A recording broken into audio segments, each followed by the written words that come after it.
Hello, Eagle. Hello, Lou. Hello, River. Didn't we play this before? Ah. He didn't finish it. Ah. Wait a minute. Are you playing Red Dead again? You've already played this. What do you mean you haven't finished the first chapter? But no, this is... You didn't finish Fortnite either. It's true, I did not. Epic hasn't either, so...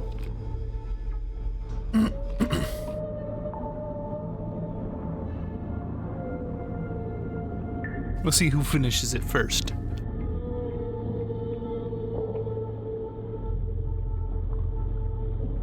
Hi, Nemo. How was your homework? How was your homework, Nemo? And how was your interview? Way more importantly.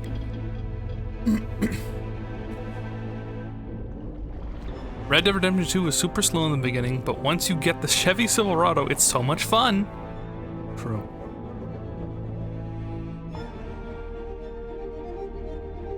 Now, is the Pepe Hands about the homework or about the interview? I'm really hoping it's like, whoopsie, I didn't watch your stream because I've been so busy setting up this job that I got. It's both. Oh. Oh.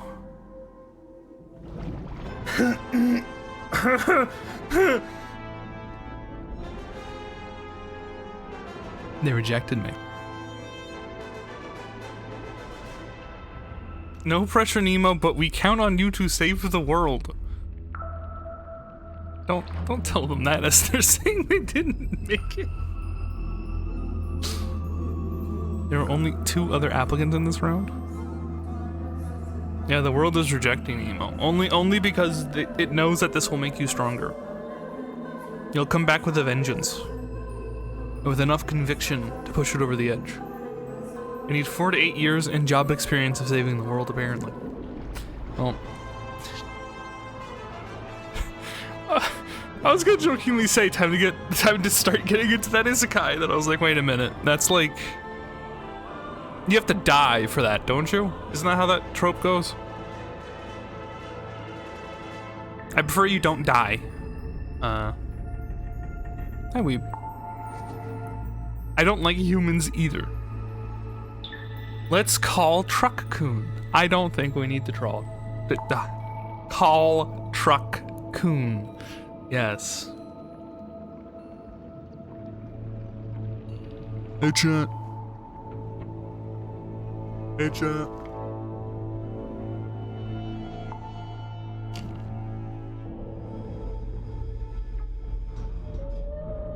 I'll probably have to go apply for those low-paid 2-year chained-up traineeships, if those will even take me either. Chained up? Like no internship hopping? Is that the... Or is it like a contract of locking you in for 2 years? Because, uh-oh. No, Eagle, not that. I don't...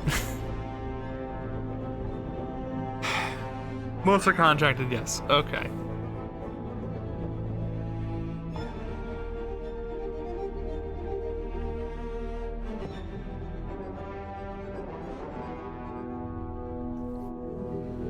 Okay, I'll check on my dog, and then we'll get started.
Alright, I got her. I found her.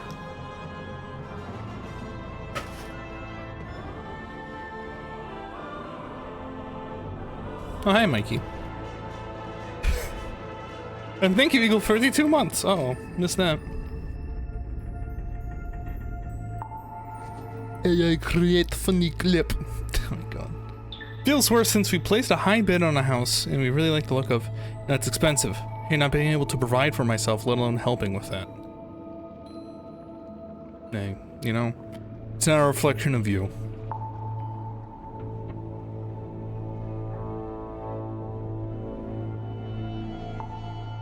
Nemo, I was hoping that you, as an adult, would chime in on the adult thing in the Discord.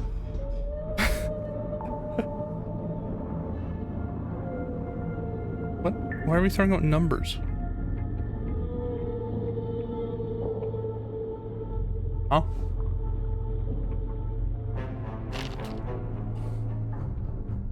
For the record, I'm currently, to my knowledge, only on the wait list for that thing. For the auto doing stuff thing. I'm trying not to say the word because allegedly if I do say the word, there will be a section of the video recorded made. If I inform the website to do it. And I'm trying my best not to accidentally say the phrase. We'll see how long I can keep that up.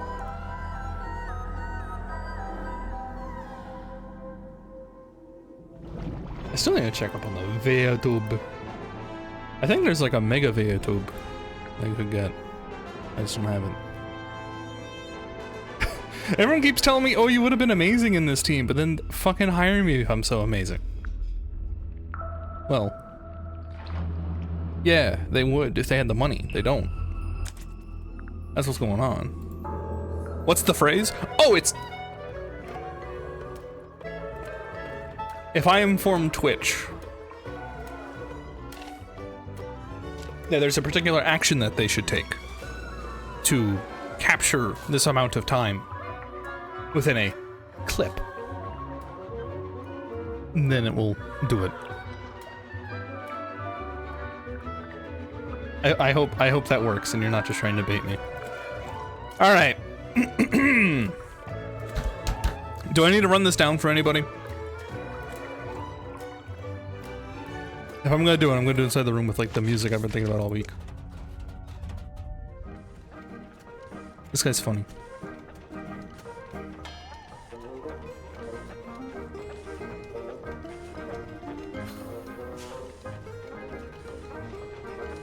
Some of these companies putting up top listings, and particularly everyone. Yeah, we gotta wait a decade for a post-economy crash. What is he riding? That is a hot air balloon.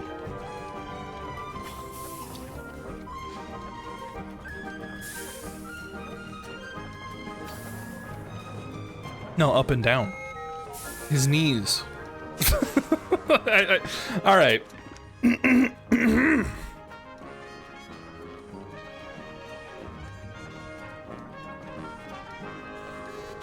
Do I need to run this down for anyone?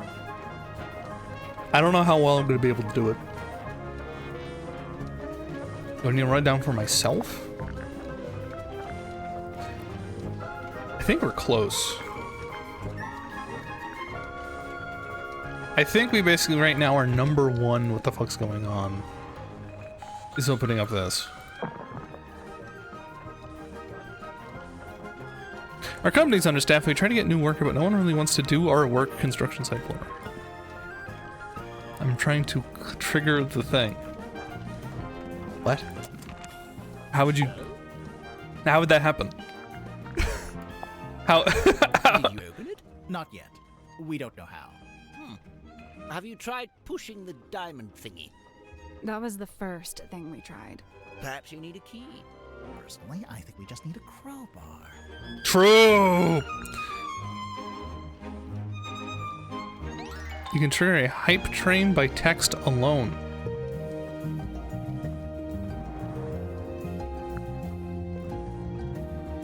Why? Is it already showing? Ah, this must be where Madame Tadpole got her stage name. You think? She's not called Madame Mermaid Orb. God damn it. Wait. What? You're in this? You're in this image? Is that you in the photo, Miss Tadpole? No, I'm not that buff, and my beard isn't that thick. The woman in the glass ball. She looks just like you. Except she has long hair. And a mermaid tail. It's a fake tail. I don't wear it anymore. It actually slowed me down. Not that I could really swim in that little ball anyway. So who's the guy? Just some guy. Not important. Just some guy. God damn it, I keep trying to hit escape to go back to these things myself. Okay. Wish we had a hype... Wish we had a hype train. I have so much money to spend on this channel. I'm sure you do.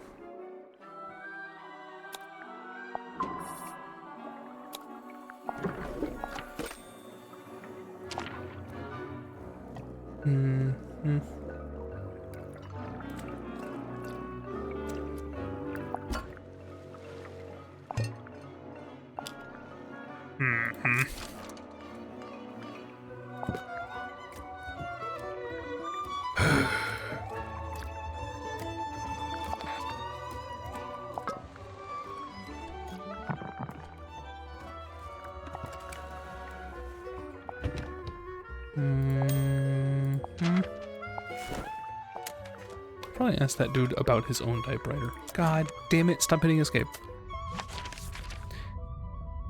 I did so a few years ago. The return on investment's not that great, but it was worth it because the streamer is funny.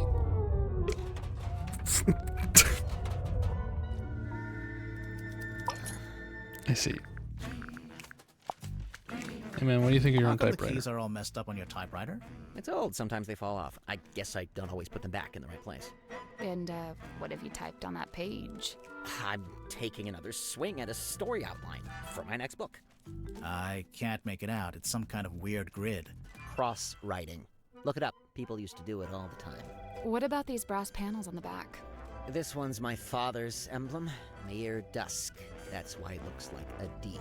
And this is the governor's emblem, Governor Fellow. So that one's an F.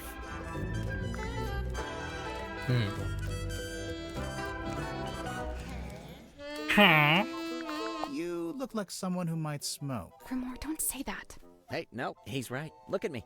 Mariana Moon, on the other hand, doesn't touch the stuff, seeing as how her only pipe is actually a dictaphone. You already knew? Oh, you can literally hear the tape spinning when she's recording. It's not as subtle as she likes to think. Symmetry's locket. A mystical heirloom from her tragically departed mother, no doubt. Did she tell you that? Oh no, complete guess. But that's just how these things go, isn't it? Ah, yes. Godric's little mascot sidekick thing. It's a wooden stick. With a face. To you, to him, it may be a wooden stick of great, thunderous importance. You never found yourself attached to an inanimate object? Something that gained special meaning? Well, I did used to have this hat. There we go. We're all guilty of it. The Hex of the Helmsman. The book? How have I not asked him about his own damn book? So, you've read it, Sally, but Grimoire hasn't? Nope. What's it about? I'd really rather not reduce it to a single sentence. It's about a guy named Marcus Mordoom looking for something called the Devil of the Deep. And does he find it? I just think it'd be better if you took the time. Yeah, kind of. It gets a little abstract towards the end. So what? It's just Marcus Mordoom on a ship, and that's it? We're talking about several themes carefully laid on top of each other. It's also a love story. Marcus is in love with a woman named Belicia. She's his captain. I don't see her on the cover. Really, all the nuance is lost if we just... No, she's there. Kinda. Like I said, it gets abstract. I'll take your word for it. If you'd like to read it, I have a spare copy you can... Nah, that's okay. No time. There's something suspicious about Mormon. What? How did that lead you to think there's something suspicious? Okay. They're supposed to be returned. You put a coin in the streamer is funny. That's news to me. All right. Oh. All right. What do you want to talk? Suspicion of Worman. Stranger than fiction. Okay. Worman, you're from Silkworm-on-Sea, is that right? So technically no. My father and I moved there when I was very young. But for all intents and purposes, let's say yes. Why not? And you first worked as a newspaper journalist, but then moved away to be an author? I literally left my small town to go make it in the big city. It's so banal. I'm not a man, I'm a walking cliche. But then, right as your writing career was peaking, you came back. And now you're here on Mortuga's submarine. Remind me why you're here again. 2 words. Writing retreat. I've been trying to write this accursed book, but I couldn't focus with my publisher breathing down my neck. That kind of pressure is not conducive to one's creative process. Surely there is something specific that made you come back to the town and seek out the submarine. Something specific? All these fuck-ass how to get a job in 3 easy step posts are like, smile more during the interview. Like, bro, that will not make them consider me over 45 years more experienced applicants. What made him return?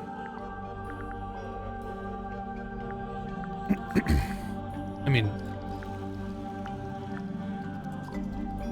is it not about the book? I know what you mean, but it's not what I had in mind. Okay, valid.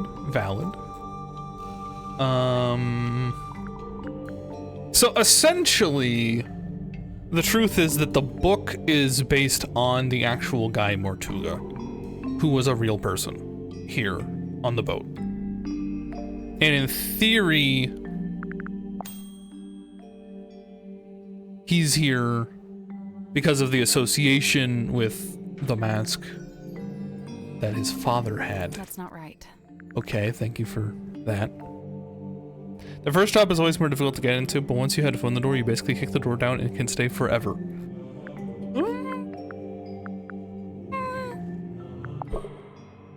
That's not right. Okay, I got this.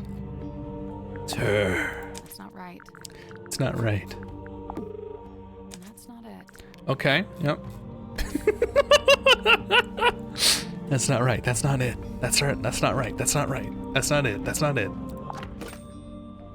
Your name on this?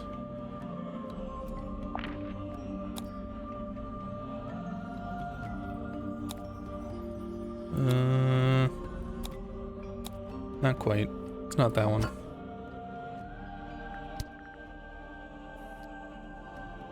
They killed the fucker.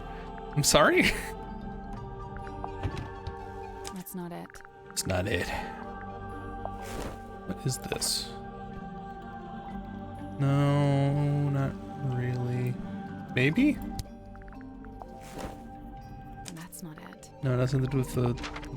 So you got this letter from someone called T.W. Ibis, who says... Ibis? Never heard of him. Oh, right. The instructions to come to the... T.W. Ibis is... Worman's old boss? Oh, wait, check the case file.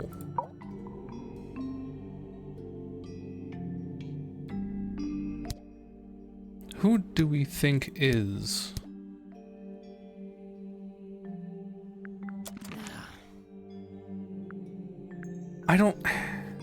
definitely not the book publisher.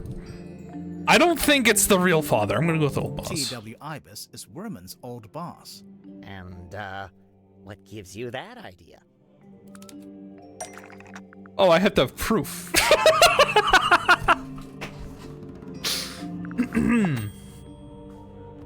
Okay.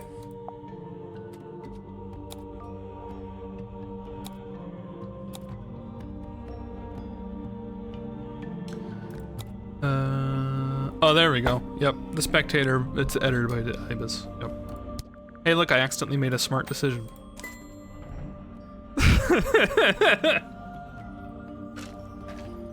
When this turned to Ace Attorney, the whole time. I had to prove statements in my detective game? It's, right there. This is the correct clue, but we need to choose the right one.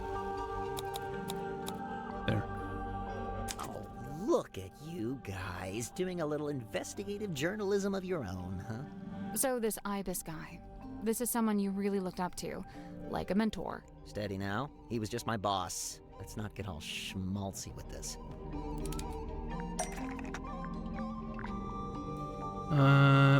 What? The fact that you're here? Is that not good enough?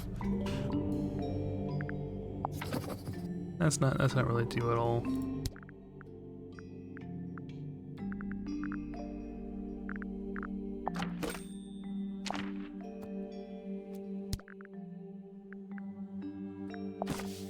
Oh, let's see.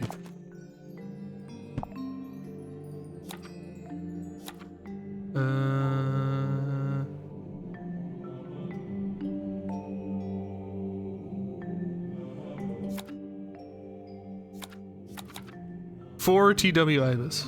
Yep. For imparting upon me what it is to love the art of writing. Yeah, that would do it. This one. For T.W. Ibis, who imparted upon me what it is to love the art of I'm aware of what it says, all right? Can we just settle down? Guys, there's something bothering me.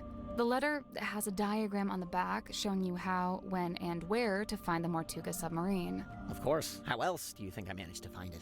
Magnus Mortuga's submarine is the stuff of urban myth. It's not exactly public knowledge. Should I pay full attention to the stream or build a clamping bricks set? Why on earth would you ask me that question? Hey SJ, is this worth paying attention to or should I fuck off?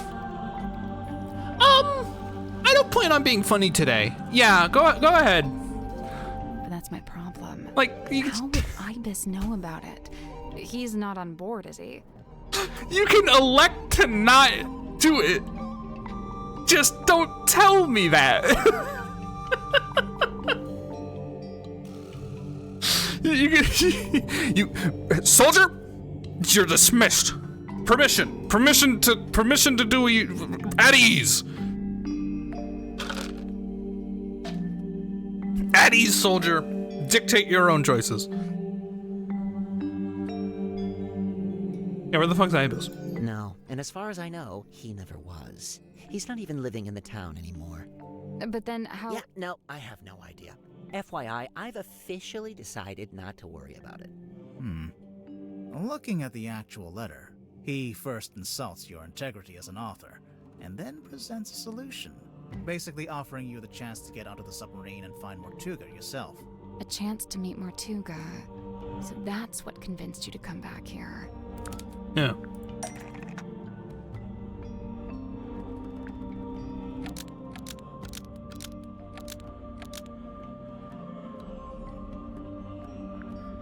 You need to steal Mortuga's real-life story.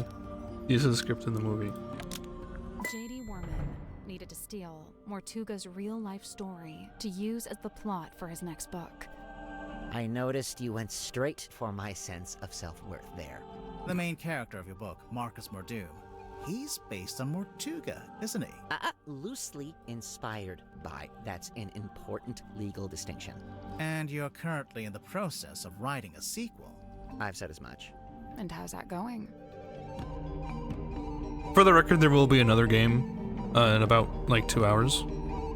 But it just the announcement of like, yeah, should I pay attention or not? That's up to you. Do it. It's fine. Look, I don't plan on stealing Mortuga's real-life story any more than I have already. I assure you, I am working on my own book, on my own terms, with my own ideas. But you came back to... Other than the fact that I happen to be on his submarine, do you have any evidence that I'm stealing Mortuga's real story for my next book?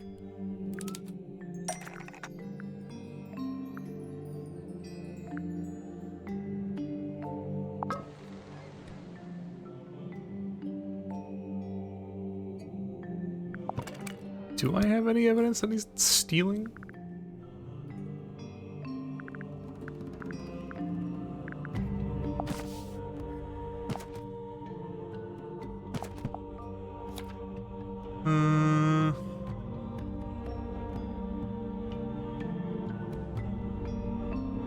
That's not it. No, that's not it.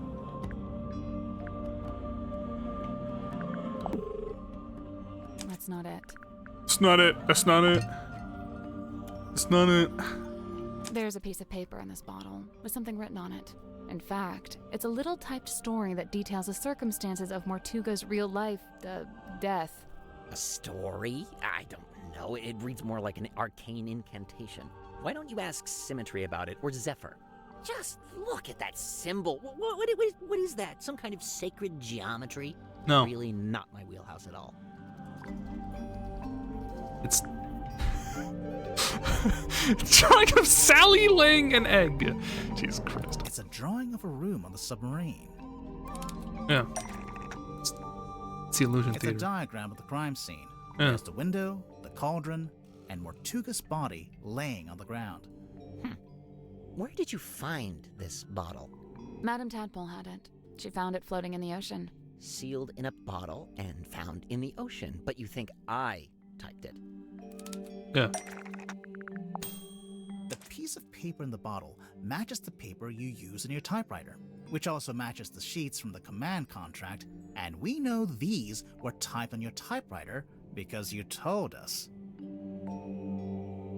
Buff t-shirt. Well, what's the shirt? Fucking this buff t-shirt or this buff t-shirt?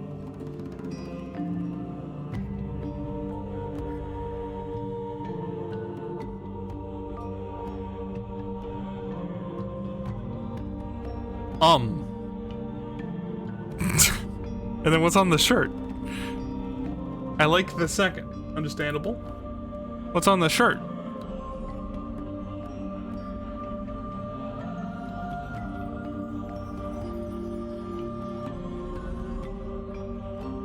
I forgot I have to fill it in.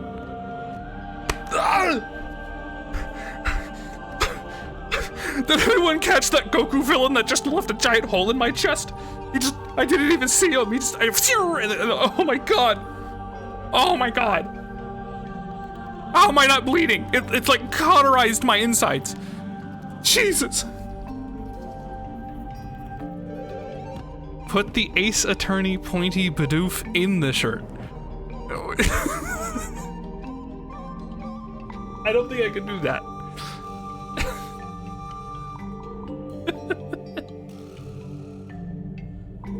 The current beat, I can't, no, because those are like separate. I can't like put myself in the shirt. Alright, look, I'm just gonna wear the shirt for now. You sent it, oh, okay. Yeah, for the record, I can just wear a shirt. Okay. Where did this come from?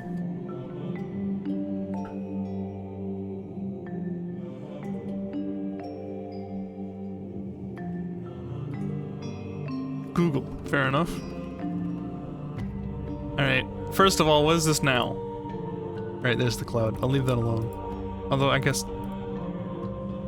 No, wait, no. I need to do it like this because this is from the internet. They speak in Spanish. They speak in they speak in Dutch. Dutch? Oh my gosh.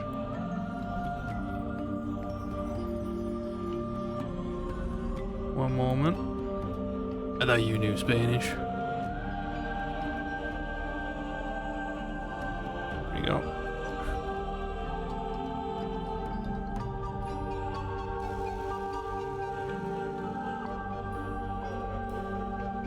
I'll have to do. I think that. All right. Lock him up. Well, you've really done your homework, kids. I'm impressed. You admit you typed the story? It's not a story, it's just record keeping. After Mortuga died, I thought someone should write an account of what happened. Nice try. But just looking at it, I can tell it's supposed to be a plan for your next novel. We need a clue to compare with the message in the bottle. Something to prove it's a story outline for Worman's next novel. Boy. Compare it to this. That's not it. Compare it to this. Oh shit. Curse in the cauldron.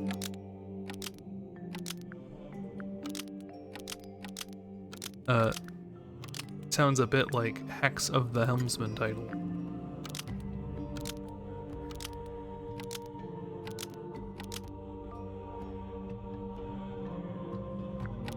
Oh fuck. I don't think I really...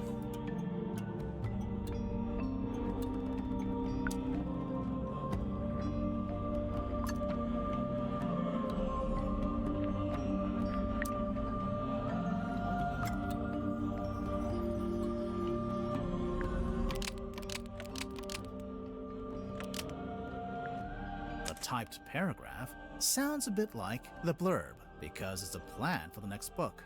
That's not right. That's not right. Because it's actually a secret code. Paragraph sounds a bit like the blurb because it's actually a secret code. That's not right either. Yeah, I know it's the titles, god damn it. Whatever.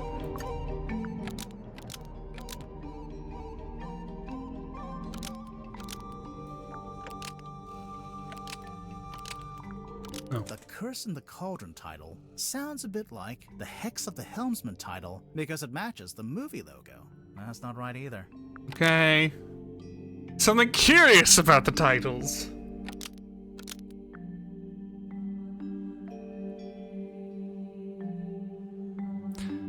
Shouldn't the ship be in the bottle? No, not this bottle. It's not for the next book. The Curse in the Cauldron is not for the next book? It's created years ago. The Curse in the Cauldron title sounds a bit like the Hex of the Helmsman title because it was created years ago. That's not right either. It's actually a The secret Curse in code. the Cauldron title sounds a bit like the Hex of the That Helmsman doesn't sound right title either. because it's actually a secret code. That's not right either. We The made a Curse in the mistake. Cauldron title. That's not right either.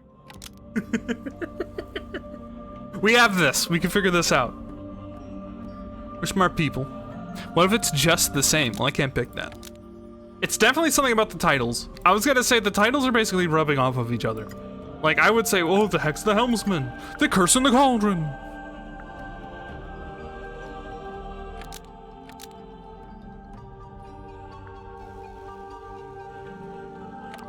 Rubbing. What?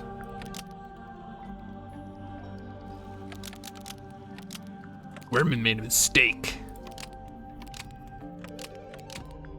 The Curse in the Cauldron title rhymes with the Hex of the Helmsman title because it matches the movie logo. It doesn't rhyme. That's not right either. Because it's... is the real meaning behind. The Curse in the Cauldron title is the real meaning behind the Hex of the Helmsman title because it was created years ago. That's not right either. The Curse in the Cauldron title is the real meaning behind the Hex of the Helmsman title because it's actually a secret code. That's not right either. I was going to be omega nasty, but it doesn't really add to this conversation. Fair enough. Alright, what if I actually read when it's actually readable, shall we? So it is something to do with the titles. Obviously. Do we think it's plagiarism? What? Small room in the bowels of the ship, a lifeless. It's never been opened. All the strength, only the powerless against the void of the unknown. It's morning counter been open.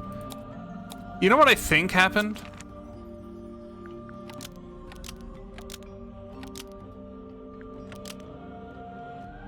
Can I like swap these?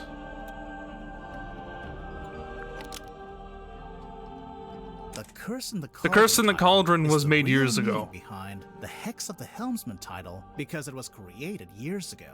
That's not right either.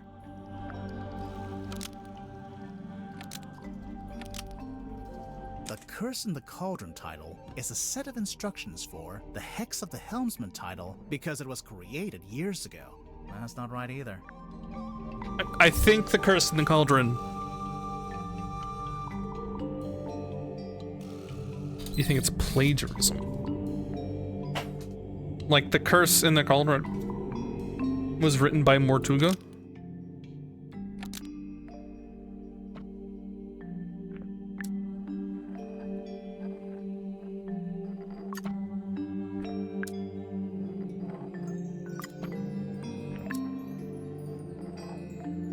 Alright, what do you gotta say? Yeah, no shit. Thank you.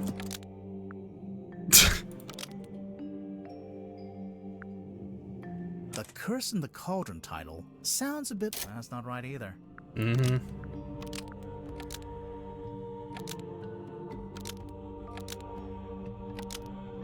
The Curse in the Cauldron title. That's not right either. The Curse... That's not right either. The Curse... Almost.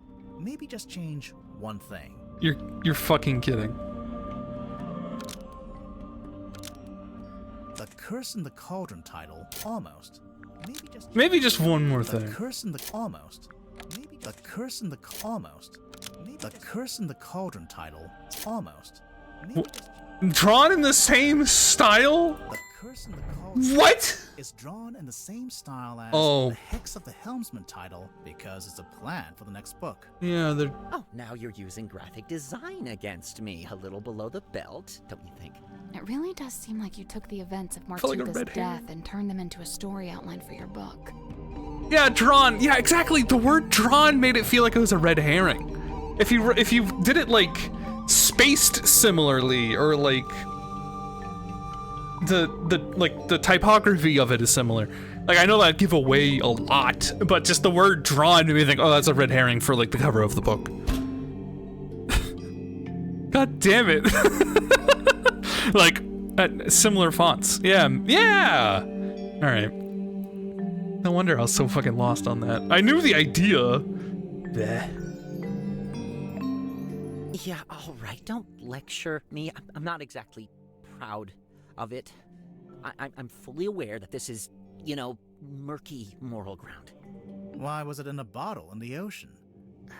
As soon as I typed it, I regretted it. Stealing Mortuga's story all over again? For what? Just some book? I wanted to destroy it, but I couldn't bring myself to do it. So instead, I sealed it in a bottle and threw it into the ocean. It goes without saying that I never expected it to make its way back onto the submarine. So what are you going to do now? You know what I'd like to do? Give up. Call my publisher, tell her I tried, but I quit. I'm not going to write the book. Why don't you? It's just not that simple. There's a lot of money riding on this, people's jobs. Throwing in the towel now would be pretty selfish. Could have said, is that correct English? No. I'm saying could have said, as in VE, in a could have abbreviation. The hyphenation of have into could.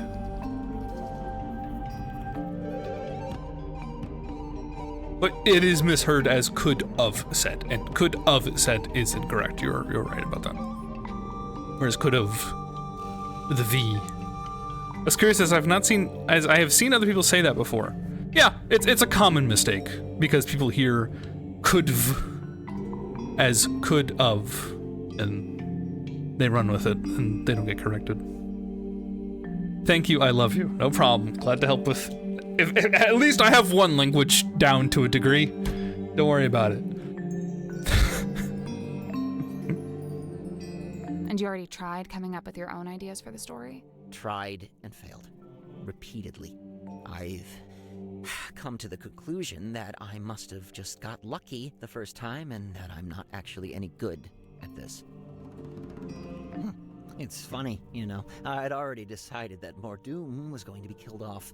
That was the one idea I'd actually had. But I couldn't think of an interesting way for him to go. What's the hook? What's the setup? And then Magnus Mortuga is killed. Tragic, obviously, but at the same time, it was perfect. The locked room, the empty cauldron. I couldn't resist it. Wait, Mormon, I had a question. Another one? You'd not met Mortuga before you arrived here on the submarine, is that right? Yeah, never met him. That's why the offer in the letter was so tempting. Right. But then, where'd you get the information about him to inspire your first book? The first one? Oh, I just asked my father. Your father knew Mortuga? You never mentioned that. He didn't, but they had a mutual friend. The one lady's mom. All right, asshole. You're next! Whoa, this is a first a dish. Yeah, whose is this? It's mine. You gonna get Wormo to sign it? No, I hadn't planned on it. He'd do it if you asked. I bet he'd even do a little doodle on the inside cover. Okay, maybe I do want that. I assume you've read it, Dirk? Of course, dude. First thing I did when I landed the part in the movie. What did you think? Loved it. I never thought about the sea so much in my whole life. It's almost like the ocean in the book. It represents something bigger, you know?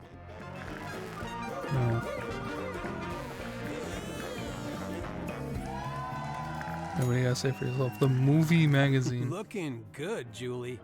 I assume this is yours, Dirk. Yeah, I let the kids borrow it since there weren't a lot of other magazines on board.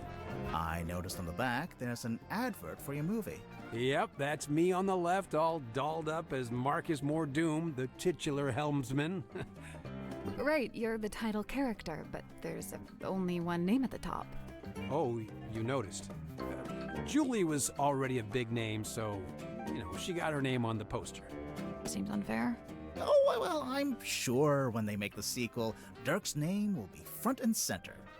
Right. Now, you're featured in the interview, though. Right at the end. And they spelled your name wrong. Are we done looking at the magazine?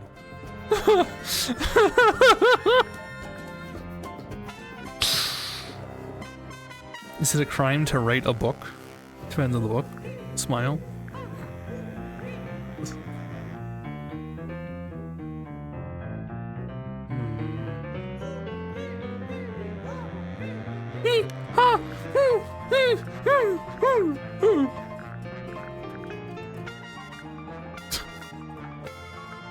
Yeah, what do you think of the instructions? Oh, hey, you found Worman's letter. Have you read it? No. Generally speaking, you do not read another dude's fan mail. What makes you think it's fan mail? Worman read that thing 100 times over on the journey down here. I just figured it must be something nice, you know? It's a map of Silkworm? I don't know much about the town. You'd be better off asking someone else. A radio? What's the range on that thing? No idea. I'm pretty sure it's broken anyway. It might get a better signal up in the control room or up on deck. Down here you get nothing. The walls are way too thick. That's what I thought. Grip must have really steady hands working with all those small parts, huh? I could never.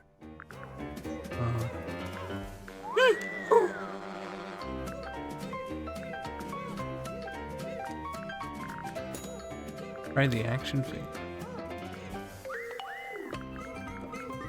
Where is the action figure? There it is. I am officially living the dream. How many people can say they're an action figure? I'll admit it. I'm jealous. You carry this thing around everywhere you go, Dirk. Of course, but I'm super duper careful to keep it in mint condition. Mint condition? I really wouldn't say. Yeah, they told me if I leave it in the box, it'll be worth way more in the future. Do you have the whole set? Looks like there are 2 other figures in the series. Oh no, they only gave me this one. My co-star Julie has the other 2.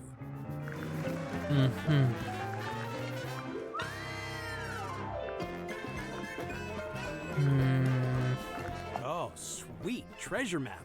Yeah, it doesn't specifically say it's a treasure map. Dude, there's a big red X. You gotta assume that's a treasure. Big chest of gold doubloons, you think?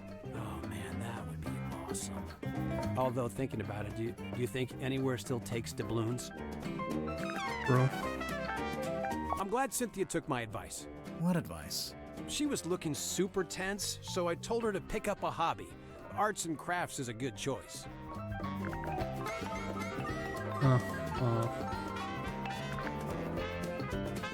Oh, you found my tablets. What are they? Vitamin D, all 3 types. That's the one you get from sunlight. Yeah, I gotta take it while I'm down here, since I'm not getting natural light, How come you left them in the mess hall? I figured the others might benefit from them. Not sure I had any takers, though. Oh. Do you care about the message in the bottle? That's my bottle. What? Really? Well, yeah, that's one of my non-alcoholic beers. Of course, someone's waxed up the top and put a whole bunch of green stuff on the bottom. How much shit do I need to ask you Morrow's about? typewriter. He lugged it all the way here. I tried to tell him about modern alternatives, but he wouldn't hear it. Why do you think he insists on using it? Other than the fact that he's a big old poser, I mean, probably because it used to belong to his dad. The driving license? Hey, wow. Did Tadpole give you that? No, we found it in the bilge. You think it belongs to her? It would make sense. Although the woman in the photo looks a little different. No, it's gotta be hers. You're right about the photo, though. Her hair is brown here. I guess she dyes it green nowadays. So what? It's a free country. Jesus. Alright. Man, Mortuga really was an odd duck, wasn't he? I mean, who owns something like this? What's it even for? It used to be locked, so I think he kept something inside it. Oh, what? And it got stolen? The thing? Whatever it was? Maybe, yeah. Whoa. I wonder where it is now. Hard to say, since we don't know what we're looking for. But somewhere on the submarine, I guess. Not necessarily. Someone could have thrown it into the ocean. Oh, great. Is that a crystal ball? Yeah, I think it's made of glass. Right, but a crystal ball in the sense that it's a magic ball you look into and you see your future or whatever. Oh, yeah, I guess. Why don't you look into it? You'll see yourself solving the murder and then you'll know who did it. It's genius. Command? Whoa, wait. This is the contract Cynthia signed to become captain? Seems that way. What's the problem? No, I don't like this at all.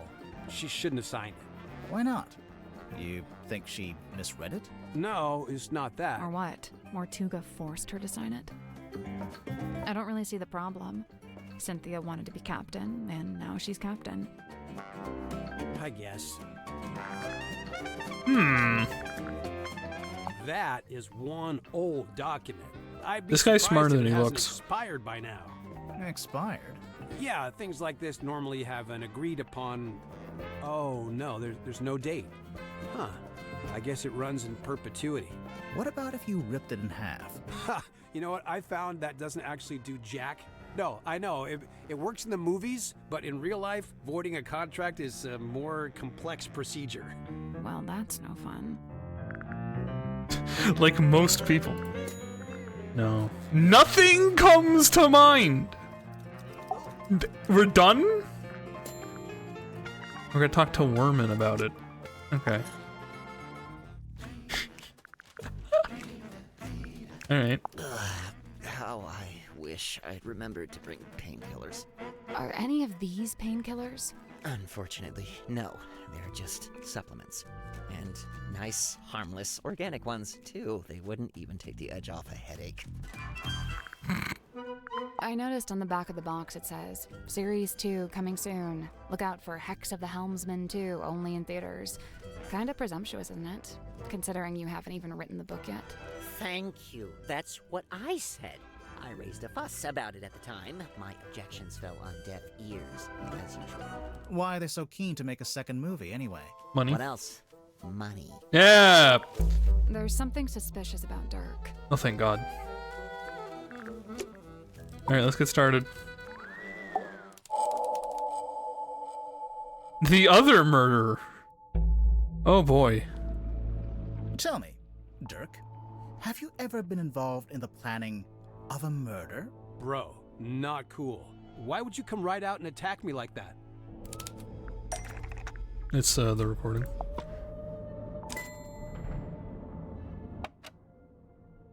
Come on, give. Hey, listen. Why don't we just kill him? Hey, listen. Why don't we just kill him? Now, that helps both of us. If he dies, we're both free, right? So, who are you planning to kill, Dirk? Oh, it's... Sorry, but I can't tell you.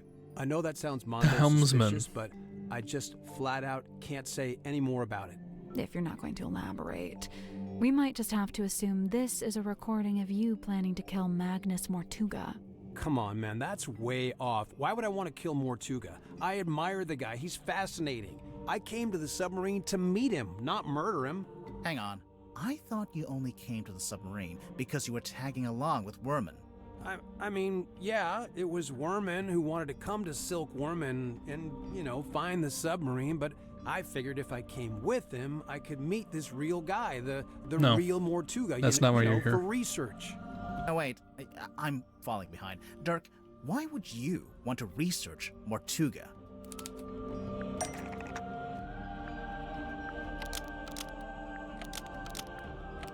Marcus, the Magnus Mortuga, was original inspiration for Marcus Mordoom, who Dirk plays in the movie Magnus adaptation. Mortuga was the Yeah. original inspiration for Marcus Mordoom, who Dirk plays in the movie adaptation. Right, so, look, I had this idea. I figured surely meeting the real Mortuga would help with my portrayal of Mordoom in the next movie. Like I said, research. You hear about actors doing that kind of thing, don't you? So, that was your idea? Your own personal plan?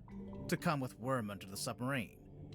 Yeah, but I don't like the way you phrased that. It sounds like you're leading up to something, or... Yeah, I don't believe that's why you came here with Worman.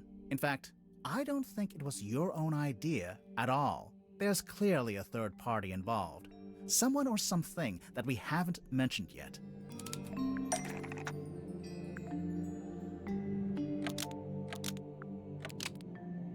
The movie producer asked Dirk to spy on J.D. Worman.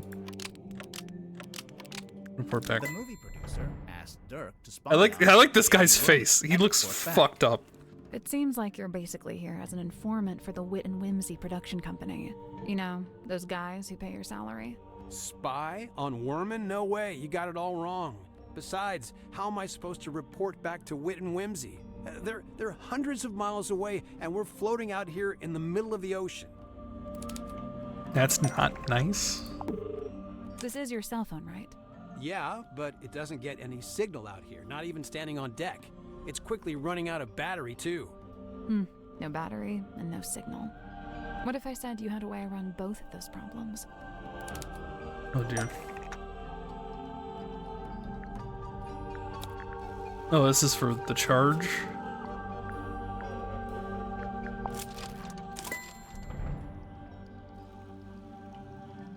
Yeah. I think this weird ray gun looking thing is actually a custom antenna for your phone. I'd imagine it doubles as a battery charger too. Pretty convenient.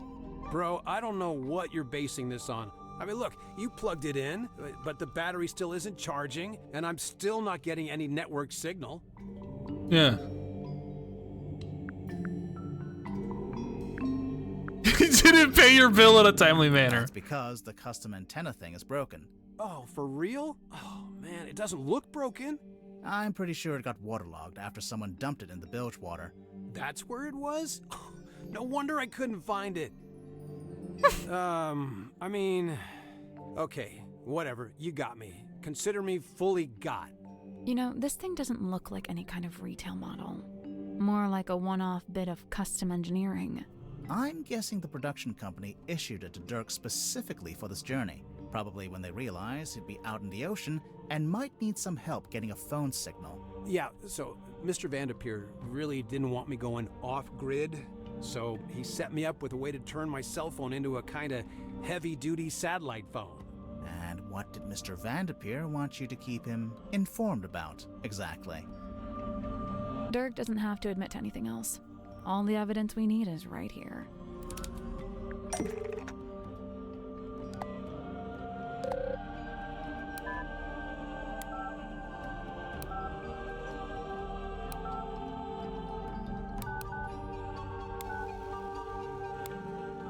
Call me, Steve.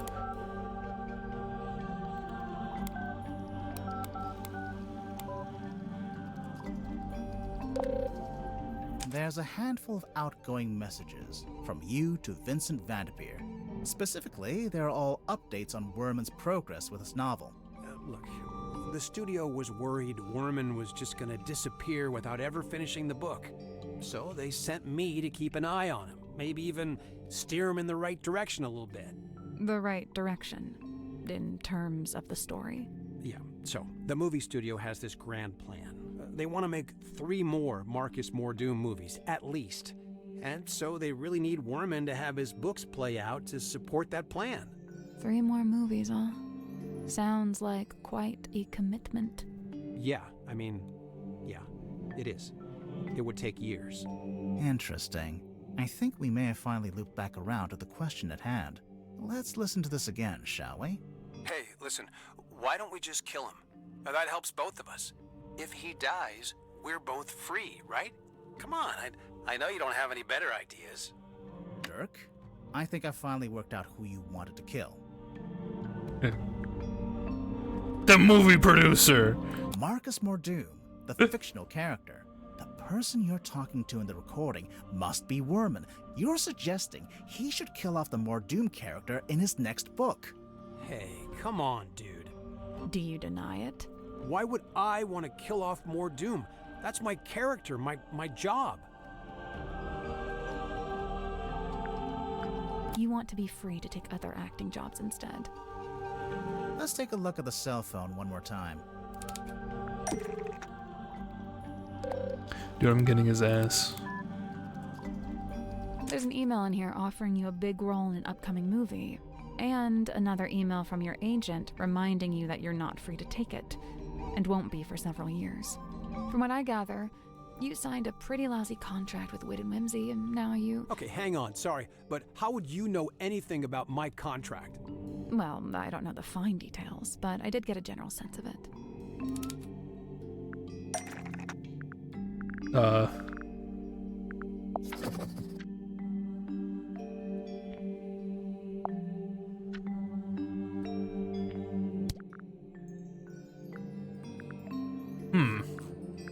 Not on the phone?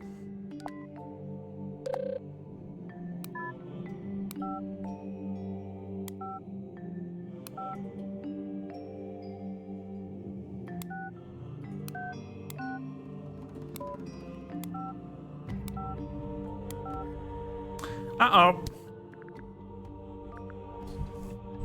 What? Oh, you know what? It seems to me like your co-star soaked up most of the budget for the movie, and you ended up with a bad deal.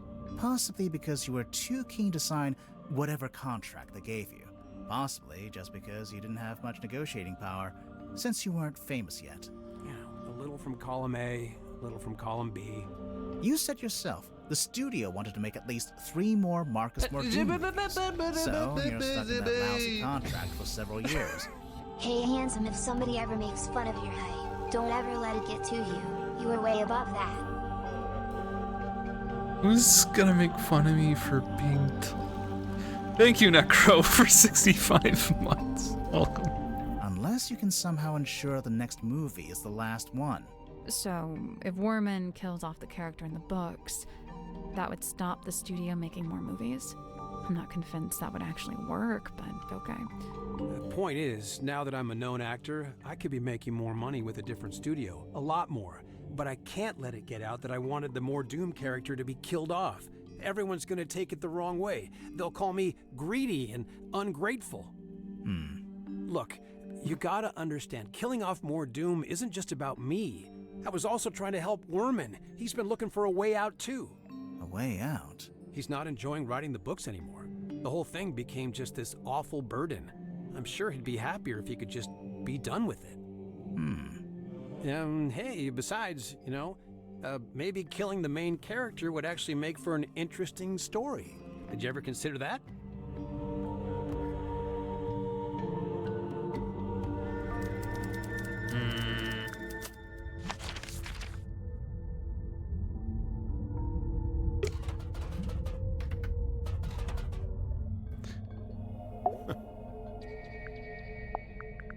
Let's see. The ocean map. If only it hadn't been torn in two, then I could be sure. Of what? The branch of red coral at the base of the map. I'm wondering if that's the treasure you'd find if you traveled to the X marked in the center. I am unfamiliar with this. Where was it located? It was in the captain's quarters. Ah, then it is no mystery, for I have never set foot in that room. Uh-huh. Magnus built this himself, from the scant materials we happen to have on board. So he made it while he was living on the submarine? Yes, but I believe it's a vignette of a particular time in his past, back when he was living in Silkworm. But you knew Mortuga back then, didn't you? How come there's not a model of you in there? It's specific to the town and its history. As an outsider, I would have no place in it.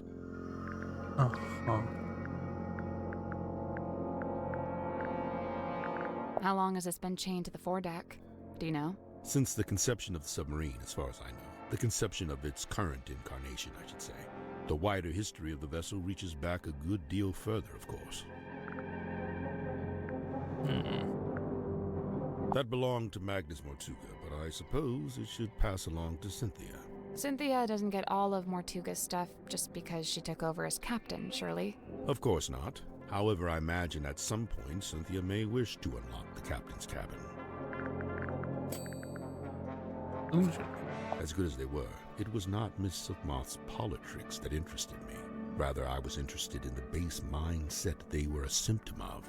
In particular, her ruminations upon the great unknowns of life and death. There are clues to it, right here. Look at the choice of words. Unfathomable, inconceivable. And on the reverse, you need only look at the chosen subject matter for her newest work. It's a Grim Reaper. It's the cloth that Magnus used to cover the cauldron. Why would he need to keep it covered? Either to keep it away from prying eyes, or perhaps he concealed it for his own benefit. You're wonderful. The face from the ether. It must be. What's that? Tell me, where did you find this? It was locked in a safe. Was it now? Would you mind if I took it off your hands? It's not ours to give. No, of course, of course. Did Mortuga make this himself? Of course. Much like his model town, it is specific to his life and his memories. Basketball has He cool made the glasses. model She ship has and glasses the model too. town at around the same time. I believe so. Interesting. I remember the first time I laid eyes on Godric Grip. He was dragging this through the parlor. Man and basket both soaked to the core, having just been pulled from the ocean. This is after he crashed his hot air balloon. Apparently so. I wonder why he bothered to bring the basket into the submarine. Yeah, maybe he wanted to fix up his balloon and try flying it again. If that was his intention, he showed no signs of acting upon it. You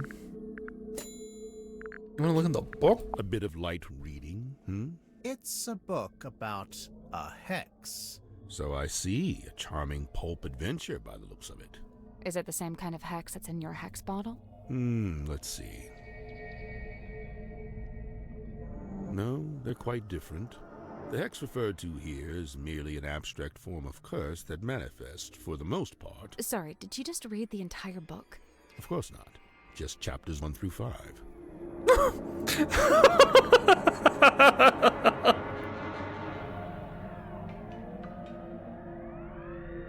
Okay. Speed reader. Yeah, that'd be crazy. He didn't read the whole book, just half of it. In another 20-minute phone call with Mitch, he's in great shape, but still massively swamped by the giant line of demons, lawyers, and Satan himself. This seems to be a personal item of Cynthia's. As such, it is not my place to make a comment. Her painting? That her painting? I Is her believe painting? this to be a depiction of a being known as the mermaid. However, I've nothing to compare it with, as it's the only depiction I know of. It doesn't look much like a mermaid. It doesn't look much like anything, really. Except for the fact it's got a face. At least, I think that's a face. Stories alluding to such a being were the reason I traveled to Silkworm in the first place. However, I was disappointed to discover that nobody in town seemed to know what I was talking about. It seems to be a secret held by only a very select few. The ship's compass. I witnessed Cynthia carrying this from the control room the night Magnus was murdered. Yeah, I think it broke. She was taking it to get fixed. Odd, it's never broken before. There must be a connection. Nothing comes to mind. Got it. Hey, lady.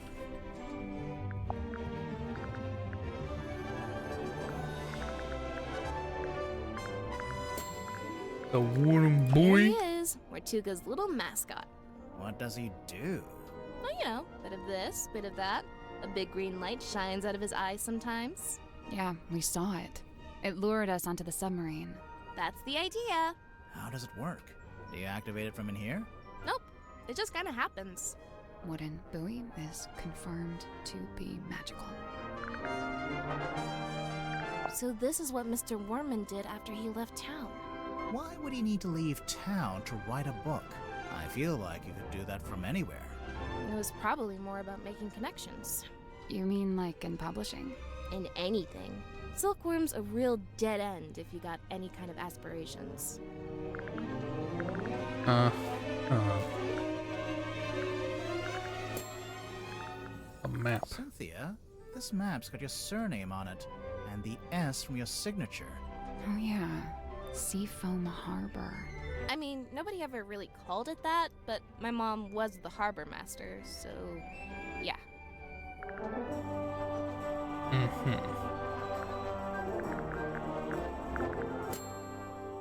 The town mall? Wow, there they are.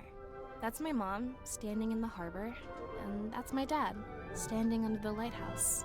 Cute. Hey, the lighthouse opens up, and there's a film reel in there. That is not accurate. We did not have a giant film reel in our attic. Of course he didn't. No. Winning. What do you have to do with the case file? Aha! I see you found my case file. Sure did. How come you knew about Grimoire? Oh, I read all about the Tangled Tower case in a newspaper. I didn't know that got any press. Someone must have sold their story. I gotta ask, did Fiona end up leaving the tower? Or is she still there? Fifi? Yeah, she and Poppy moved out. Oh, good for them. They got a real nice place out in the countryside. That's so nice. I'm jealous.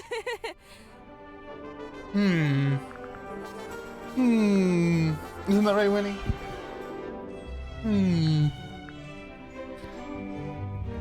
Have I ever heard what is called a German chocolate cake? A chocolate cake with peanut coconut frosting.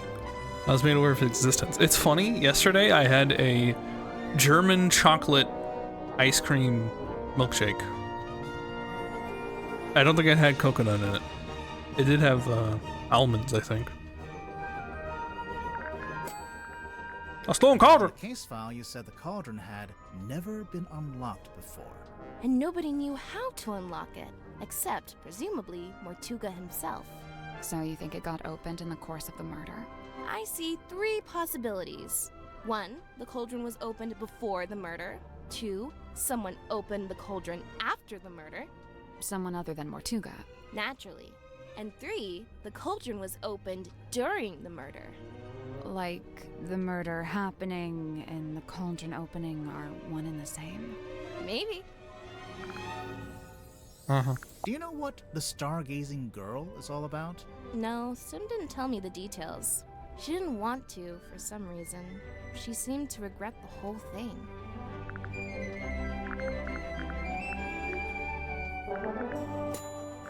The newspaper? I remember this. My mom had a copy framed and put it up on our hallway. That's her in the photo.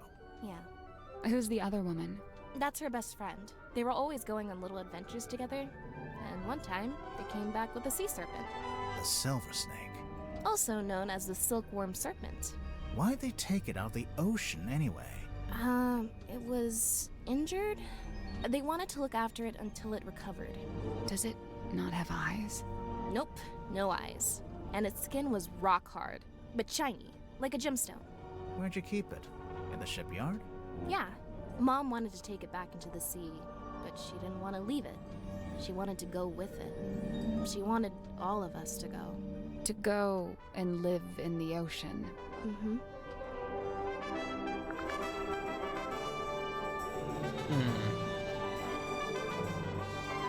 It's named after English-American chocolate maker Samuel German. Well, there you go. I got an achievement, by the way. That's interesting. Let's talk to Worman? What the fuck is Worman gonna tell? Worman! God damn it.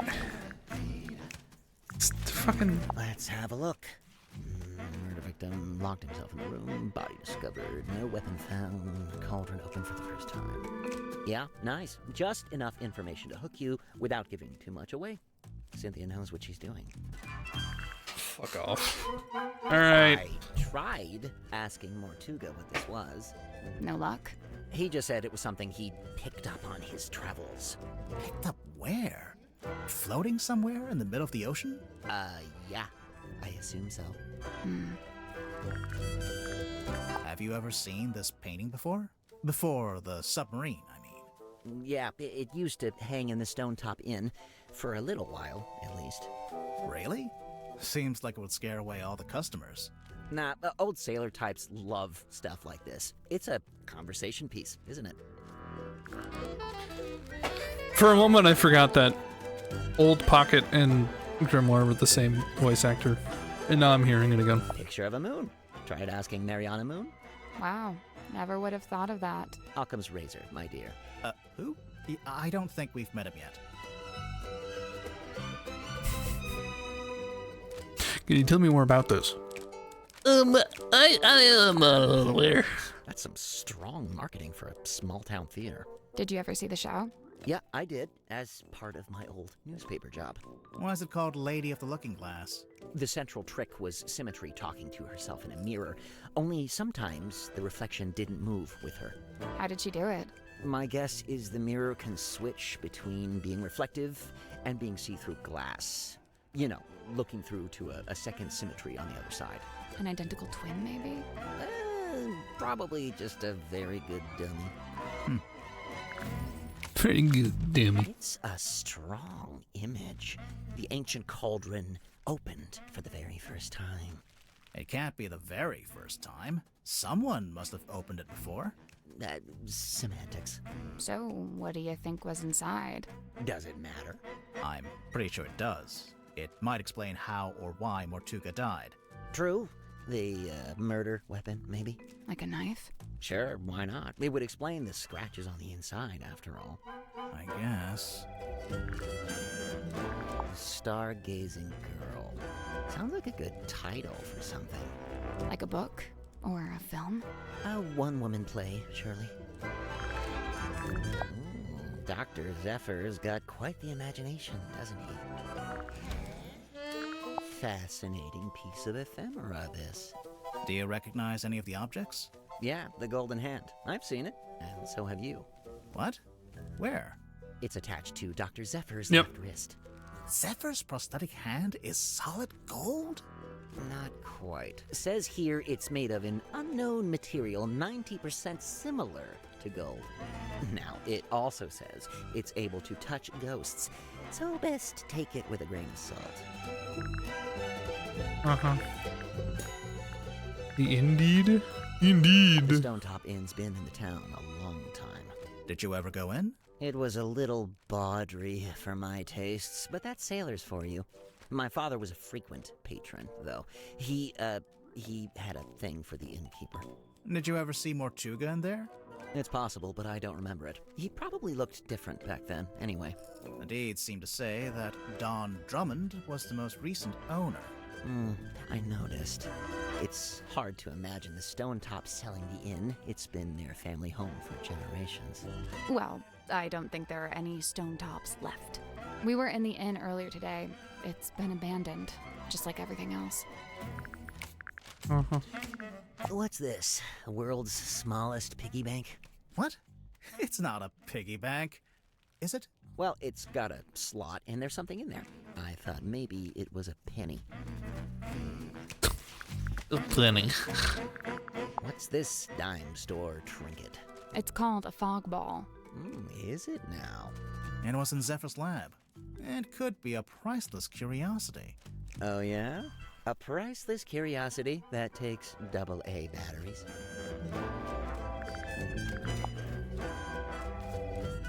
Yes? Something you wanted to ask? Zephyr called this a hex bottle. We thought you might know what it is since, you know. I wrote a book called Hex of the Helmsman. Well, yeah. Wow. Yeah, no, I've got nothing. Done. Next. So, these are the two main characters in the movie? The helmsman, Marcus Mordoom, and his captain, Belicia Bonetop. Ostensibly, yes. You're not happy with how they look? Compared to your book? They made Marcus too handsome and too bulky. Sure, he'd have muscle, but at the same time, he's supposed to be wiry, fibrous, like an old piece of rope. Meanwhile, Belicia's supposed to be more ethereal, like she might evaporate if you try to reach out and touch her.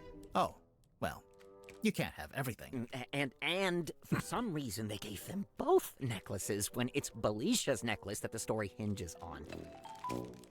If your story hinges on a specific necklace, then make it the only necklace in the story. This is basic stuff, people. What? Do you know what this is? Well, it's a bottle, isn't it? Where did you find it? Madame Tadpole's room. She likes to collect stuff she finds in the ocean. Does she now? What fun, what fun. Mr. Warman, do you know what this bottle is? No. No idea. Oof. I was gonna do that. I was gonna do that. The symbol on the top left. I'm with on that. What Governor's fun. Manor, that's the fellow emblem. Oh, you knew that already? Kinda, but keep going. Oh, that's my father's emblem on the top right. The one next to Town Hall. D for Dusk. Mayor Dusk. Your dad was the mayor and you grew up in the town hall? Must have been nice. Yeah, sure. Hang on. Your dad is listed on the back here, on the family tree. And there's a line between him and Felicia Stonetop, see? It's a stretch to call this a family tree. More like a tree of speculative conjecture. Nothing comes to mind. We're done talking. Oh. I think Sim's hiding something on the submarine. Something we haven't found yet. A certain piece of equipment she uses in magic tricks. That's the one. Problem is, we already searched the child's room and her bunk room. Well, there's only one other place it would be. Okay.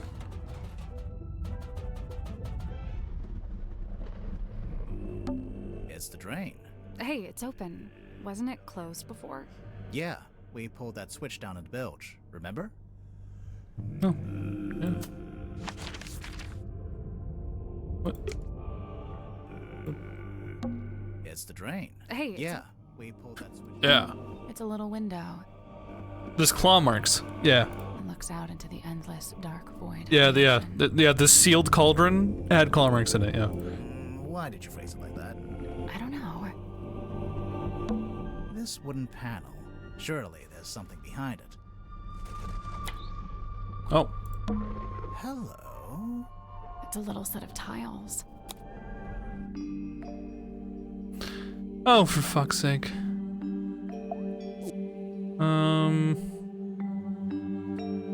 Art row.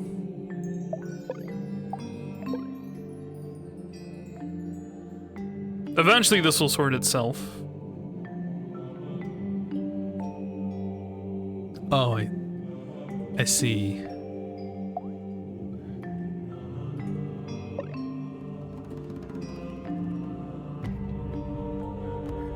It's actually... Oh, you're stuck there. Okay. And then I need... I guess it'd be you.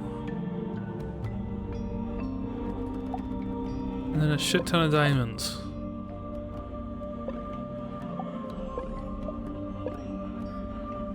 There aren't enough diamonds. The diamond. Let's get the clubs going.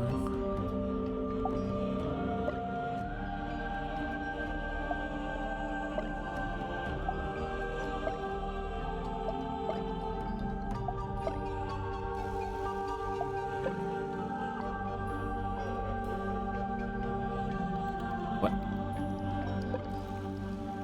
Oh, I suppose they would be the same, yeah.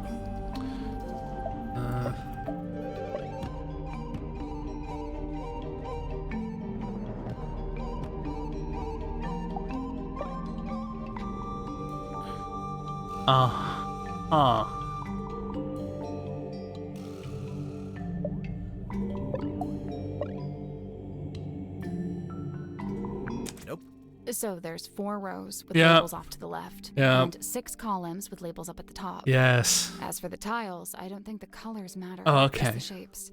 So a few of the tiles are exactly the same. It's not a sliding puzzle. True. Alright, where do we have this wrong? Probably like that. If this is supposed to be the upper part. I guess that's wrong. Each Okay. slot is Yeah, I know. So when we place a I tile, know what's it has to happening. work for the row. Thank you. Wait, hold on, I need to remember. I think these are all backwards. Nothing. The labels for the columns. Because the arrow is supposed to be the top. Oh, how funny. These were wrong, these were right. Go. Yeah. Explain the top row for me. It's the direction that they want. So either it needs to be normal suit, left way suit, right way suit, upside down suit, and then like top, and then bottom of the image. If that makes sense. So here at the spade, we have the spade upright, top of the spade both sides, bottom of the spade both sides, spade face left, spade face right, spade face down. Nice. Thanks. It's unlocked, I think. 2000 This thing IQ. open. I don't know about that. Oh. Well. There's a girl in there. It's a doll, I hope.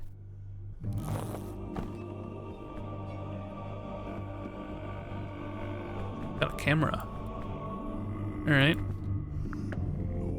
So it's a life-size doll that looks like symmetry. Well, yeah. But I think there's more to it than that. Oh boy.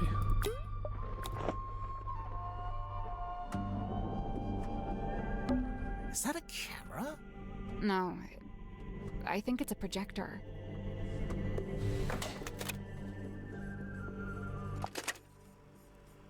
Oh shit. Close your eyes, my love, and be still, for this is the end and the beginning. Okay.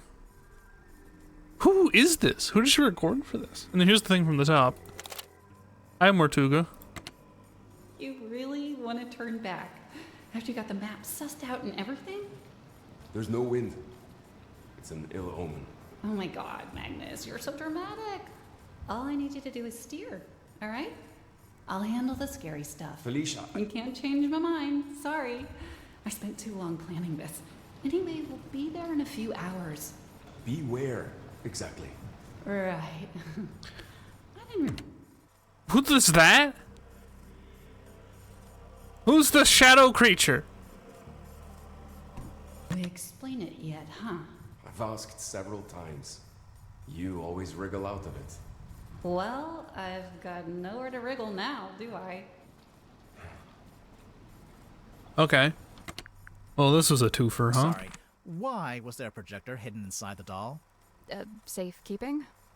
No, it's part of the act. Come on, guys. Hi there.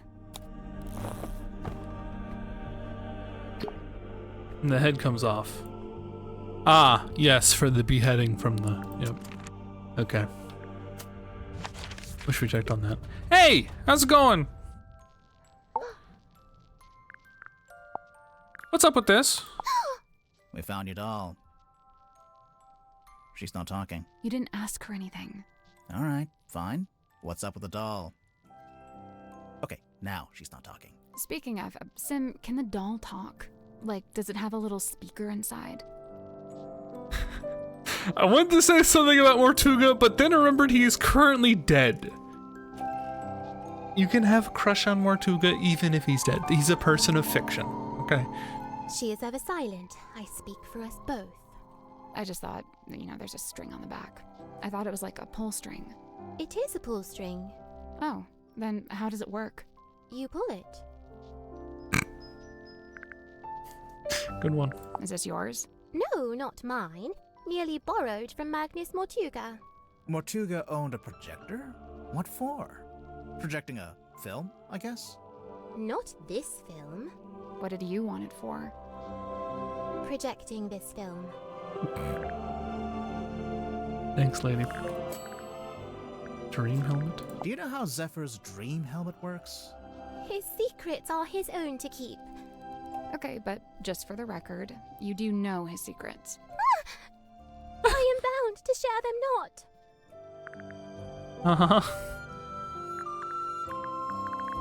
I find it hard to look away.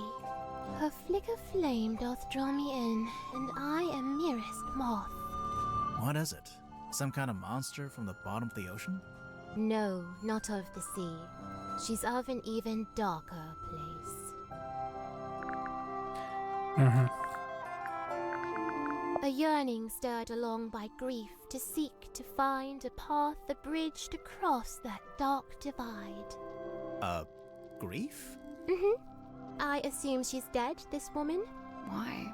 The crosses in the background. Oh. I think they're just ship masts. Like she's standing by the harbor. Hex bottle. How have I not shown you the hex bottle? Hey, Sim. Do you know anything about this? Speak it soft. Okay? Do you know anything about this? Nay.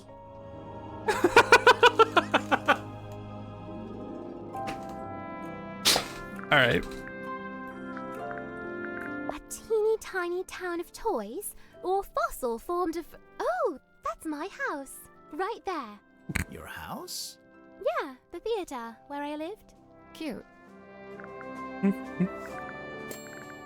A stone cauldron, of course. This cauldron to Mortuga held deep worth, it seemed to me. When speaking of its somber form, his words were most severe. What did he say about it? Lay not thy hand upon its lid, lest thou be bound to ceaseless sorrow. Is that a direct quote? Eh. There's something suspicious about symmetry. Yeah, no shit. Let's go.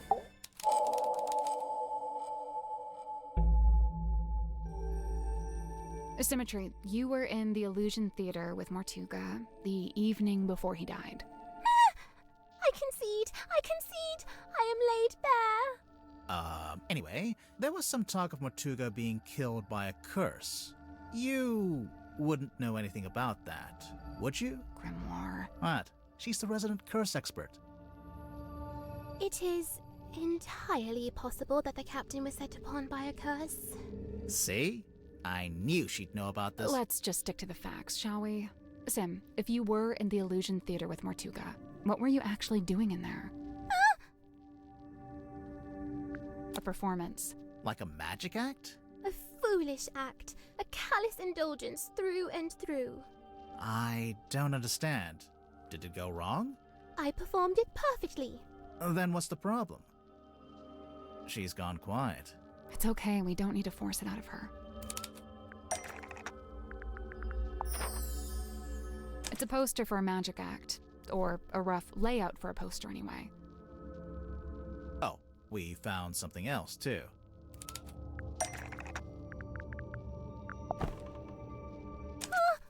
Sweet sister inanimate, I implore you, leave her be. Her hands are clean.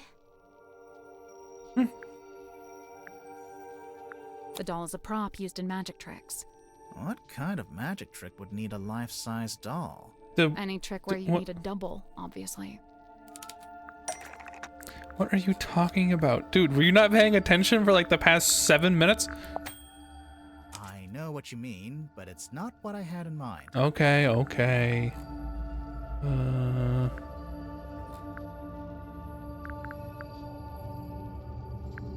Here is the goddamn... No, no. Eagle.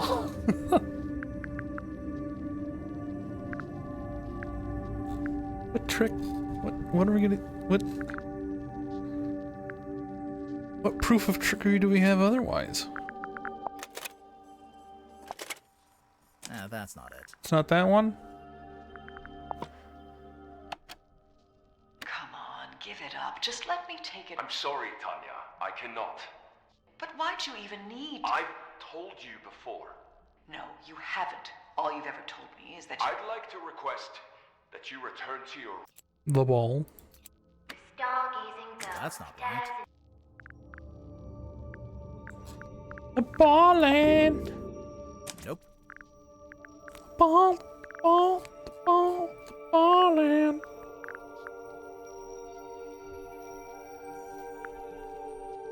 Glookless just Sim uses a doll as a double in her illusions. Was there an image of the doll reflected in a mirror?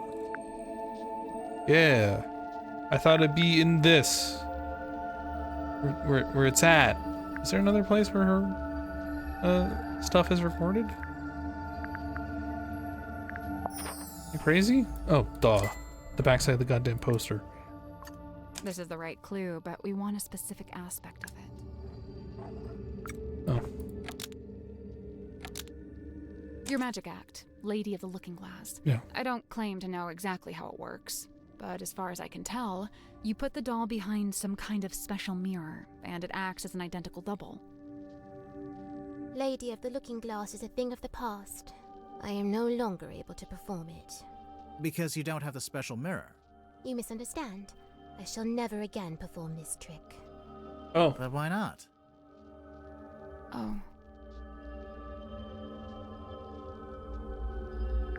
Because Sim and her doll are no longer identical. Sweet sister stays ever a fresh-faced child. Hello. No such fate is writ for me. So you can't use the doll at all anymore? No.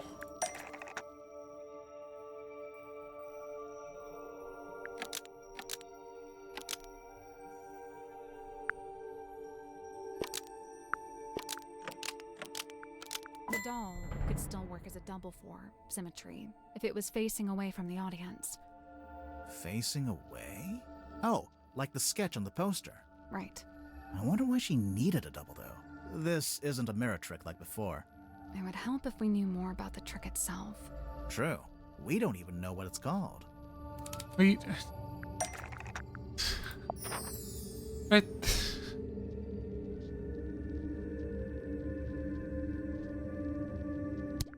Name of her trick.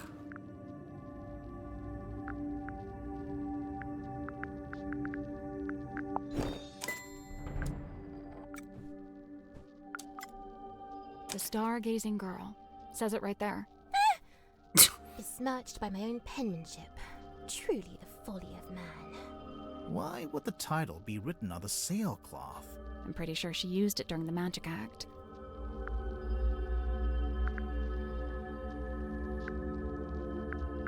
She draped it over the cauldron. It's not like that in the original sketch. See, in the drawing, the cauldron's uncovered. Oh, true.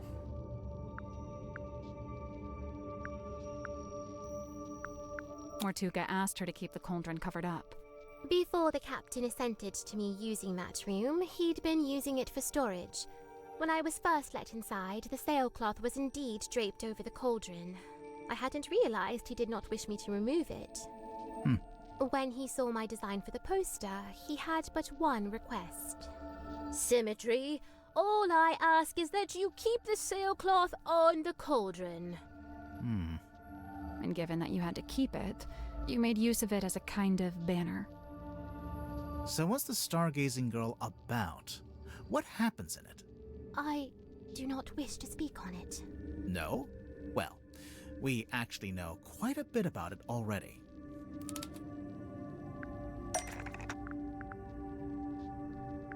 Yeah, I got the recording.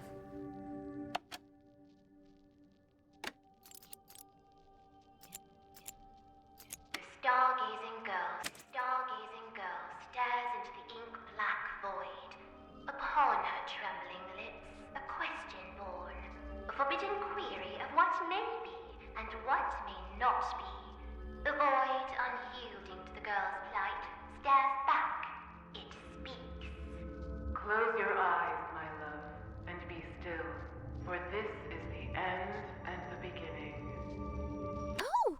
How can this be? Mariana Moon was in the bilge at the time. I guess the sound traveled down through the open vent. Her pipe is a dictaphone. Dang. So the first voice belongs to Sim, and then there's a second voice, a woman's voice.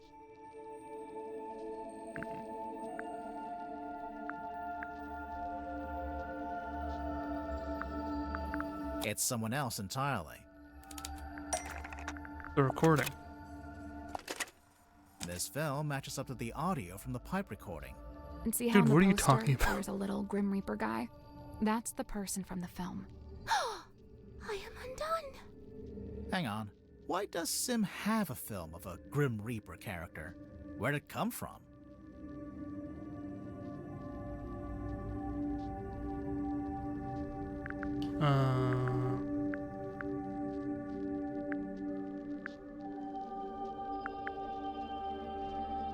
That's a good question.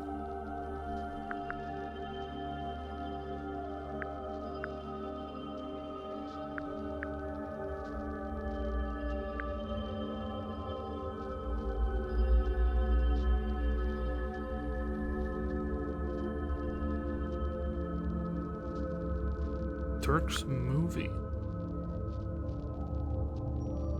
It's not even make sense, right? Because everything else It's a scene from doesn't Dirk's make any movie. sense. Oh, it's the Grim Reaper from the goddamn thing. Yeah, yeah. Where is the... There we go. Yeah, Devil of the Deep. Oh yeah, good catch. Okay, so Sim put the projector into the doll, and it projected onto the circular window at the back of the room. If the doll was sitting on the cauldron, where was the real Sim?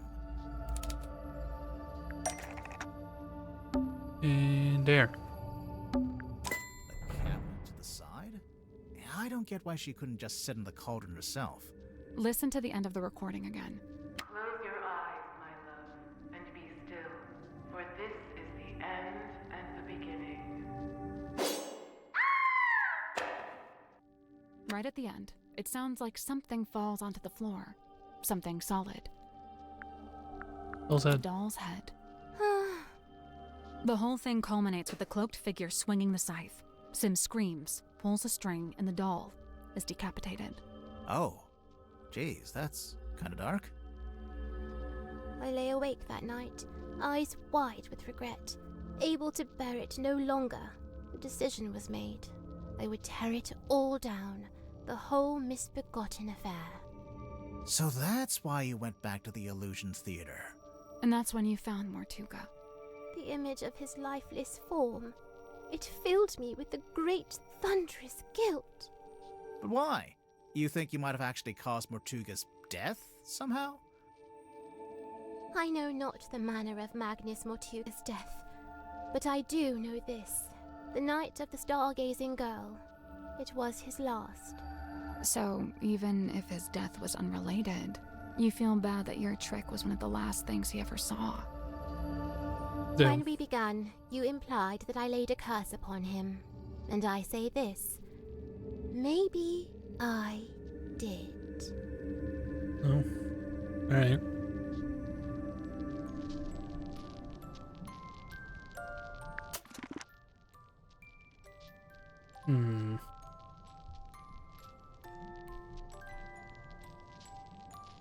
How old is this person? She's 18.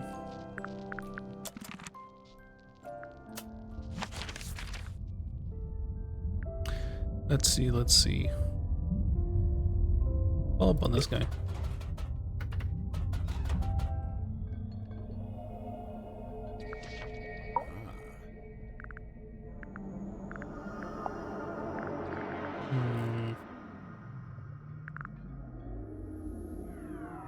Yeah, what's with the doll? Effigy of Miss Silkmoth. It's a doll she used to use in her magic tricks. I'm still not quite sure why she brought it onto the submarine, though. It's possible that it's bound to her, and thus leaving it behind was not possible. Bound? Through magic. Once bound, an effigy shares its fate with the person in question. Permanently? Not necessarily. If a rupture were to form between the two, they may become separated once more. Oi. If you be.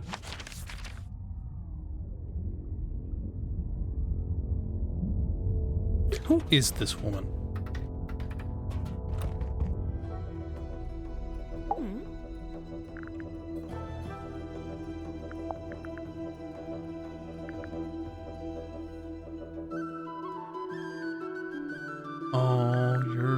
I see you've been enjoying my map.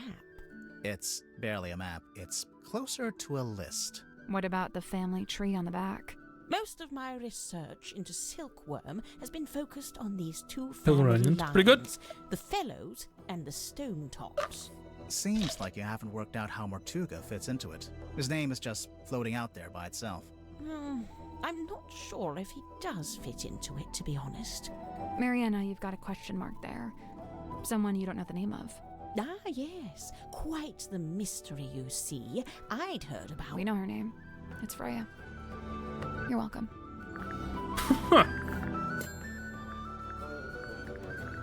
I can't speak to what that is squirming around in the bottle there, but the liquid is salt water with a mix of herbs.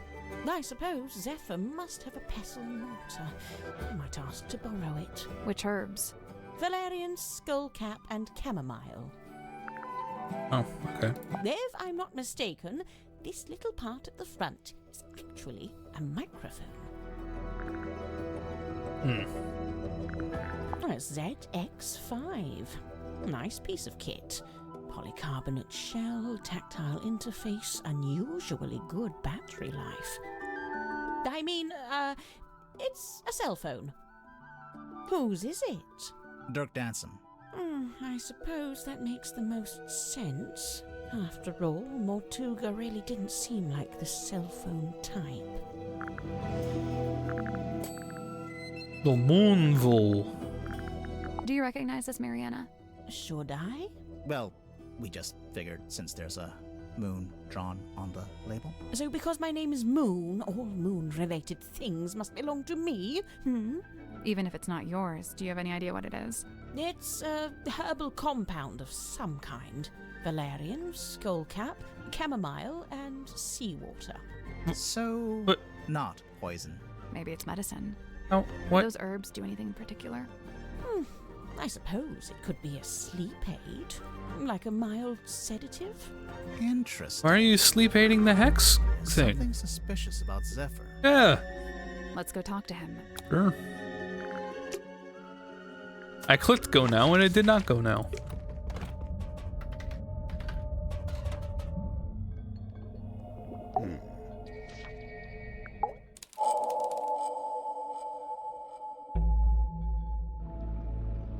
Zephyr, can you tell us more about the work When you he's do not as a happy. dream doctor? I'm looking for specifics here. I've told you all I think you could understand. To be blunt, it's not a line of inquiry that should concern you. That is to say, my experiments have no connection with the murder. You say that, but we found something at the crime scene that we think belongs to you. Specifically, something we think is related to your little dream experiments. That has nothing to do with my research. What makes you so sure it even belongs to me? The liquid. The color of the liquid. The smell. Yeah, let's do that again. That has nothing to do. What makes you so sure it even belongs Smell. to me? The smell. According to Mariana Moon, the liquid from the bottle is seawater mixed with 3 particular herbs. Mariana Moon's sense of smell knows no bounds, but I fail to see how this information connects it to me. The hex bottle. The liquid in your hex bottle has the exact same 4 ingredients. Irrelevant. The X bottle isn't anything to do with my dream experiments either. So what is it? What's in the bottle?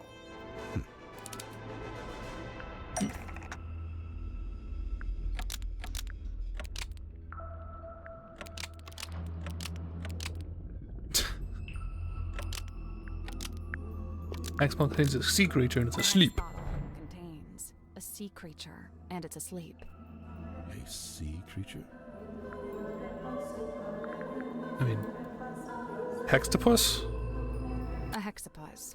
It's not called a hex bottle because there's a magic spell inside.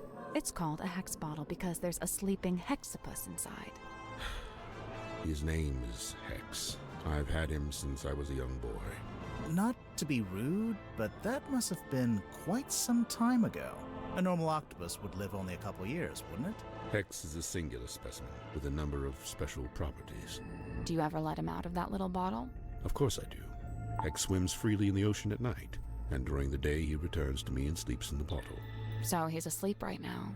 I knew he was related to your dream experiments. Who said anything about dreams? Nobody. But just looking at him, I think I know one of Hex's special properties, and it would explain why you'd be interested in the first place. What the fuck just happened here? What? Why is it? What happened to his textures?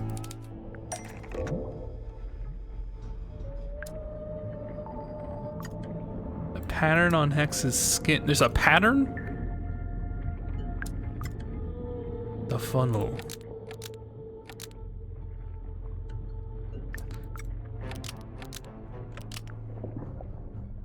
This is the right clue, but let's be specific. Okay.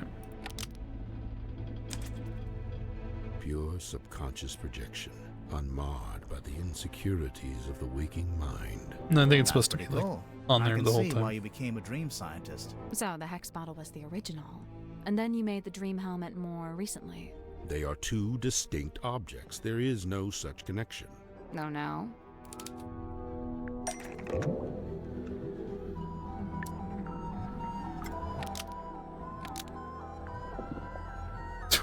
Keep trying to submit it by hitting the Dream shake helmet's button. Clearly just a scaled-up version of the hex bottle, specifically scaled up to human size.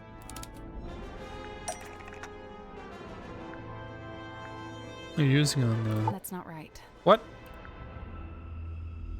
Who was Zephyr using the dream helmet on? Surely it was a friend of Zephyr's and someone with the tripled psyche. We heard Martuga was Psychonaut. experiencing a particular recurring dream. I think he was your test subject.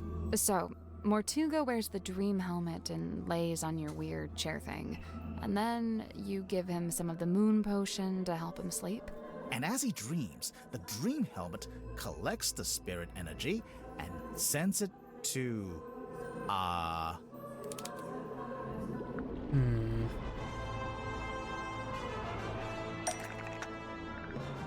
Sends it to space.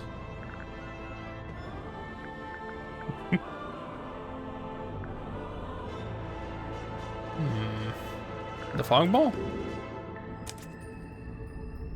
Oh. Alright, let's see. This antenna. Oh, and then this has an antenna. This antenna. Wirelessly transmits to this antenna. It violently explodes! This antenna wirelessly transmits to this antenna, and the fog ball receives the radio signal. Almost. Maybe just Yeah, change. no. This antenna... Almost. Yeah. This antenna wirelessly transmits to this antenna, and the fog ball receives the dream energy. Do not think I cannot hear your mocking tone. It may surprise you to learn that I have indeed had some success in this area. I did once successfully filter something into the fog ball, and I witnessed a face inside the glass. However, briefly. A face? No doubt the visage of someone from beyond the veil. Bro gets his dreams through Bluetooth. If your teeth are blue, you need to go brush. Unfortunately, I have been unable to consistently replicate it. Did you make a record of it? I thought I did, but I can't remember where. You can't remember where. You sure about that? That's not right. Okay, cool. Are you sure about that? That's not right. Okay. Are you sure about that? That's not it. God damn it. Oh, it's here. It's the fucking uncle. Let's see. Made drawing of the face that he'd seen in the fog ball. There it is. Irrefutable evidence. Sorry to burst your bubble, Zephyr, but, the fog ball was designed to show that exact face. What do you mean? Dude, that's just what it does.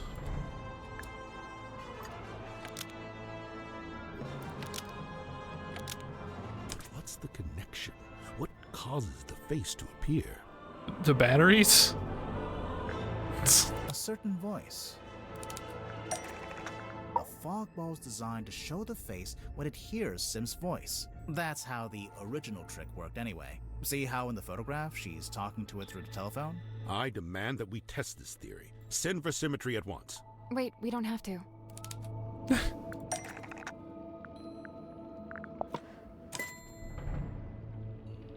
Oh my god. Come on, give it up. Just. Hey, listen. Stargazing, We have a recording of Sim's voice right here. stargazing girl stares into the ink black void. Upon her trembling lips, a question born. I don't say this to be cruel, but it seems like your dream experiments are, inconclusive. I'm just glad to have some clarity about what they actually are. And as far as I can tell, it all seems pretty harmless. Right, and the moon potion. As you said, merely an herbal tincture. But then why was it found at the crime scene? That I do not know. Do you know if Mortuga had any on him? Did he ever borrow a bottle from you? It's a possibility.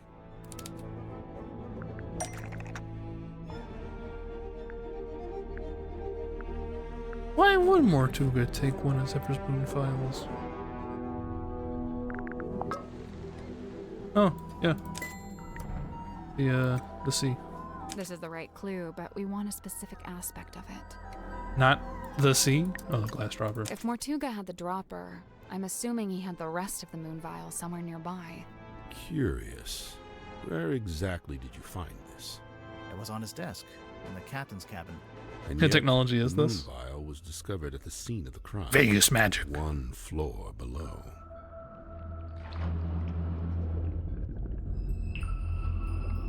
So, Hex actually shows his thoughts on his skin? Yeah, it's incredible. Hey, what if we got him to think about something else?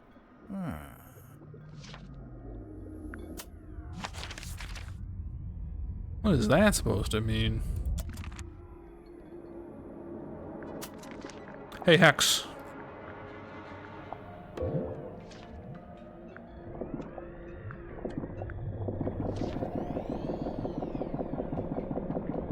That's why she said be quiet. That's fun.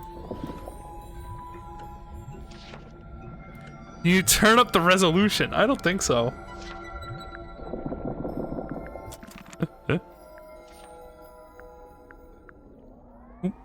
How to make him think something else?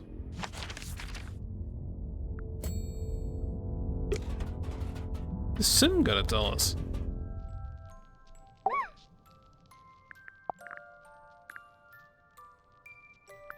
Like, I just ate a slice of red velvet. Should I eat the last one as well? Good question. No! Well. Here you are. What is it? I do not know and dare not guess. Ah, come on. One little guess.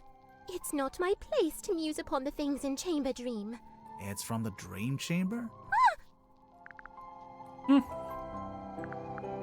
Why would someone bring along a bottled form of sun? Sunlight's good for you. Vitamin D, I guess. What does it do? All kinds of stuff. If you don't get enough, it makes you sad.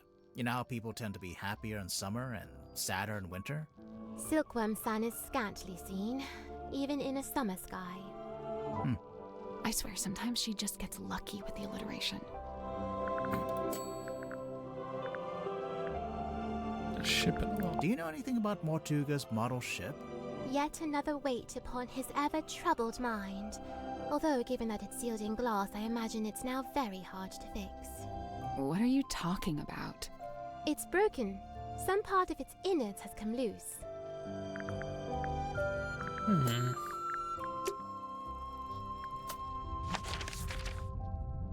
How are we gonna make this dude have a different dream? You! Hey! Mr. Grip's balloon basket. Oopsie. You know what? I'm gonna take care of Winnie. She keeps whining. I'm back.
Hello?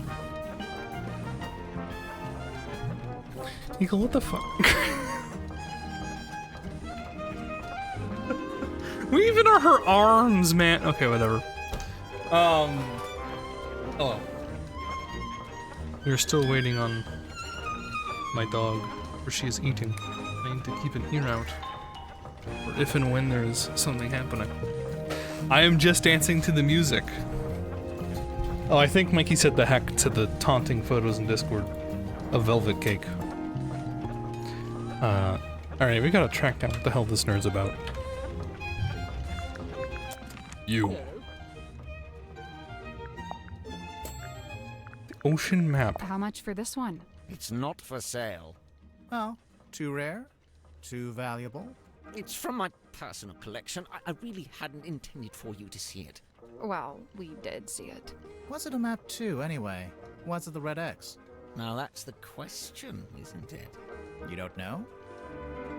Unfortunately, not.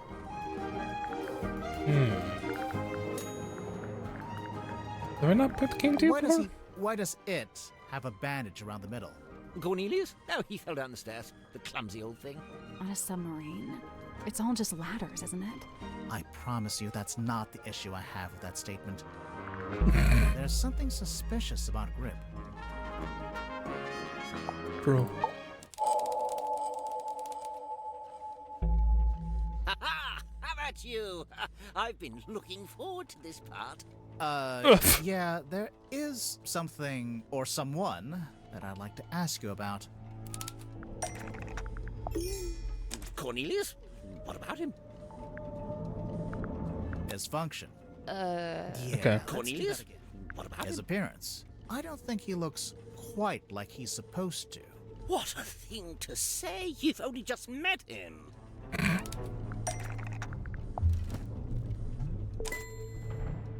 Boom. now you mention it, they don't match at all. The one you've got is a different shape, and it's made of wood. This is what you're grilling me about. Why would the two canes look different, though? Rip made a new cane after arriving on the submarine. What a damning accusation. Yes, I made a new cane, and yes, it's made of wood. Where are you going with this? Where did the wood come from? I forget.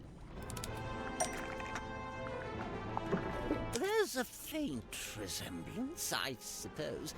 But aren't the wheel spokes a fair bit shorter than Cornelius?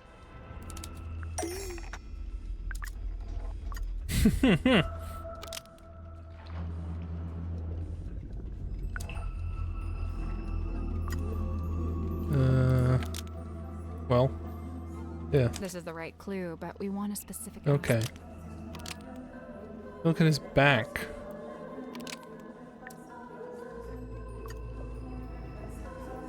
This is the right clue, but we want. I mean, I do think it's remove the bandage. You can see as Cornelius is made from. A happy face.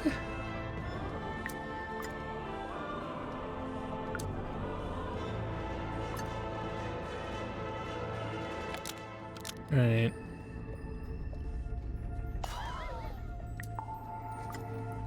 There we go. Remove the bandage. 2 pieces of wood. 2 things are in the other. Remarkable. This is quite the revelation. Oh wait, you're saying you didn't know the wood came from the wheel? Of course I didn't. Why would I know anything about that?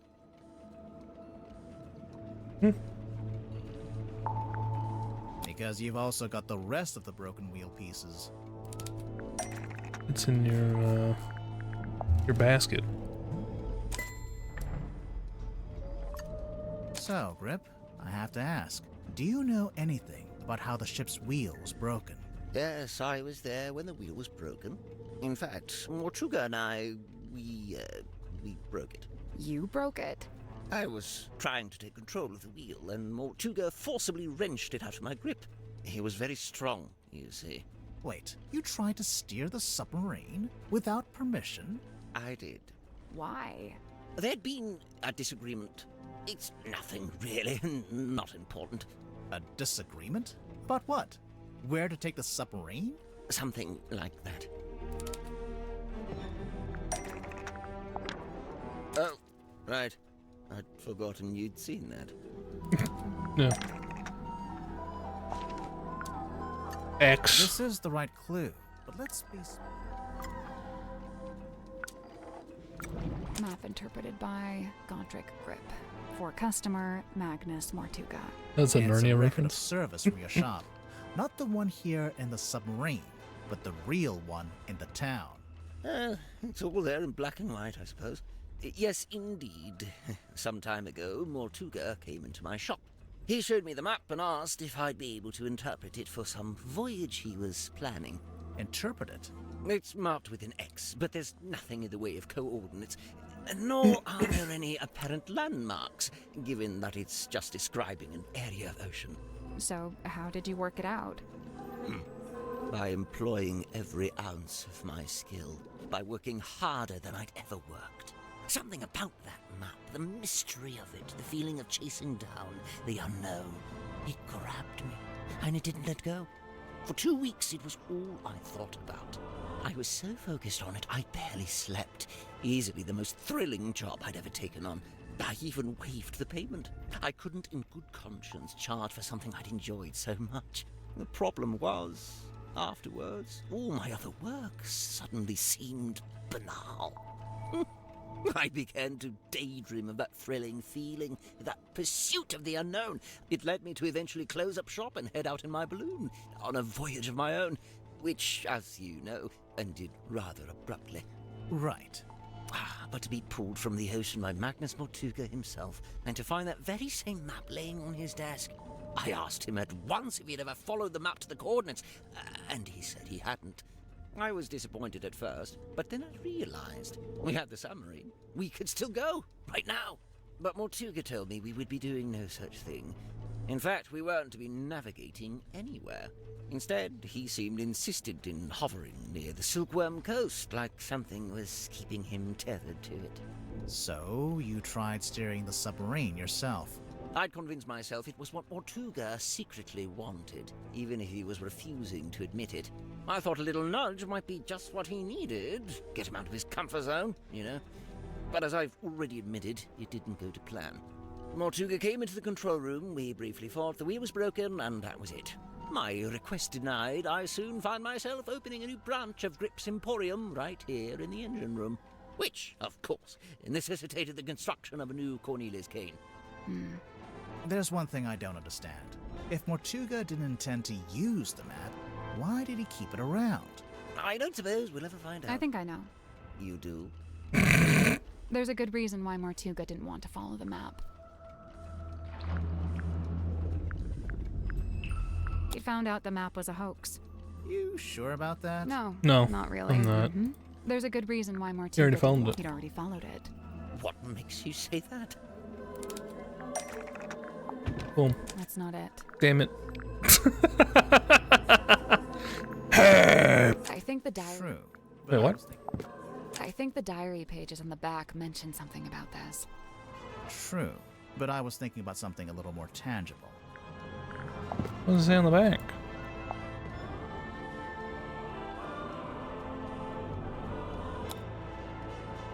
Oh, okay, wait, yeah, let's do the recording.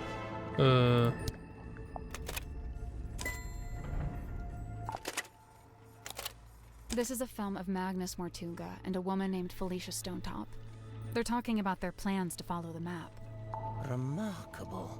Wait, was that filmed here on the submarine? No, in fact, it's not a submarine at all. The ship was called the Dearest Selena, but it belonged to Felicia Stonetop. She was the captain and Mortuga was her helmsman. See, he's at the top there, manning the wheel. You know, that's been on his desk since I arrived, and I never once thought to ask him about it. So, okay, we know they intended to follow the map, but do we know if they actually managed it? Good point. Making plans is one thing, but a successful expedition is quite another. I can't be sure, but there was something we found here in the submarine. Something that suggests to me Mortuga actually did reach the center of the map. Nope. God damn it!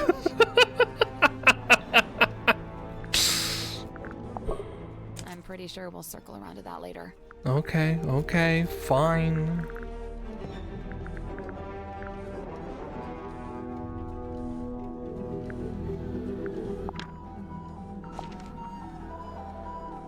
Oh. It's the... Is this? What's that got to do with it? Right there. Oh yeah, look at that. I think you might be right. But why didn't he just tell me? What did he find in the ocean that was such a big secret? Surely it wasn't just this. It hardly seems like anything at all. Well, buoys are normally put in place to mark a position. Position of something else in the ocean? It has to be. Think about it.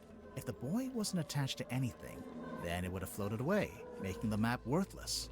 So, if they found the buoy when they went to the center of the map...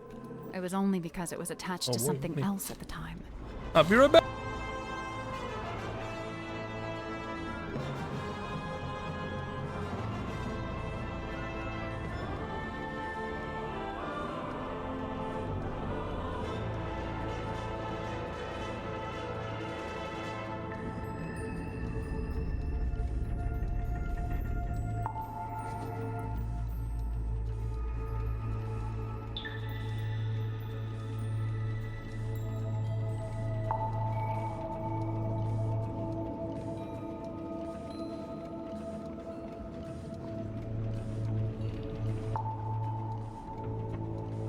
Got her.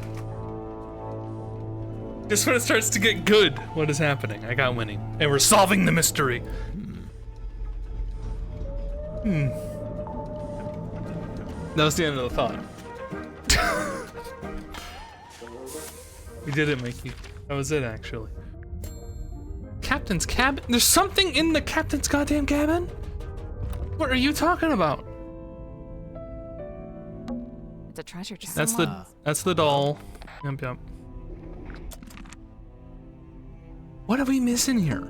It's Mortuga's bookshelf. A lot of these aren't books. They're scrolls. Scroll shelf. What's that on the wall? No idea. It's written in a language I don't recognize. That's helpful. What's that on the wall? No, it's written in a language. Nice window. It looks directly out the back of the ship. The ship? Yeah, you know, the submarine. Someone know what the treasure is. Bro. Is that a bell? I think so. Why is it hanging over the desk? Are you fucking joking? I never clicked on the Good one. Good one, me. Hatched from the egg and crawled out to sea. Alright. Hey, you're like his girlfriend. What's with the bell? Oh, this thing weighs a ton. Reckon you could pick it up? You're pretty strong, right? I could maybe get my arms around it, just about. What about Mortuga? Probably, but he had real big arms, like me. But for anyone else, it'd be a two-person job. Yeah, I think so. It's custom made. See the S emblem on the epaulets? And on the back? S for what? Seafoam, obviously. So why isn't Cynthia wearing it? I guess she'd rather keep it preserved. Any idea what Zephyr's keeping in this bottle? Whatever it is, he dumps it into the ocean every single night. What? What do you mean? Every evening, he comes by the airlock and empties the bottle into This the is water so tank funny below. out of order. And the water tank leads out into the ocean. Yeah, and then each morning he comes by with the empty bottle and fills it back up again. Why? What's he doing? I've never managed to work it out. That's so funny out of order. Magnus wouldn't bring this inside the submarine, but he didn't seem to want to get rid of it either. So it must have some kind of purpose. We already know what it does. We saw it on the way in. It shines a big green light so you know where to go to find the submarine. I saw posters just like this up on the walls in Fortuna Hall. You went to see Symmetry's show? No, by the time I came through the town, she'd already left. But her posters were still up. Yeah, the owner was scrambling to find something new. I don't think she wanted to admit she'd lost her star act. The theater owner, that's Baroness Fortuna? That's her.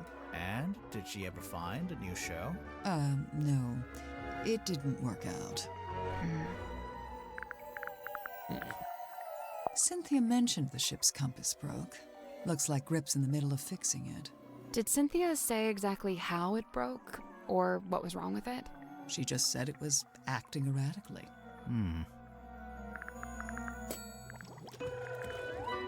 That drawing of the coral, it looks familiar. Oh, it's just a generic piece of red coral, isn't it? It reminds me of a piece I found in the ocean recently. Can I see it? Do you still have it? No. Great. Wonderful. No? Okay. I thought I'd get like a, you know what we should do? Looks broken. Does it? How can you tell? I just assumed it was waterlogged from the bilge water. How did you know we found it in the bilge? Because it smells, and it's still wet. Oh, yeah. Ew. Sally, you take it. I don't want it. Ugh, you keep it. Nothing comes to mind. Okay. Come back to you later. The airlock grotto?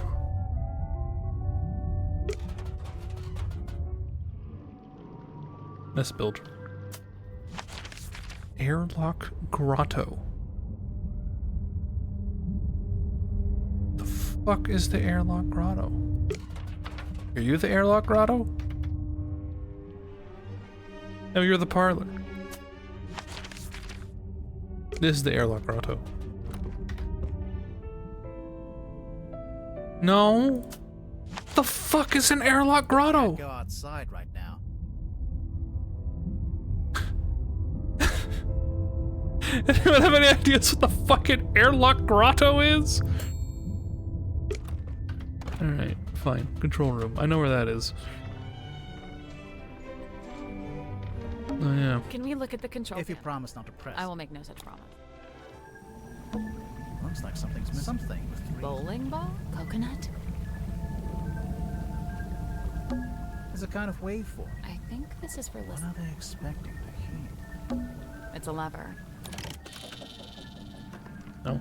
A little card came out. It's got a bunch of numbers printed on it. Oh, I guess it shows the daily readings for the depth, the speedometer, and the heading. I wonder why you'd need that. Insurance purposes, maybe?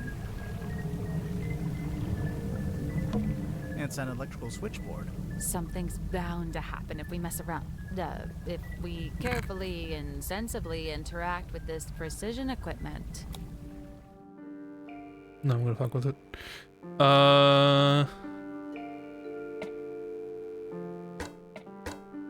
Aha.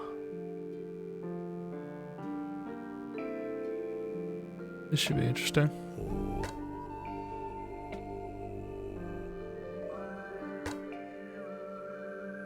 Did you not do that?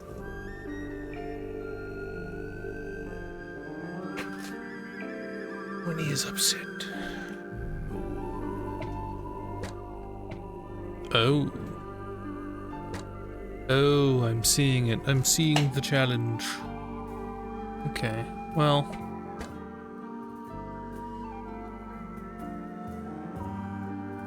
We could. That is needed for both of these. And then for the blue, we need just left and right. Is this not it? Got it. Okay. I didn't add food coloring, that's why it's brown. Oh, that's fucked. Nice work. I don't imagine you talking about the food, but I imagine you are, because it's funny. Something unlocked. Good night, Nemo. The hatch opened. The heck? It's a ring-bound book.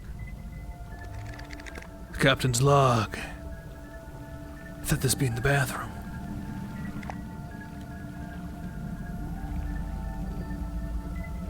Why did she scramble this? Why did we scramble the... Captain Mortuga found dead. Details unknown. Cruise terminal shows Captain Seafoam assumes command. James Dusk arrives on submarine, and a man named Dirk Dansom. A girl named Cynthia Seafoam contacted the submarine by radio from a rowing boat. A woman named Madame Tadpole was found in the ocean. Zephyr invites a girl named Symmetry Silkmoth onto the submarine. Godric Grip rescued from hot air balloon accident. Zacharias Zephyr sets up his equipment in the infirmary. Final preparations before we take the submarine out for the first time.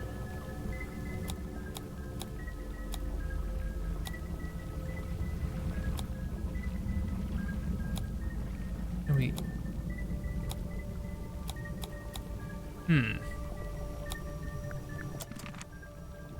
Interesting.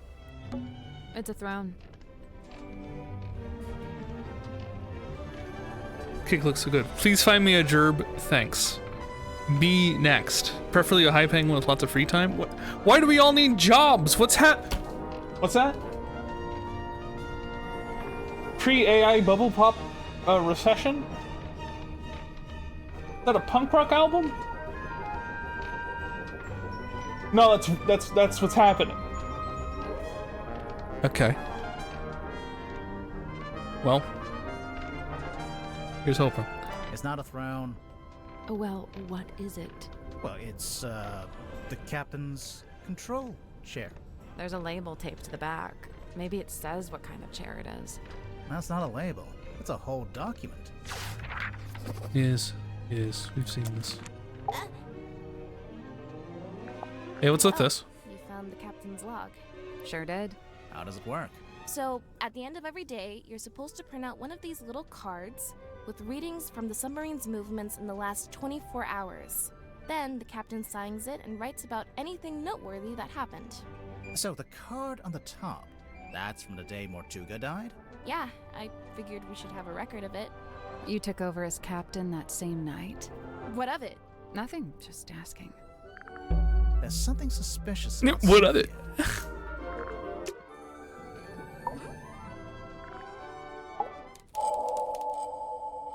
What's going on here? Cynthia, you became captain after Mortuga died? I like their signature being used different from each other. I would like to change mine, then do it. I mean, maybe not for your legal documents, but you can have like a different signature. Yep. It's just the way it's meant to be. Just the way it's meant to be. Right. We got it. But, there was something you used to claim the captaincy? A document? Yeah, it's this one. Correct. Okay, but you have to admit, the wording on this thing is kind of vague. It doesn't actually say, "Hi everyone, Mortuga here. Cynthia gets to be captain if I die." Let's review, shall we? This contract represents an agreement between the two individuals in contention over the ownership and command of the Mortuga submarine. The two individuals, that's you and Mortuga? Indeed. But you're not actually named, by name. If I may continue, for their own safety and privacy, these two people shall only be referred to as Party A and Party B. See? Mortuga was quite a private person. He was just being considerate. You call it considerate. I call it convenient. So Mortuga is Party A. Correct. Previously, Party A has been considered the legal owner of the Mortuga submarine, and thus its rightful commander. He's clearly talking about himself. It's the Mortuga submarine, after all, and he was the commander. However, a recent development has exposed that Party B is in fact the legal owner of this vessel. Party B. That's you. Affirmative. A recent development. There's more of that deliberately vague wording. I have a question. When exactly did Mortuga write this contract? When exactly? I don't actually know. You don't know when he wrote it? Well, it must have been sometime after I came aboard the submarine. I assume it was after I presented my case to him. Cynthia might not know, but we actually have some insight on this. For one, we know how the contract was written. How it was actually created, I mean. Where is it? Everything got shuffled. It was typed on Warman's typewriter, so it was made sometime after Warman arrived. And Warman and Dirk arrived after I did, so this gets me off the hook. Try not to sound too relieved, but yeah, this does seem to confirm it. So, my next question is this. When did you sign the contract? Mikey, I don't think he signed this contract. Mikey, I think Mr. Mortuga was not involved in this contract in any capacity. A little while ago? Some amount of time ago? If this conversation gets any more vague, I'm going to cry. Was it a day before the murder? A week? Surely it was at some point before the murder. Otherwise... I think it might be time to make an accusation.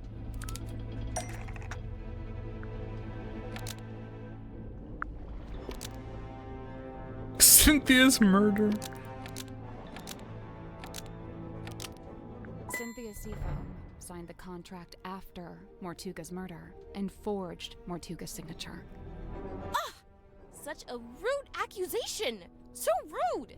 I assure you, that is Mortuga's exact signature. Do you have any evidence that it's been forged?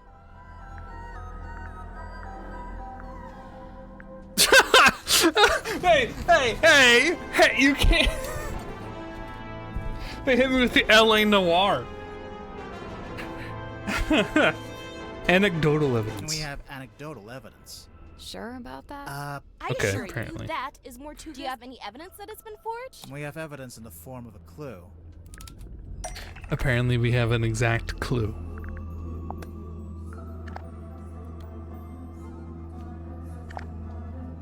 Question is...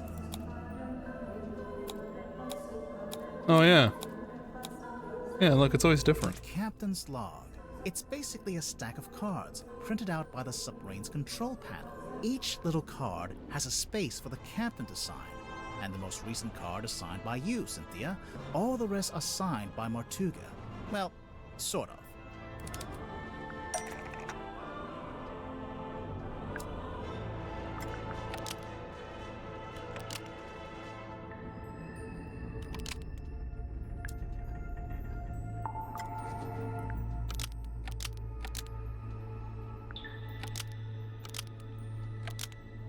Mortuga's signature on the contract is an exact match of Mortuga's signature on this card, but it doesn't match any of the other cards.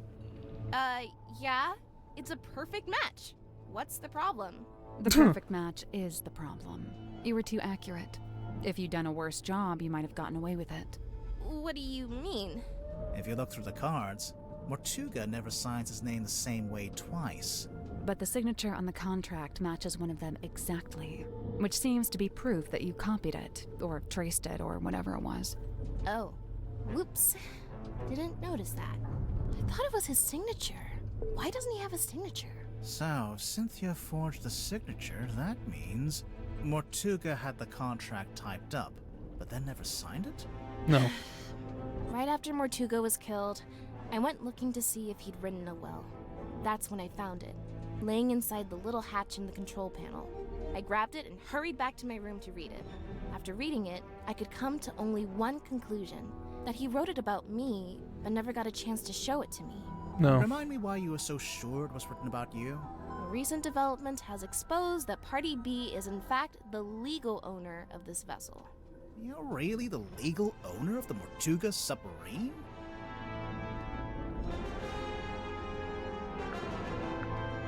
It was originally the Seafoam submarine. Yeah.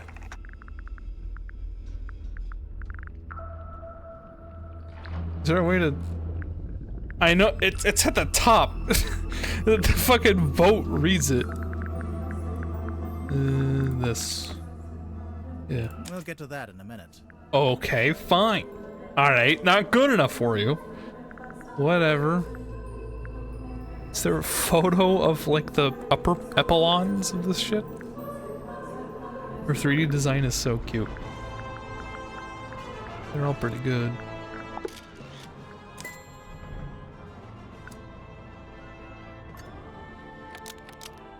Construct submarine.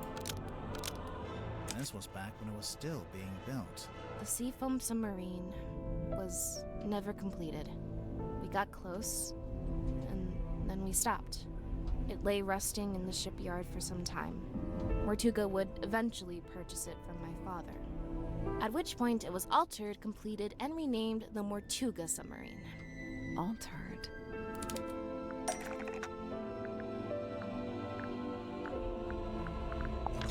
Yeah, the blueprints from my mother's original design. But as I said, that version was never completed. I've been trying to update it to show how the submarine looks now. The design changed a bit after Mortuga bought it. Wait, if Mortuga bought it, then he did own it. It wasn't a legitimate purchase. It wasn't my father's to sell. So, the recent development mentioned in the contract, that was me, informing Mortuga that his ownership of the submarine was based on an illegitimate purchase. My intention was to refund his payment and undo the transaction, placing the submarine back into my ownership. Wow, I bet he loved that. Refund the payment? You tried to give him his money back? Not money, something else. The worthless bar. The deeds to the Stonetop Inn, originally owned by the Stonetop family until it was passed into the ownership of Magnus Mortuga. And then...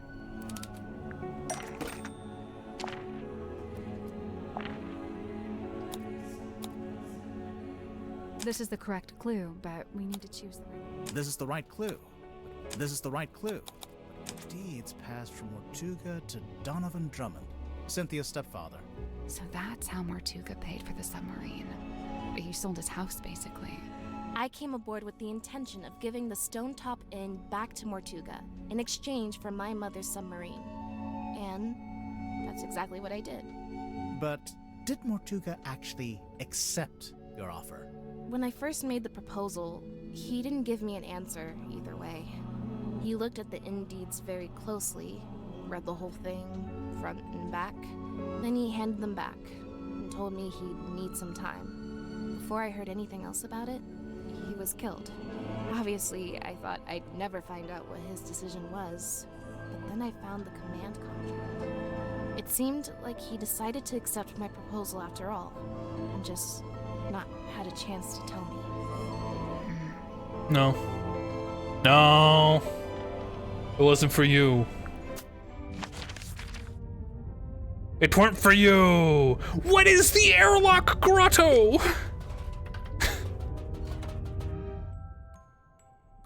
What the fuck is an airlock grotto? We can't go outside right now. Fuck is an airlock grotto? Is this the airlock grotto down here? Hold on.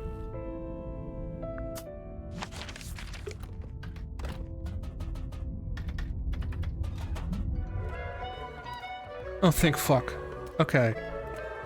Airlock space, yes, of course. One of those old, heavy ones. You think it's a safe? Nah, looks pretty dangerous. A safe. Oh.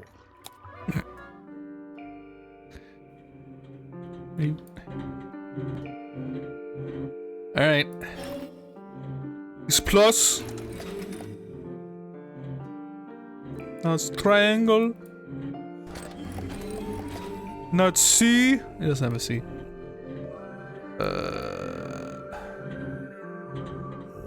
Okay. What do you have between the two of you? Plus. Triangle. Triangle. Plus. Triangle. Triangle. Plus. Diamond. Circle. Don't have a circle. What else you got?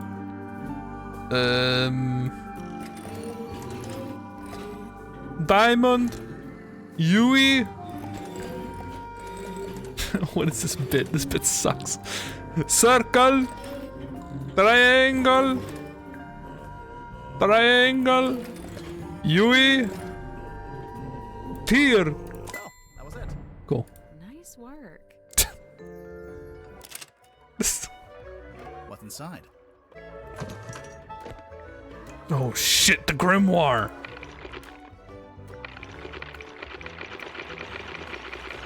Rugged, bloodstained pocketbook. Oh. Uh-oh. Hey. Oh, that was all the clues, by the way. We were done clue hunting. What is this? Hands off. It's mine. What's this symbol on the front? Looks like someone scratched it in with a claw or something. Claw! None of your business. How do you get it open? You don't. You don't know the code? Oh, I know it. But you don't. Is it your phone number? Your birthday? Name of your childhood pet? Sally, it's a number. Oh, yeah. Tadpole didn't give us the code for the pocketbook. Yes, it's true.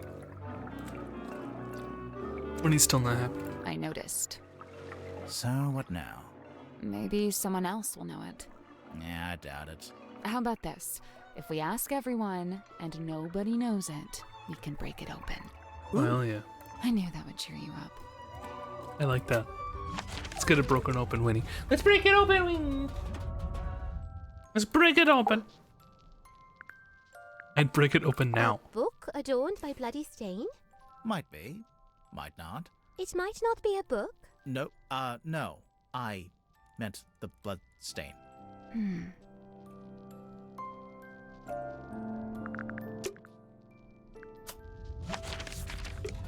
Hey! Hey, you know the code?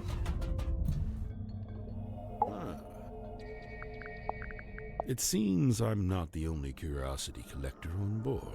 This book, if it is indeed a book, has clearly got a story to tell. Okay, thanks, jackass. You know what? You're such a busybody. I bet you know it.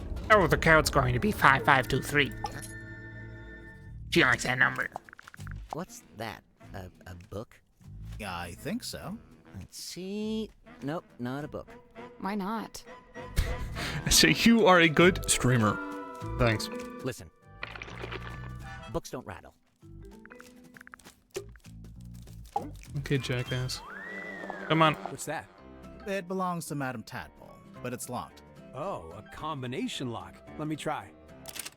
Yep, got it. How did you know the code? Easy. It was her birthday. Huh. How do you know her birthday?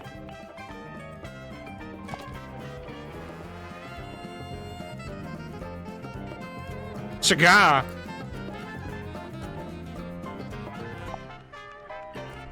Professional swimmer currently traveling looking for work too. Have to think of an angle, but I think it'll work. She's tough, doesn't look like could be a keeper. Caught her snooping, taking photos, says she's on the trail of a werewolf. She's a pain in the neck, but she's a natural storyteller. I put her to use. Your theater's seen better days, but still the best spot in town to set up. Tried to cut a deal, but she's been tight-fisted. Drum, hopefully not for her sake. Everyone's phone numbers. There's something suspicious about Mariana. Let's go talk to her. Maria. Gambling addict. There's something suspicious about Tadpole. Yeah, no shit. Let's go talk to her. One at a time.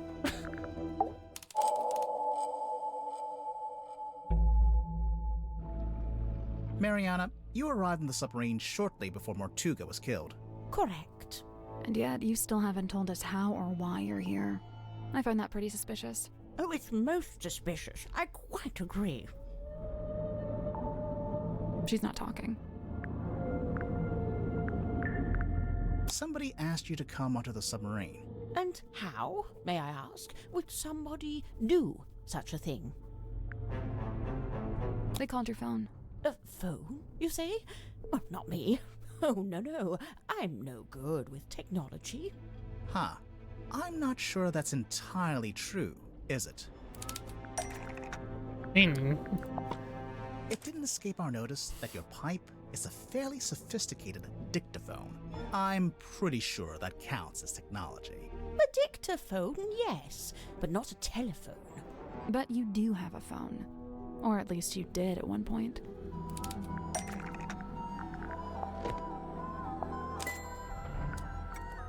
Phone number. For whatever reason, there's a photo of you in this pocketbook, and beneath it, a phone number. I assume it's your number. Of course it is. But you... Are you watching? I'm only going to show you this once. Ready? Moon phone. Nice, isn't it? Is it custom made? Can we look? No, you can't look at it. The battery's perished. I haven't used it in several days. But if your number is written down in the pocketbook, then anyone on the submarine could have called you, back when you still had battery. They'd have the number, but how would they call me from the submarine? There's nothing resembling a phone or a radio hooked up in the control room. They used the phone because the guy. Dirk wouldn't need to use the ship's phone. The guy opened Much like it. you, he's got his He own. knows the number. What's more, there were 2 outgoing calls to your number. Oh, dear me, someone doesn't know how to clear their call record. So, you admit it was Dirk who called you? Absolutely not. But we just... It wasn't Dirk. Oh. Nope. What? Nope. What? That's not it. What? I'm willing to bet it was Mortuga. Do you deny it? No. I just need to be careful what I say next. Well, with this in mind, I think I can say why you're here on the submarine. Okay. The actual moon.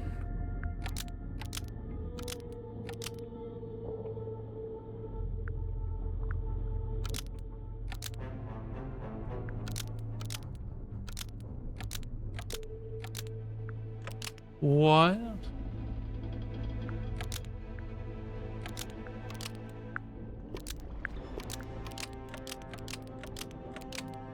Mariana Moon took somebody away from Madame Tadpole Wait, no. to pay off a debt. No, I That's didn't not mean right. somebody.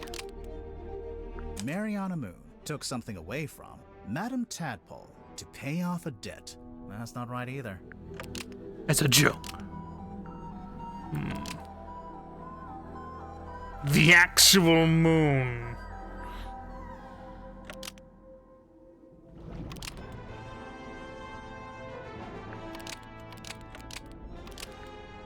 As a joke. Mariana Moon took somebody away from Silkworm on Sea to frame someone. That's not right either. I think it's to pay a gambling debt.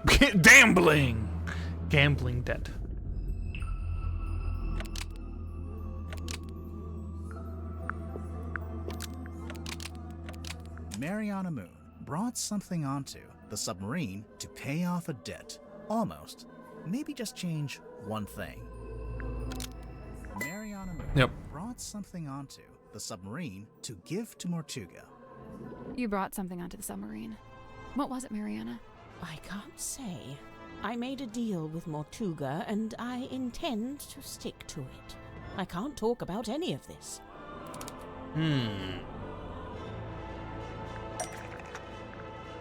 What was it that she brought? We found this box in Mortuga's quarters. You don't happen to know how to open it, do you? I can't say. Sorry. Thus confirming that this is what you brought on board for Mortuga. Otherwise, you'd be free to talk about it. Damn. So, you're only on the submarine because Mortuga asked you to bring him this box. What did you get in return? Money? The answer was right there in your question. In return, Mortuga gave you access to the submarine. Couldn't believe my luck. I'd been looking for the Mortuga submarine for some time, unsuccessfully, of course. Why? For a lifelong purveyor of local legends and urban folklore, this place is the Holy Grail. So, I'm guessing you won't tell us what's in the box. Correct. I shan't be doing that. Or where it came from? Or that. No. So don't even ask. Actually, just by looking at it, I think we could work out where the box came from. We need a clue to compare with the black box. Something we can use to work out where it came from.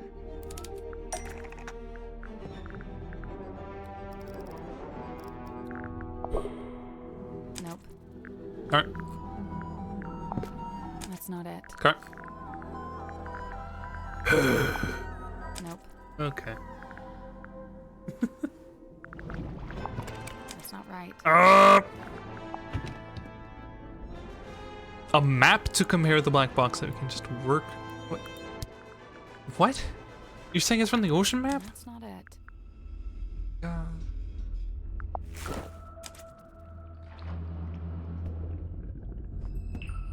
Oh. Yep.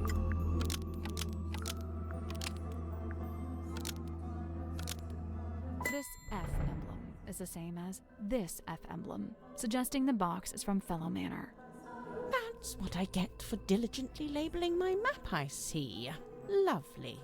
Wait, so Mortuga called you up and asked you to get this box from Fellow Manor. What did he... No, he didn't mention the box. Then what? He did ask me to go to Fellow Manor, but what he wanted was information. Oh wait, why couldn't he go himself? An excellent question. I'm still pondering that one myself. So what kind of information did he ask you to get? Can't tell you. Sorry. But the information Mortuga wanted, whatever it was in the box. I believe so. How would you know? Did you open it? She must have done. And when you gave it to Mortuga, he must have opened it too, to check it had the information he wanted. As I've said, I came on board the submarine via the foredeck, and Mortuga met me in the parlour. He took the box and told me to wait in the control room while he went down the hall into his cabin. So I waited in the control room. I was the only one in there, but, What? I could hear Mortuga opening the box. How? I've no idea. He was on the other side of the ship, but I could hear him quite clearly. Although it was quite a thin sound, rather like it was coming through a telephone. I wonder. The telephone. We found this radio hidden in Mortuga's cabin. It's kind of busted. It seems to be turning on and off by itself. So the radio was picking up the audio of Mortuga opening the box and transmitting it to the control room? When I heard the sound, I did initially think it was coming from the control panel, but as I mentioned, it doesn't have any kind of radio. So it's still a mystery. Did you record the sound on your little pipe dictaphone? Of course. You did? But we listened through all the tracks on the tape and didn't hear anything like that. Oh, really? I'm quite sure I made a recording of it. Hang on. What kind of sound are we even talking about? The sound of someone opening a box? Mariana, how would you even know what you were hearing? Oh, that's simple. It's because he was talking to someone while he opened it. What? Who? I don't know. I could only hear Mortuga's voice. But he was definitely having a conversation. Was he talking to himself?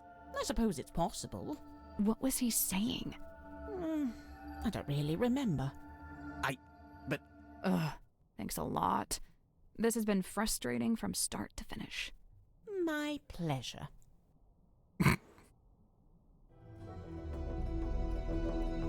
Okay. Winnie's upset still, so I'll be back once more.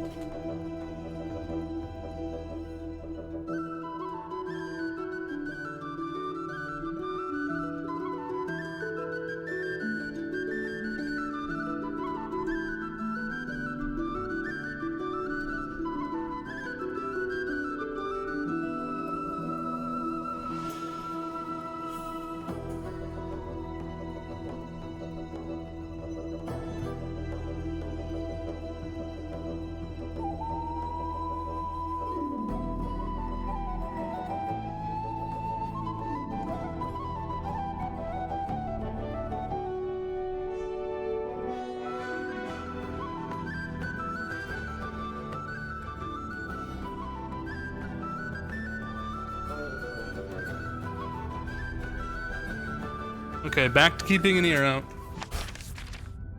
Alright, lady. Why do you know this moon girl? Huh? Keeping secrets? Tadpole, what would you say your relationship with Mortuga was like? We got on great. Where's this going? Did you ever disagree with him? Argue with him? Nope. Let's get to the point, hmm? Come on, give it up. Just let me take it. I'm sorry, Tanya. I cannot. But why'd you even need? I've told you before. No, you haven't. All you've ever told me is that you... I'd like to request that you return to your room. I have something I must attend to. Someone sneaking around recording me with a dictaphone? Seems like it. It may have been recorded without permission, but it's still a record of a conversation you had with Mortuga. It sounds like you're trying to get something from him. Some kind of object he was keeping from you? An object? Nope. So then what were you talking about? I don't want to tell you. You'll take it the wrong way. It's just, you were seen rummaging through Mortuga's bookcase. The one in this cabin. Someone sneaking around watching me rummage through bookcases? I thought maybe you were looking for this. Oh. Oh boy.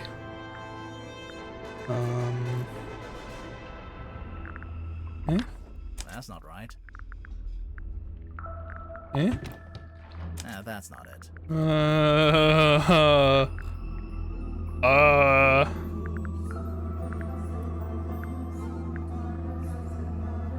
Eh? That's not it. Eh? Ah. Nope. That all you got? I mean, it would neatly explain what that argument was about. Not an argument. And obviously I noticed that there's a dried blood stain on the front of the book. Nosebleed. Very common among divers. Oh, really? I assumed it was Mortuga's book because of the MM initials. Nope, it's nothing to do with him. It's just some old book. It's not important. Now that's not quite true, is it? It's not even a book. It opens up into a little box. Mental note. Don't tell your birth date to Dirk Dansom. Well, even if you didn't take the book from Mortuga, there's something in there I wanted to ask you about. Captain's log, true.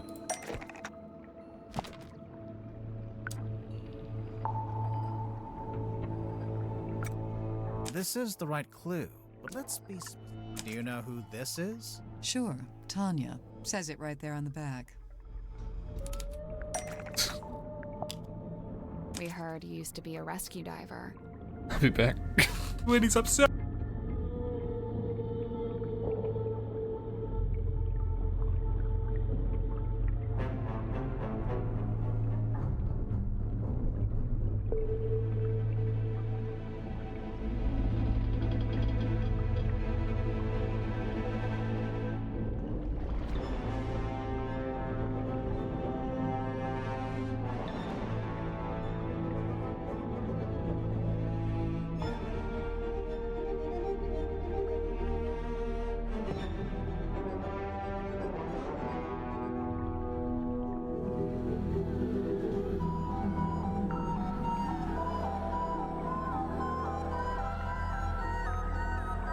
When he's been rescued. Mental note. Don't share any personal information with Dirk Dansom. Hey, they spelled your name wrong. It says Tapdole. Unless... Yeah, that's my real surname. Tadpole begun as a stage name, but now I just wear it as my name.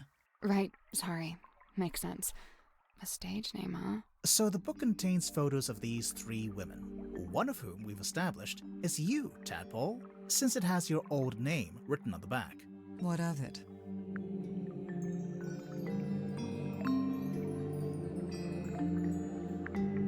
It probably means the book didn't originally belong to you. Right. Why would you have a record of yourself? I Didn't name drop. It's nothing to do with Mortuga. So who does it belong to? Nobody. We need a clue to compare with the pocketbook. Something to suggest who the original owner was. That's not it. Damn it. Damn it! No!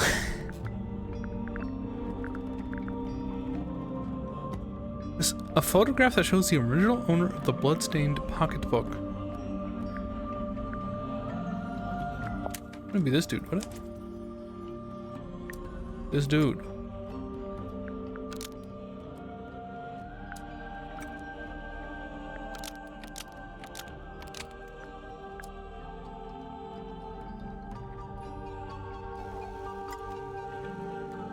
It's Wally Wolf. Waylon Wolf. The scratch on the cover is an engraving of the ticket because it was made by Waylon Wolf. Almost. There we go. The scratch on the cover is an engraving of the WW initials because it was made by Waylon Wolf. Wally Wolf. So the man in this photo, Waylon Wolf, we think was the head of some kind of traveling show. A group that you, Tadpole, used to be a member of. Hey, look at that. I'm actually impressed. Presumably, the pocketbook is where he kept records of the various people he had dealings with. Tanya Tadpole, Mariana Moon, Baroness Fortuna.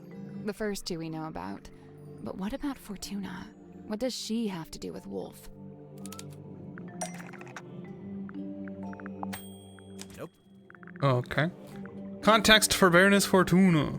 Branding from the Fortuna Hall Theater. That almost works, but it's not what I was thinking of. Okay, sorry. Something from the Fortuner. Winnie.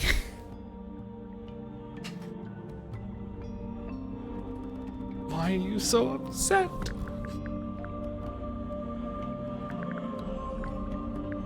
Some kind of Fortuner. And it's not the show.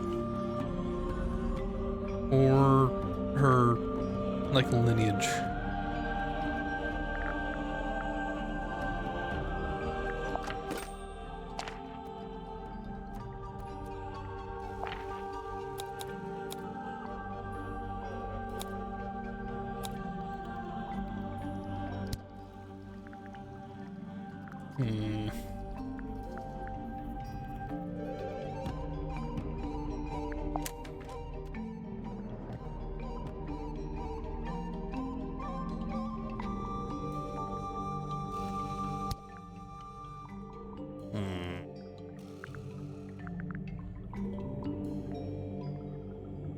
Branding from the Fortuna Hall Theater. Yeah, this, right? Baroness Fortuna owns the Fortuna Hall Theater in Silkworm on Sea. We actually passed it on the way to the Stonetop Inn. It's all boarded up now. Perhaps Wolf's traveling performers came through Silkworm on Sea at one point, and perhaps some of them never left. It might be why Madame Tadpole's in this part of the world in the first place. So, if the pocketbook originally belonged to Waylon Wolf, Tadpole, how did you end up with it? I took it from him. I assure you, he doesn't need it anymore. So, it really doesn't have anything to do with Mortuga. But in that case, what was that argument about? Not an argument. Come on, give it up. Just let me take it. I'm sorry, Tanya. I cannot. But why'd you even need to? I've told you before. No, you haven't. All you've ever told me is that you're... Right, fine, I'll tell you. But you better not get all excited. I'm so...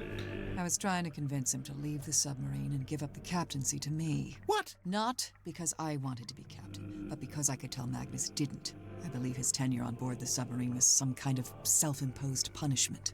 But I thought maybe he'd suffered enough. Maybe he deserved another shot at... At what? At whatever it is he actually wanted. Damn. I think it's finally time to make our report to Cynthia. Oh? She'll be thrilled. Really?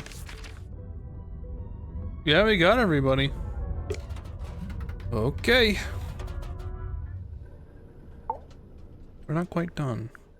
Hey, do you have a minute? We're, ready to make our report. What's wrong? I appreciate your hard work. Truly. However, I think it's time you left. What? We didn't even tell you what we found. People are starting to accuse each other. I don't like it. So you're giving up? You're not gonna see this through? Sorry, but I just think maybe What? That's just the way it's meant to be? I need to go. Everyone's gathering in the mess hall. I'll resurface the submarine, and you can leave via the foredeck. I guess we'd better go. We get paid, right?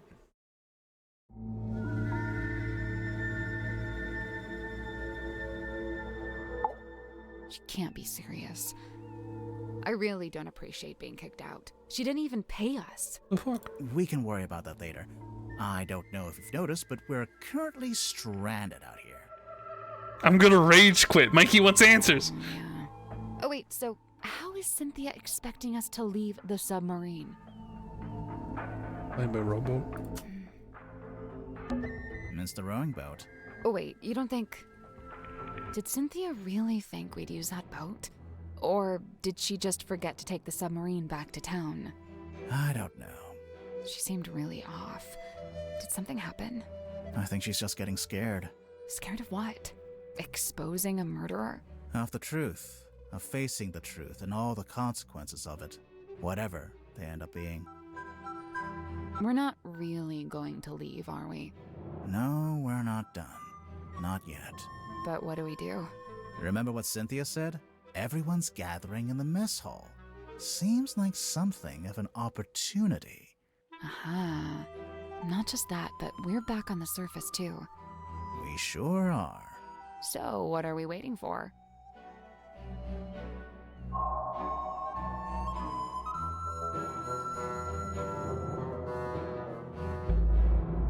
Shake it to the water. Now we can go over here. Just run right past the mess hall.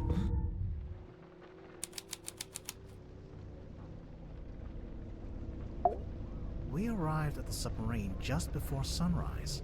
And now it's sunset. Are those... They can't be. Wouldn't they get washed away? It almost looks like they're burned into the wood. They're permanent. Roll over. It's the mast. It's been snapped in half, and it's leaning to one side. A bad storm, maybe? Holy... Grimoire, there's a giant wooden woman tied to the back of the submarine. Oh, big lady! I was wondering if they kept this. I half expected to find it inside the submarine somewhere, but it's too big to fit in the storeroom, I guess. It's the figurehead.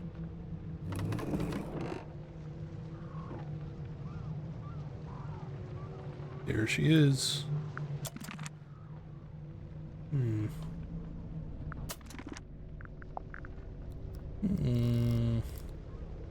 Right, there's bonus items to be found. Or. Or what? Or. It's the other or. From the rowing boat on the foredeck? Yeah, when she threw it. What's it doing over here? Tadpole told us she threw it over here. And it got stuck in the wall. And hasn't moved since. Seems like it. Yeah, she did throw it. It's the aft deck. It doesn't look anything like the foredeck. Of course not. It's the door leading back into the captain's quarters. The one part that actually looks like it belongs on a submarine. There's a big metal latch, but... What? It just seems odd that you'd be able to latch the door from the outside. Huh. What's this? I don't know what it's called, but I think that's where you attach the wheel. Does she look like someone? The ship's wheel? Yeah. Does she look like someone?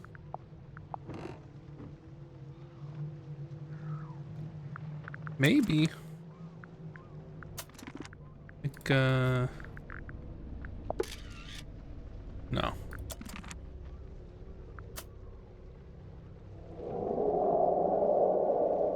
Yeah, man. What? You just said something.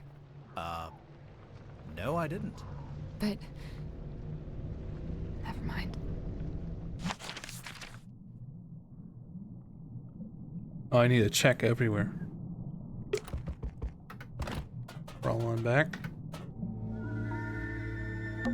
Hey, buddy. Been a while. What? It's boy, by the way. Boy. No, it's buoy. Buoy. Agree to disagree? Disagree to disagree. Baba buoy. It's the foredeck. Looks about the same as before. This makes a little more sense now. But who painted the big Mortuga name on there? You don't think Mortuga would have done it himself? I don't think so. Then I guess it was the guy who rebuilt the submarine. Drummond, I think his name was? The shipyard guy. We've got work to do.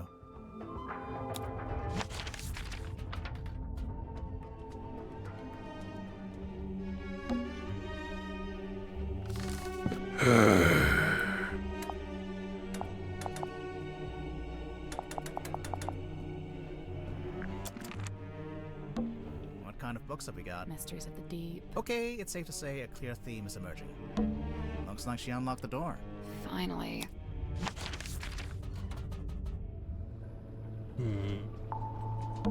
Can we look at the control panel? If you promise not to press. I will make no such promise. Why are they blinking? A radar?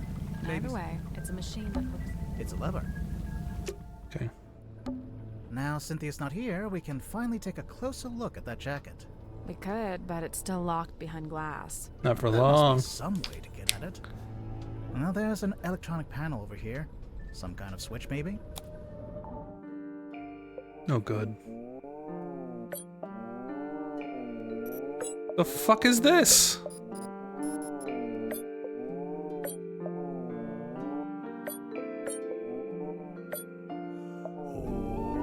What?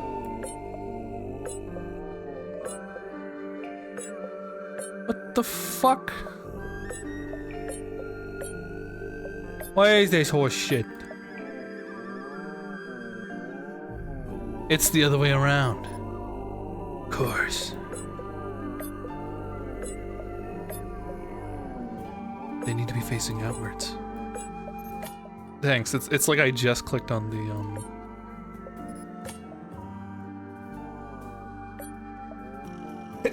on the hint on the turn in my answer device.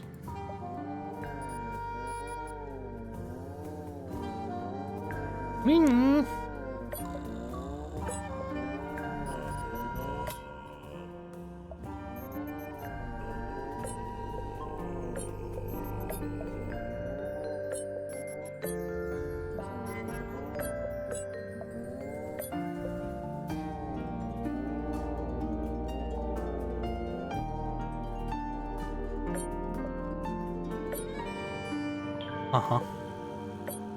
That's not it. So we've got to move the 6 panels to... There's a way to rotate them too, but it's kind of...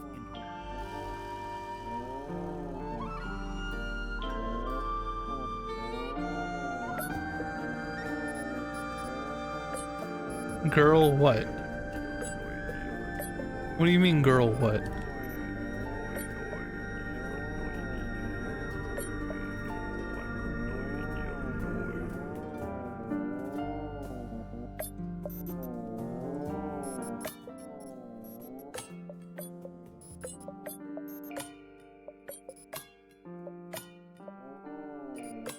I guess that's wrong. Each panel's What? connected to a smaller circular part, but we don't need those to cover the circuit board. No, but we can use them to change the angle of the panels they're connected to.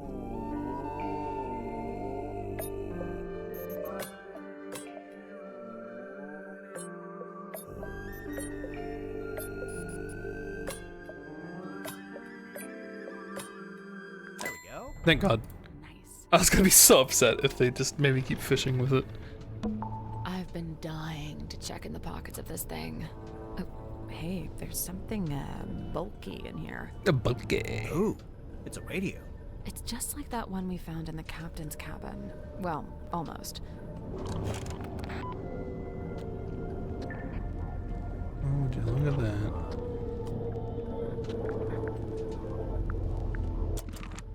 It matches. It matches the other radio that was left in the captain's quarters. Look at that.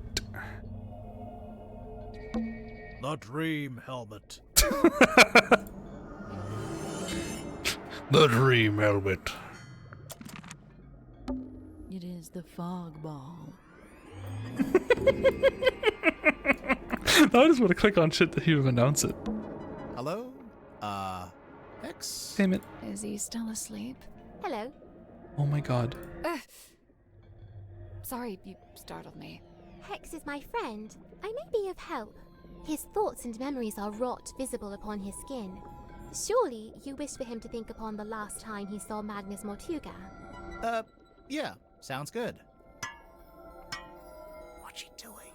She's just tapping the glass. Shh. It is done. Thanks. I was never here.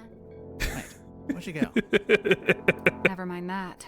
Take a look at this. Mortuga. You got crushed by the bell?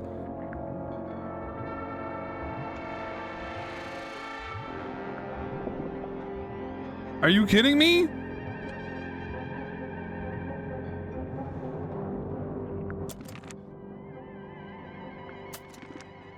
What the fuck? The Hex Bottle. Oh, the Hex Bottle. Yeah, there we go. Tired? I worry. I You are. Let's take another look at this bookshelf.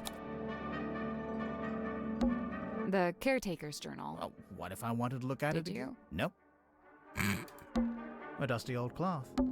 There might be, but I don't think it's anything to do with the books themselves. There might be something we could try, but I don't think it's anything to... Why don't you reach in? Maybe there's a switch or something on the other side? Why don't you? Because I absolutely do not want to. Oh boy. Here goes. Got it. Oh. The bookcase moved. It was a secret door. Sally, you must be thrilled. My secret door quota is well on the way to being met. A secret room. Whoa.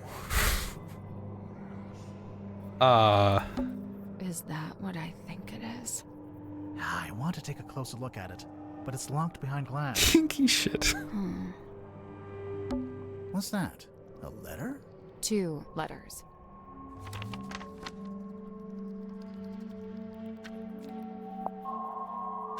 Dear Zacharias, how's research going? Have you made any discoveries about dreams? Silkworm's been quiet. Setting Magnus. Going on a trip soon. Felicia's been trying to get hold of a particular map. I think I'd like... It's something that could change our lives. I'm apprehensive. I think I'd like my life the way it is. Though it's trying to be ill-fated. I'm quite ill, recovering. This is told to left town. Fortunately, these things while I was bedbound, so I could not argue with her. I have entered into a particular agreement, and so I'll be leaving town. What answer? I cannot fault. I would have demanded answers from her.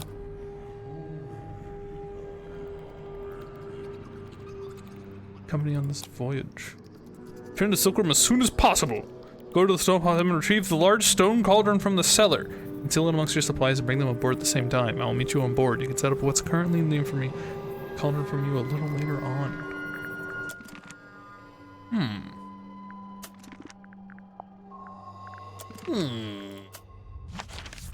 Okay, hold on though. The mask. Is that what I wanted? Is that... Hey, whatever. Fine. It's the Baba Booey. That mask? Maybe it's time we took another look at this iron bell. So, we've been calling it a bell this whole time. It's not a bell at all. It's a mechanism that connects to another clue. Goes on to the cauldron. Iron bell. What's onto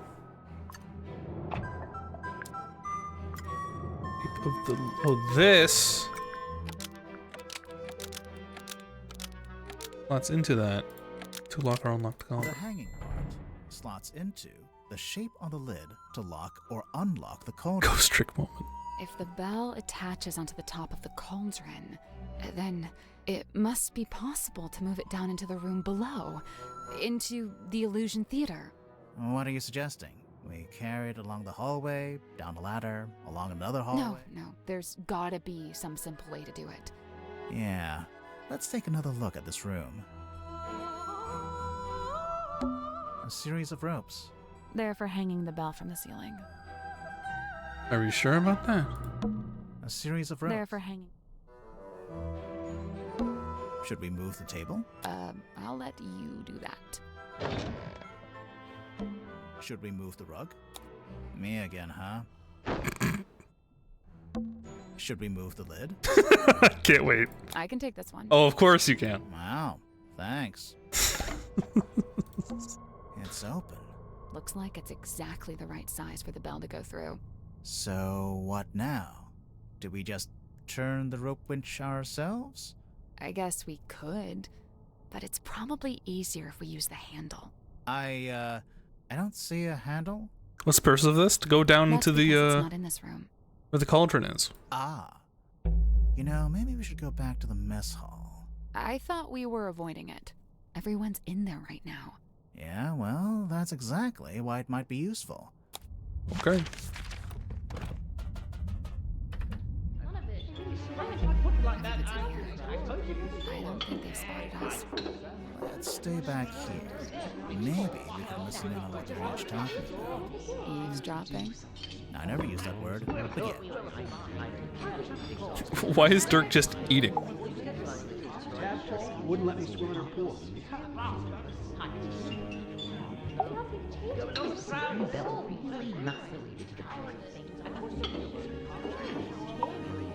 Maybe I should start locking my door when I'm not in there.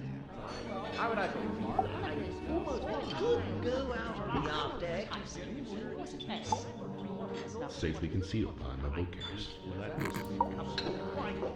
Oh, I recorded Morstuga opening the black box. Even with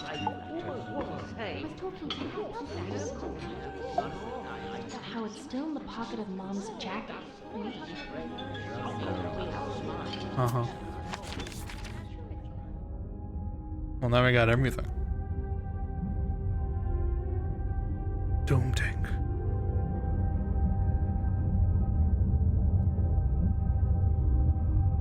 Wait. Why is Zephyr's bookcase separate from that one? Missing a room. Oh, room.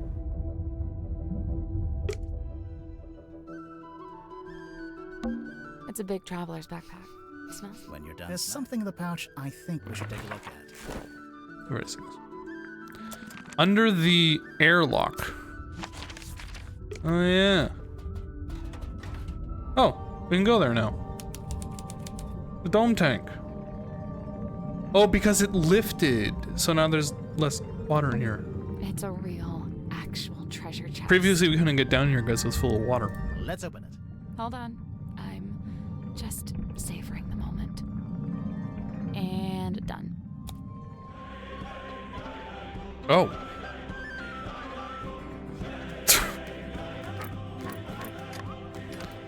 Oh, this is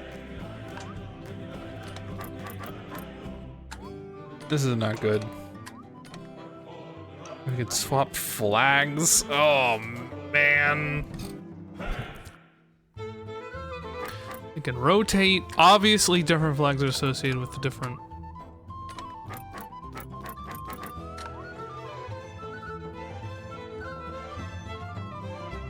But, like... Where?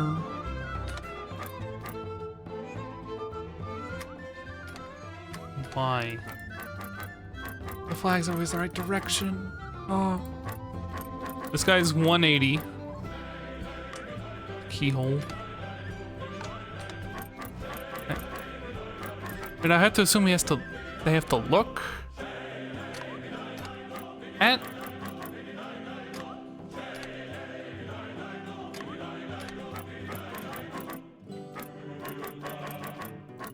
Nope. Yeah. So there's 12 big keyholes. Yep. Those are for pirate keys. Yep. And Each pirate key is itself a keyhole for the smaller flag keys. I noticed the pirates can rotate too. Yeah, it's exciting. It has the ability to rotate to face. Why is the hole on their head? This rotates. That's nice.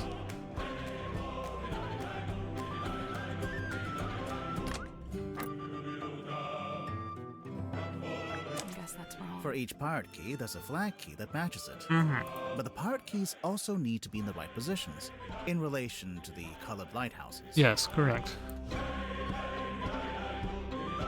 How are we to know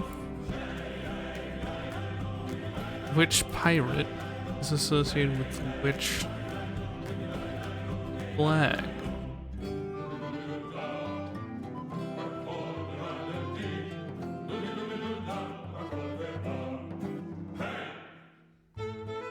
So it isn't like they're... Some of the flags have to... Why do some of the flags be half black? I am thinking about that. I patched circle flag. I do believe that's correct. I'm also having that hunch. I'm just trying to figure out, like, what's the correlation exactly. I'm running on bullshit. But then where do they need to stand?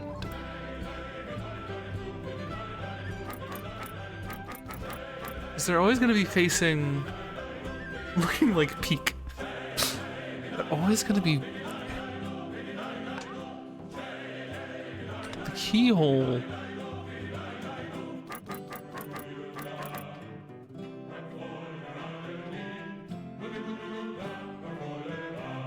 So, do the pirates need to face it, or do the flags need to face it?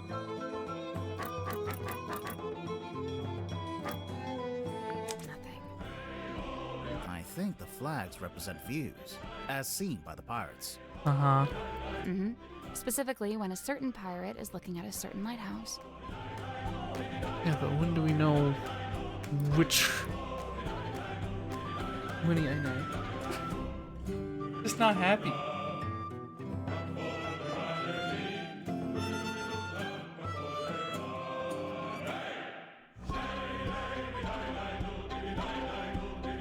The flag is the pirate's POV of how they see the respective lighthouses.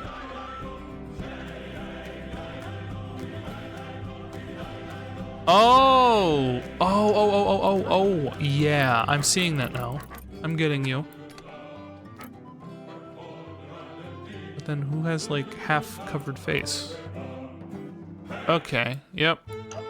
So now the question is, where should they be positioned in relation to each other?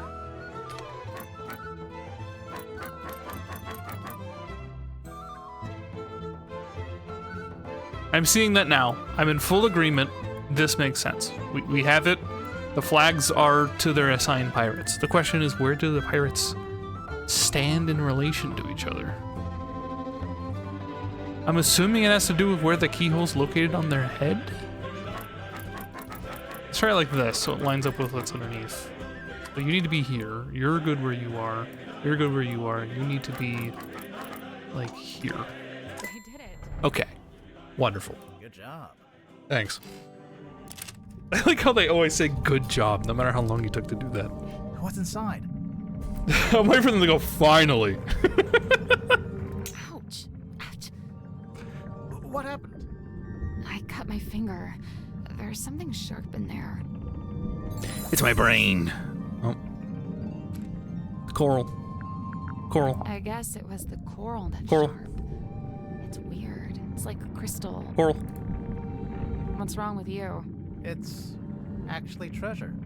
Coins, pearls, gems. Standard treasure. You were hoping for something else? I assumed to be something weird, something confusing, something to turn the case on its head, you know? It is, though. It's the treasure from the ocean treasure from the map, because it's associated with the red thing here. It's that's the thing.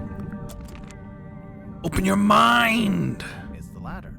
It was wasn't easy to climb down, but it'll be even harder to climb back up. I guess it'd be easier if it was full of water.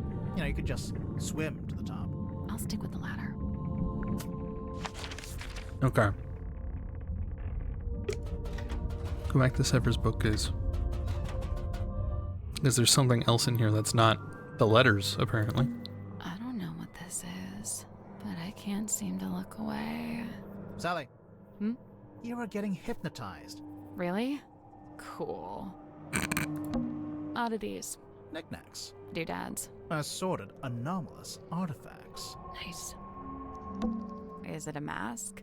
I'm not sure, but if you laid it down flat, you could use it as a sundial. Bro. I mean, it has to be this damn thing. Is that what I wanted to. Goddamn glass. Remove the glass! Is that what I thought? Remove the glass! You can move. Okay, fine. I'll come back to you.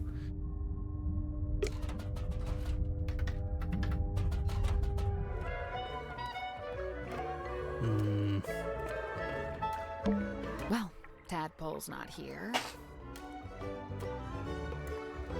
When he still looks up. Thus, you're free to start breaking her belongings. Go grab the face first.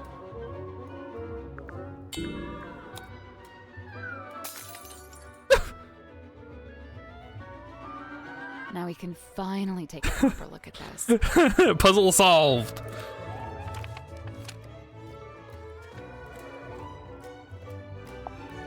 Alright.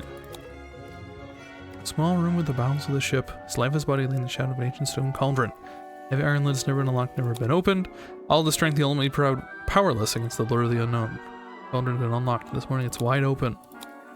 Understood that Party A commissioned a... Oh, it's the contract. Party A commissioned a Mr. Donovan Dorman to construct the Mortuga submarine by combining parts of the two other vessels. Party A claimed to have paid for this transaction alone, and thus was the legal owner of the Mortuga submarine, despite its name. However, once Cynthia Seaphone has now provided evidence of how exactly Mr. Drummond has paid, it transpires that Mr. Drummond was paid with the deeds to the Stonetop Inn, which belonged solely to Party B at the time of the transaction. It wasn't gonna go to her. Well, that looked familiar. It's a secret third page of the command contract. Secret second page, technically. There's more.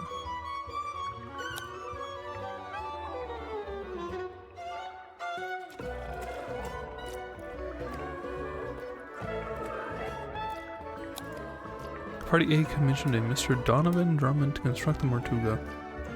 Party A claims that this transaction alone. Since these seafood never find evidence that exactly Mr. Drummond is paid, Mr. Drummond was paid with the deeds to the Stonetop Inn, which belonged to Party B at the time of the transaction. So it really... The ship contract was made out to be... So who?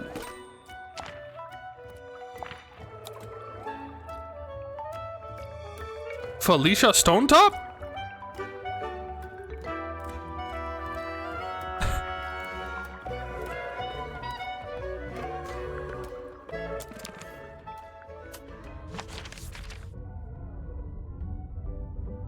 A black box. How am I gonna open up the black box? Or break into this guy's bookcase?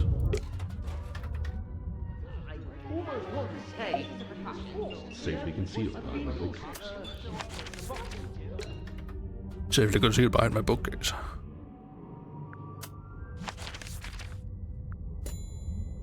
Cargo hold.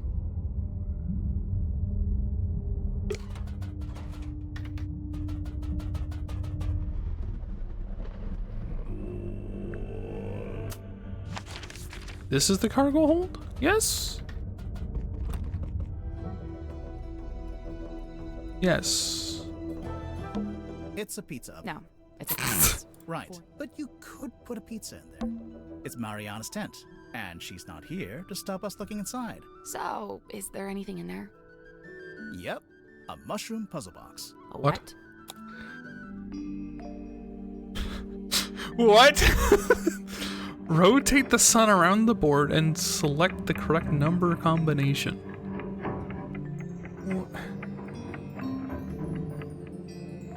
What the fuck? What's the difference between a day glow, an evergleam, an illuminite, and a nevergleam?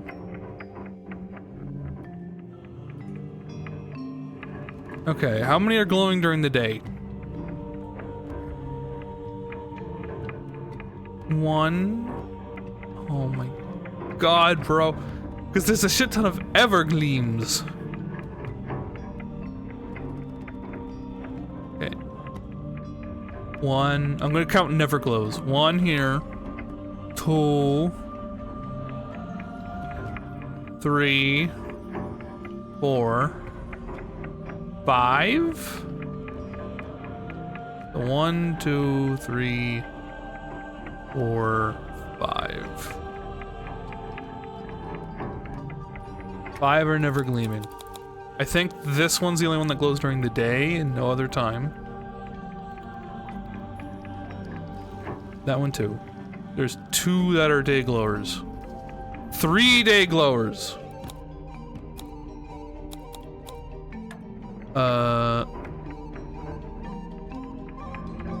1 that is always no, 2 always glowings. This cat sucks. You count 4 nevers, 5 nevers, okay. And now we need the ones that only glow at night.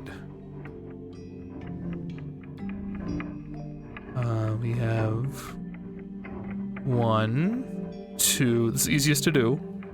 3, 4. Hey, I did it. Jesus Christ, that was annoying. I'm impressed. Thanks. It opened. What a weird ass pot. Check out my mushroom combination. You have to count the mushrooms. Okay. What's in there? The gnome lock. It's a little plastic thing. Uh. Oh, wait, I know what this is. It's a tape from Mariana's dictaphone. Yep.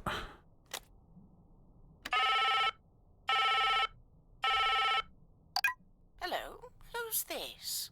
My name is Magnus Mortuga. Oh, yeah? Just happen to have my number, do you? Listen, buddy. I'm not lying to you. You and I share a mutual acquaintance, and she has informed me of your skill set. I've not seen I wish the to Odyssey. hire you, and I believe I have something I can offer in payment. I'm listening. What are you after? I'm in need of information. Information about a woman named Felicia Stonetop. Yep. He was writing the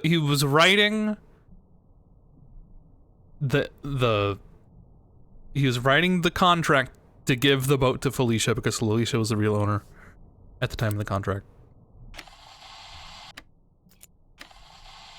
Okay. I really don't know why you're here. This doesn't concern you. Even if it does, it is wholly unrelated to our unfortunate voyage.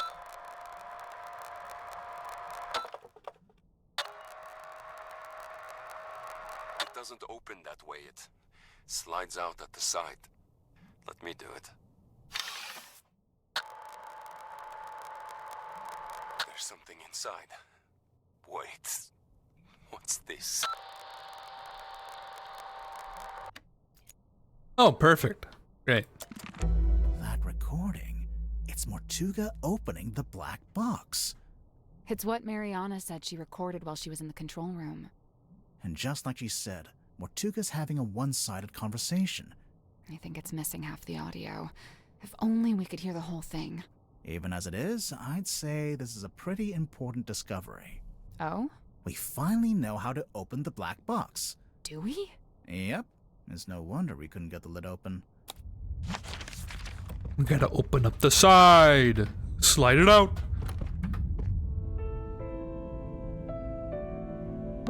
Maybe there is a way to open it up. It slides out at the side. Let me do it.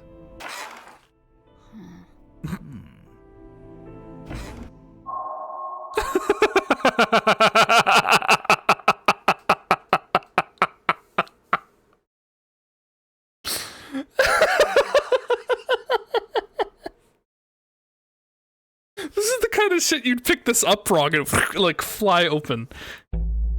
That's so funny. It's a film reel. Yeah, let's check it out. The rain is incessant, but it's oddly localized, like a local biome. Fluid. What I believe to be amniotic fluid is being diluted. I'm curious to see what happens. We believe it was born here long ago. How long, I cannot say. We found traces of its pilgrimage to the south. It's barren for some miles until, of course, you near the coast. Follow the line and you'd come to a small settlement known as Silkworm. It may be endangered, or it may hold a position of insight.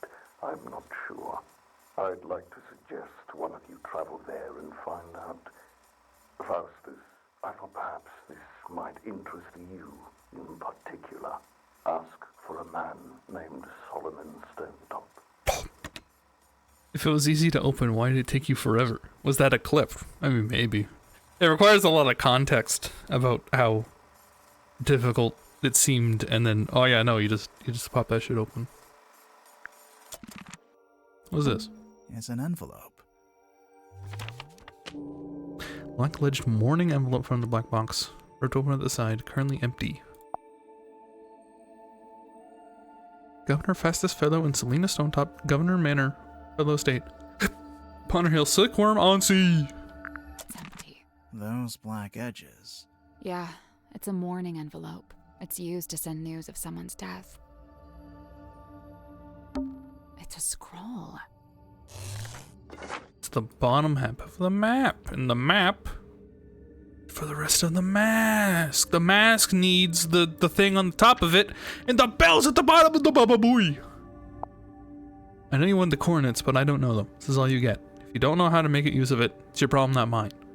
We put it all back where we found it, with the exception of the key, which, as you're well aware, has been safely around my neck ever since. Remember, it destroyed my father with a few short years.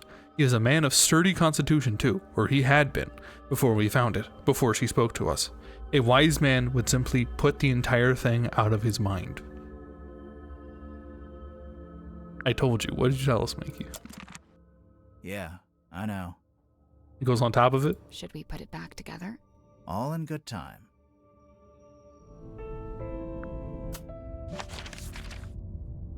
Now we need to get the thing out of the bookcase. Give me that.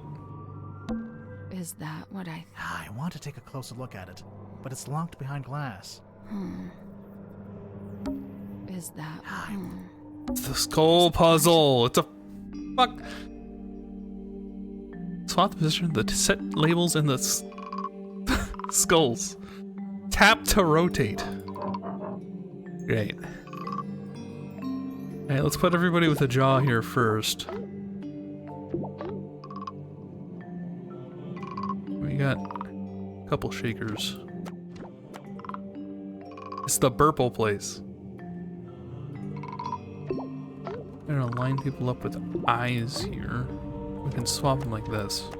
Okay, so for sure we got 4 chins. We only have 3 eyes. Who's shaking? You're shaking. You're shaking. And you're shaking. We got 3 shakers.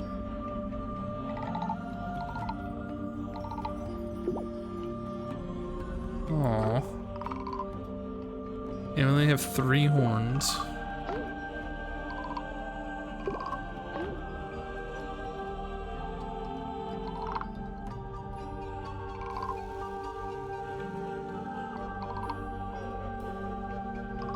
Okay, obviously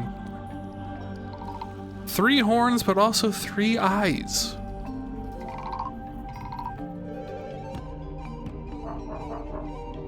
Somebody secretly have a horn?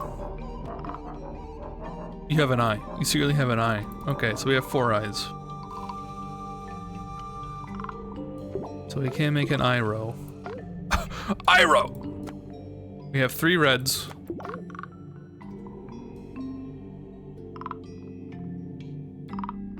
Are you all three shaken?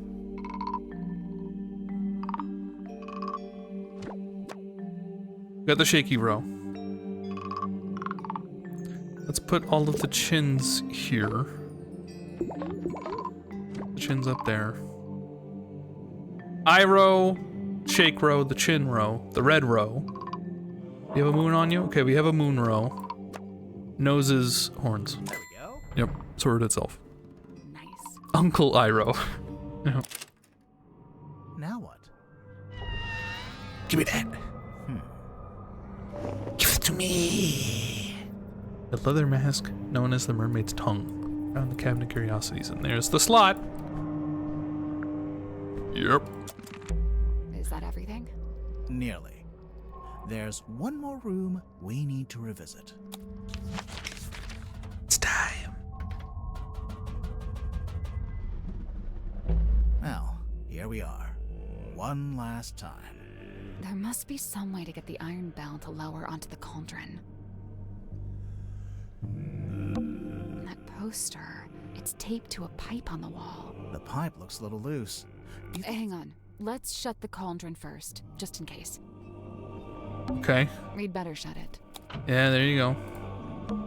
That poster, it's taped. The pipe looks a little loose.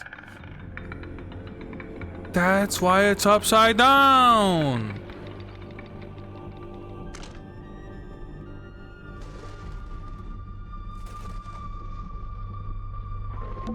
So it's a winch handle disguised as a pipe. That explains why the poster was upside down. What do you know? It fits perfectly. So when the iron bell is placed over the cauldron, it can be used to lock or unlock the lid. It could, if we can work out how to activate it.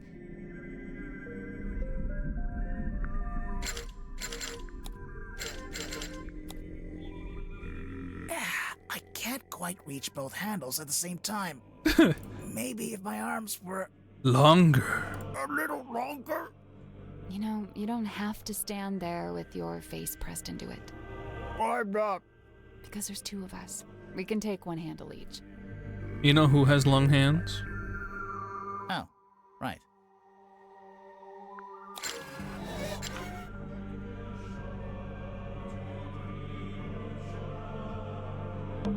That little metal part isn't supposed to be there, huh? I wonder.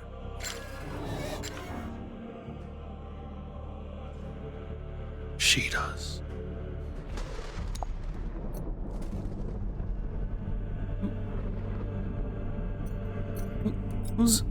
Whose glasses are these?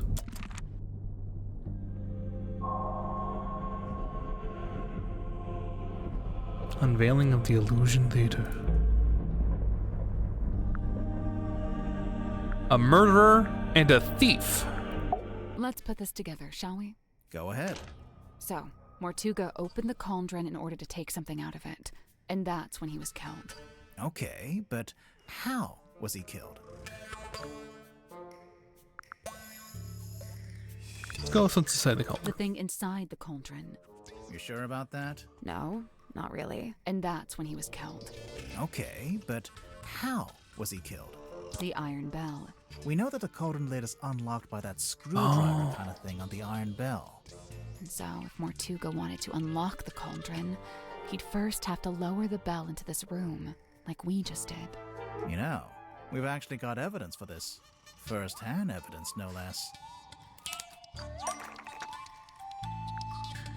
First-hand evidence. And Mortuga lowered the iron bell.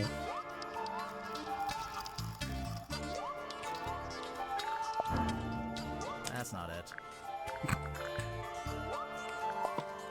Nope. What would be proof that he himself lowered it? That's not it. This one? That's not it. Oh, duh! It's the fucking Hex memory. Hex had a memory of seeing Mortuga through the window of the Illusion Theater. Oh yeah, look at that. The dark shape that lowers down in front of Mortuga. That's the iron bell.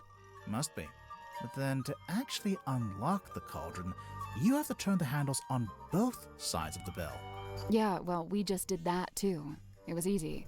I mean, sure, if you've got 2 people taking 1 handle each, but how did Mortuga do it? He did it by He himself. did it by himself. You think? I'm pretty sure, yeah. There's even a record of him trying to do this once before. Is there? What kind of record? Felicia Stonetop's diary. From their time on the Dearest Selena. Magnus put his arms around it to turn the things. He can just about reach, but I told him not to do it like that. Might not be safe, since we don't know exactly what'll happen. So I said we could do it together, 1 each. So Mortuga could do it by himself, but only just. Right, only just. In order to reach both sides, he had to place his body directly up against the bell, just like you were trying to do before I told you not to. And that's what got him killed? Yes.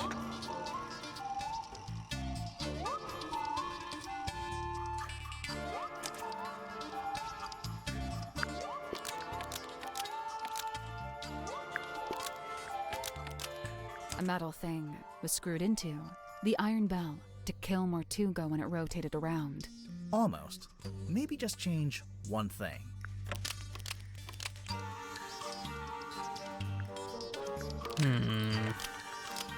A metal thing was wedged into the iron bell to kill Mortuga when it rotated around. Mortuga was cut straight across the neck when the upper section of the bell swung around. We saw how fast it goes, and it's really heavy. It must have a whole load of force behind it. The little metal thing. It's not actually part of the iron bell. Someone must have put it there. Right, the culprit, presumably, knowing it would kill Mortuga if and when he tried to unlock the cauldron. Only it's, kind of small. Even if you did press up against the bell, I'm not sure it's long enough or sharp enough to cut you. It was longer, but it's been broken in half. The part sticking out of the bell isn't the complete murder weapon. It's a fragment left behind when it was broken, presumably when the culprit took it back out. A fragment of what? A knife?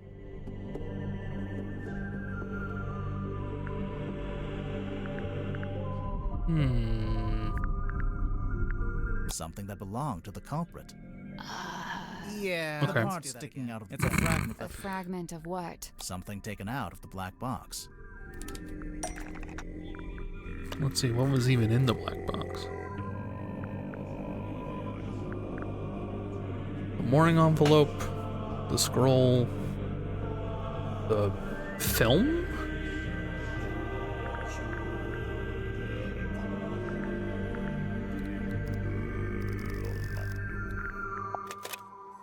Nope.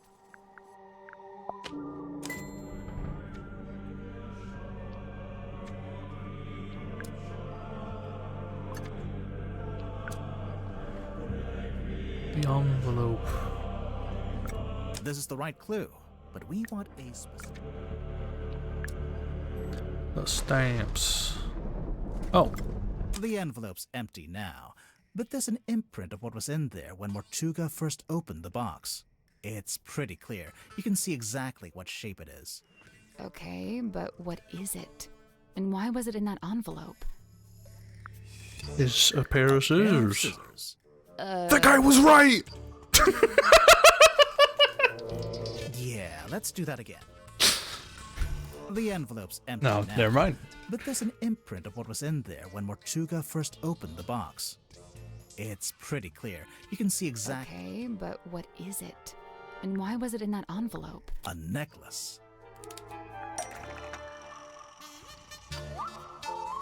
We have a picture of someone wearing a necklace. Bingo Brongo. I think we'll circle back around But to this. it's not. Okay. I mean, that is her. God damn it.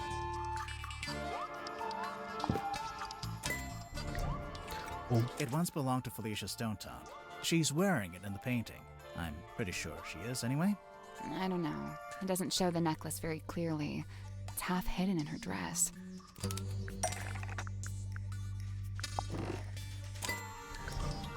Here it is, as worn by Selena Stonetop, Felicia's mother, who presumably passed it down to her daughter. I'm assuming that's why it was eventually sent back to Silkworm, back to its original owner after Felicia died.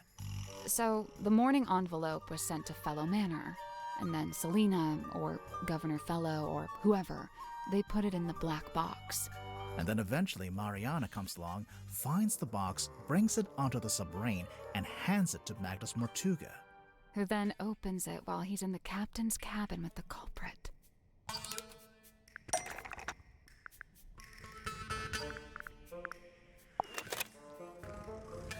No, wait, no.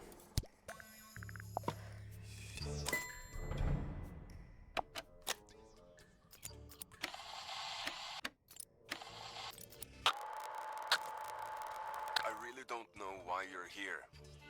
This doesn't concern you. Even if it does, it is wholly unrelated to our unfortunate voyage. It doesn't open that way. It slides out at the side. Let me do it. There's something inside. Wait. What's this? What happened next? Well, we know Mortuga didn't stay too long in the captain's cabin, since Mariana told us he came back into the control room. So, maybe Mortuga left the culprit in the cabin with a necklace? And that's when they could have wedged it into the side of the iron bell, so that if Mortuga attempted to unlock the cauldron by himself, it would be the last thing he ever did. There's something I don't understand. What? Mortuga opened the cauldron in order to take something out, and that's when he was killed. Right. So why was the cauldron empty? The culprit stole the contents of the cauldron. That's the only way to explain it. But how did they get to it? How did they get to the cauldron? You mean because the room was locked? Well, not technically locked, but Mortuga turned the wheel to shut the bulkhead door from the inside, and he shut it tight, probably as tight as he could, and by all accounts he was pretty strong. The culprit was strong enough to open the door. On second thought, and he shut it tight, probably as tight as he could, and the culprit didn't need to use that door.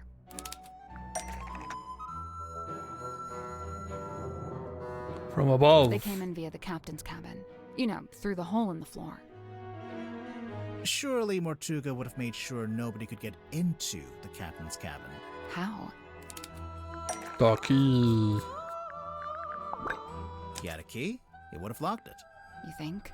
Definitely, since he'd have rearranged it like we just did, moving the desk and the rug to reveal the hole. He wouldn't want anyone wandering in and seeing that. So the culprit would have needed the eyeball key. Mm-hmm. But how? I doubt Mortuga left it lying around. He probably took it with him. Yeah, I'm pretty sure Mortuga did take the key into the illusion theater. But then he died in a locked room. So how did someone else get hold of it?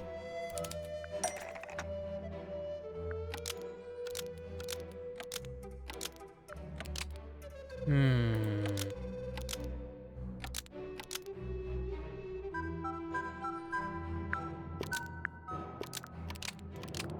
eyeball key fell through the vent under the cauldron and landed in the bilge. It fell into the bilge? Remember how it smelled kind of weird? That's the bilge water smell. So the eyeball key just happened to roll across the floor and into the vent? Not happen. It didn't happen by accident. Correct. The culprit tilted the submarine. Yes. What do you mean how? The fuck you mean how with the fucking mast? Making the submarine surface tilts the front end up and the back end down. They moved the whole submarine just for that? Yep. Did we have any evidence for that? Aside from most of the suspects mentioning it in their statements? Oh yeah. Anything else? The blood. A phenomenon observed at the crime scene. The blood. Mortuga's blood. It pulled out first, but then started running down towards the bilge vent. Anything else? A clue found at the crime scene. The moon vial. Yeah. How is that evidence of the submarine tilting? It makes sense if you know where it came from. Oh yeah. We found a part of it that got left behind. Yeah. Came from upstairs. Oh, that's crazy. Drop her. So the moon vial rolled right off Mortuga's desk and through the hole in the floor. Anything else? Okay. A clue found in the control room. The fucked up compass? Nope. Okay. Logs?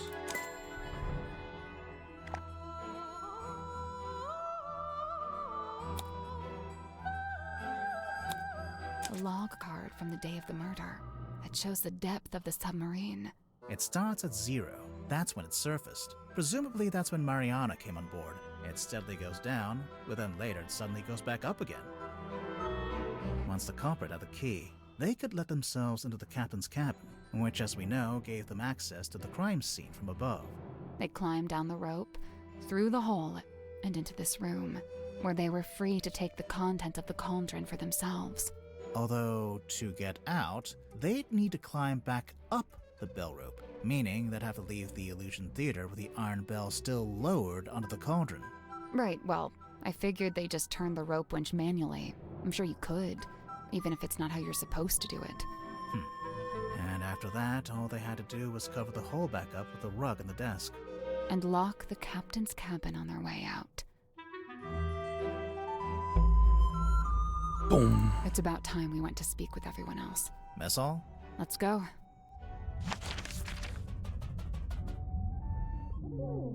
Oh. Where did everyone go? Wait, do you hear that? I can hear them arguing. I think they're above us. In the parlor? What's going on? Parlor?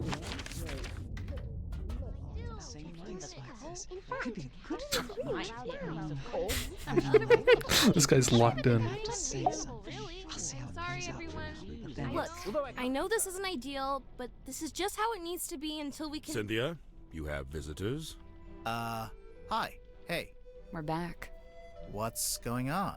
Cynthia's decided to lock us in. I've just locked the foredeck access, just for the time being. How come? She may have gone mad. We're still assessing. She's worried the culprit will attempt to escape as soon as they're named. Oh, we're naming the culprit? Lovely. Been looking forward to this. We're still doing that? I thought Cynthia fired the detective dudes. She didn't fire us. On the contrary, we've been pretty busy. Oh? Doing what? What else? Solving the mystery.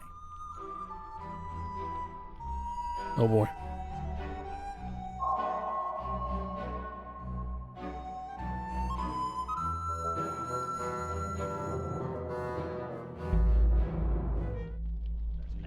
All right. So what are we looking at? Do you have the murder weapon? No. Kinda? Right, kinda. Cynthia, maybe you should have fired them. No, look, listen to me. Mortuga was killed by the mechanism of the iron bell. It lowers onto the cauldron and they fit together. It's a big mechanical lock. Right, and there's this little metal thing wedged in the side. It's not part of the iron bell itself, but it was. Oh, good. They got in and out without ever opening or closing the bulkhead door. So, the murder weapon. It's a necklace? Felicia Stonetop's necklace. And it's still missing? Right. Apart from a small fragment that snapped off and was left in the iron bell. And Mortuga was killed because he tried to take something out of the cauldron? Take what out of the cauldron? It can only really be one thing. The one thing that all of this has been about. Her. Nope. Damn it.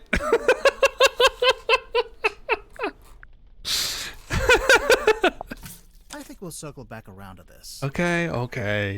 The mermaid's tongue.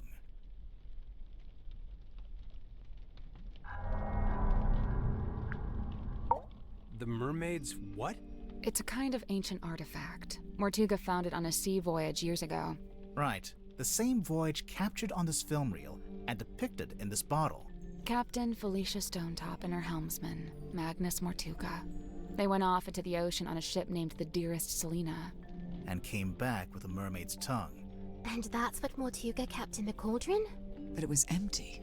It's been empty since we discovered the murder. Quite right. If this mermaid's tongue came out of the cauldron, where's it been this whole time? Well, we found it in Dr. Zephyr's cabinet of curiosity.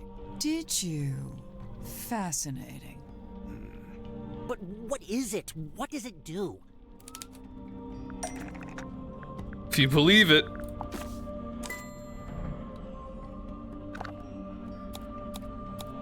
This is the correct clue, but we need to choose the right one. It's not literally right here. The part about the mermaid's tongue. This is the correct clue. Oh. The mermaid's tongue, said to facilitate Wrong area. communication with she who lies beyond the veil. Requires a special key to operate. Huh. A key? What kind of key? A key? Wait, facilitate communication? What does that actually mean? It's a translator. When worn over one's head, the mermaid's tongue allows you to commune with the mermaid. Thus the name tongue, referring not to an appendage, but to the language spoken by the mermaid. How nice. Anyone gonna tell me who the mermaid is, or...? The mermaid is her. So there's a painting, painted by Selena Stonetop, we think. And a photograph taken with the submarine's underwater imaging system. And, why would you need a translator to talk to her? She's not local, or what? She speaks a language none of us could understand. This guy's really It growing said on me. that attempting to commune with her without harnessing the mermaid's tongue would drive one mad. But how does it work? Nobody knows. Nice. Convenient. It is a powerful and priceless artifact. Oh, it's powerful, all right. Look what it's doing to all of you. I don't know, guys. I'm not sure if I'm buying into this thing. Kinda just looks like some grody old leather mask. That's because it's not complete. How do you know? So this image here, it's a photograph of a drawing. A cropped photograph, too. The good news is, we've got the real thing. Boop boop boop boop. Boop. And boop. There you go. It turns out the ocean map shows what it's supposed to look like. Give you one of these. Well, not the coins. Boom, boom. Wait, what? Wait, hold on. This thing got eyes? Nope. This thing has eyes?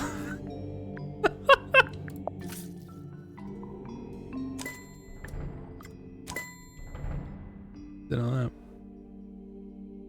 You mean Old Pocket? Of course you would like him. Just help yourself to the stuff in my personal treasure chest. I don't mind. That antenna. Is that coral? It looks sharp. It is, and it's hard, like crystal. I'm pretty sure it explains the scratch marks in the cauldron. But why did Mortuga keep it locked in the cauldron?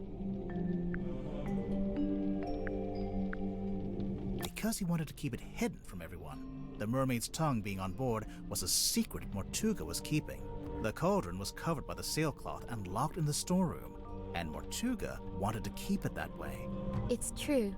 When he saw my poster, he told me we had to keep the cauldron covered up. Why the cauldron, though? Wouldn't it have been less conspicuous if he just kept it in a wooden crate or something? Keeping the mermaid's tongue in the cauldron wasn't something Mortuga came up with himself.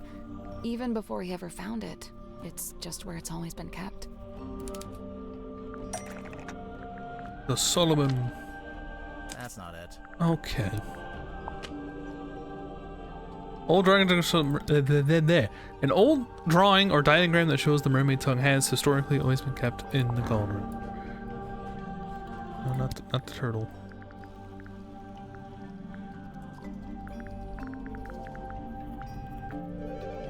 Where do we have information about? We're gonna show.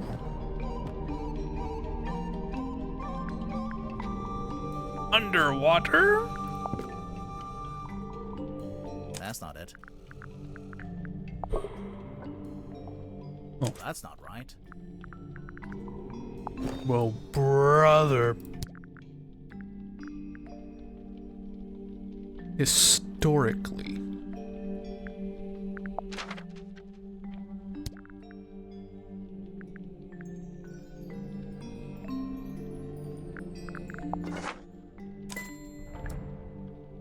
There it is. See? Okay. In the cauldron, beneath the iron bell, beneath the wooden buoy.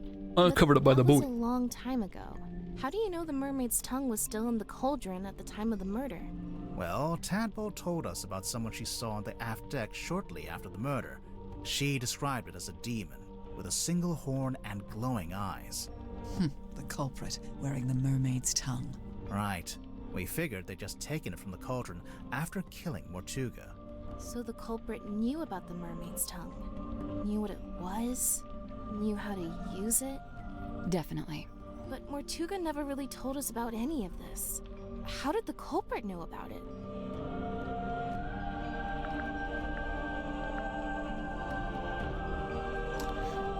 How would the culprit know about it? I don't think they were the creator. Forced? Because they forced Mortuga to tell them all about it. I don't know. Yeah, maybe that's not it. So the culprit Definitely. Mortuga never really told us about any of it. Because they were the third person on the Dearest Selena voyage. Who is the third person? The third person? In addition to Magnus Mortuga and Felicia Stonetop, I assume. Right. It was a crew of 3, not 2. Right, the eyes. Selected to support this? Evidence? Let's see. Mortuga's film reel. Yep.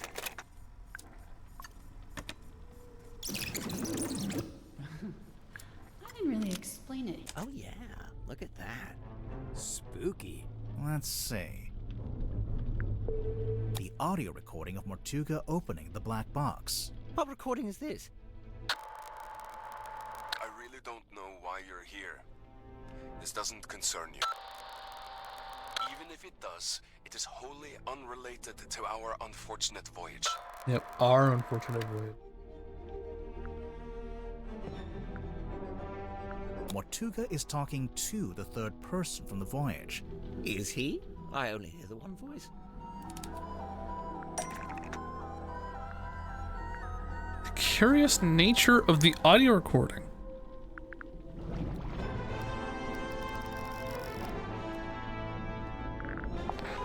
Before it reached Mariana's pipe, the audio was transmitted from the cabin to the control room by these radios. Only they're faulty, or one of them is, at least. It turns itself on and off every few seconds. The cadence happened to line up with the conversation, so you only get Mortuga's half. Huh. That's quite the coincidence. Personally, if I'd written that, I'd feel guilty.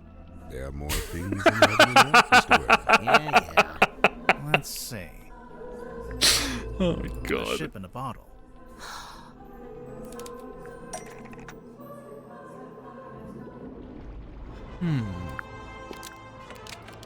I mean, no, yeah, the whole thing rattles when you shake it because the model someone's been inside the ship. Bottle rattles when you shake it because a model of someone else is hidden inside the ship. I knew there was something in there. Someone in there. Well, there we are. Quite a bit of evidence as it stands. All right, but does any of that tell you who it actually is? Potentially, yeah. The door opening in the background of the film. Maybe that's not Okay. it. But does any of that Potentially. Oh yeah, duh, the fucking... The ship in a bottle Get the guy. rattling when you shake it. Wait, the model person inside the ship? There's a way to work out who it is?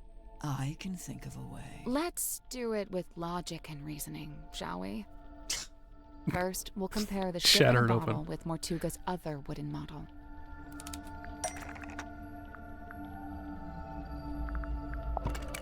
The model town.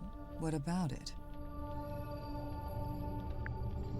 The people who aren't in the town. What do you mean? Mortuga and Felicia aren't in the town because they're on the ship. Selena too, I suppose, since she's the figurehead. I don't think they're who she's talking about. It's No. important to remember that the model town is specific to Mortuga's life. When adding the model figures, he only included people he had dealings with. And he only detailed the buildings he was familiar with. The rest are just generic blocks. With this in mind, there's someone else who should be here, but isn't. Gotcha. Mortuga made a detailed model of Grip's shop. It's not a generic cube like everything else, which means there should be a model of Grip himself. But it's not there. But why would Mortuga include Grip in his model town? Did they know each other? And if they did, how did Grip end up going along on Mortuga's ship? Oh yeah, the fucking... Do a map.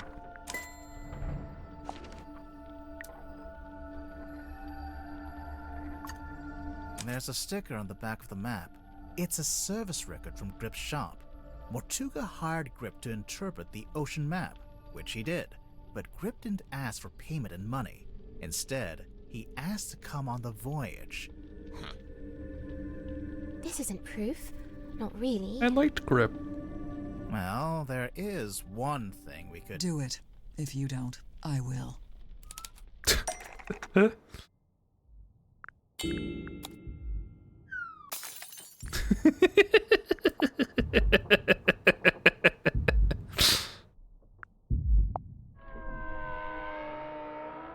There he is.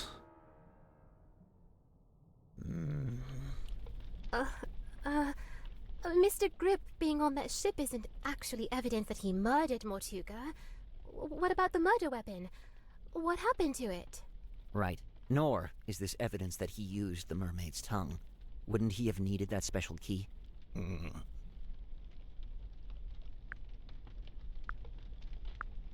Grip still has both the murder weapon and the key.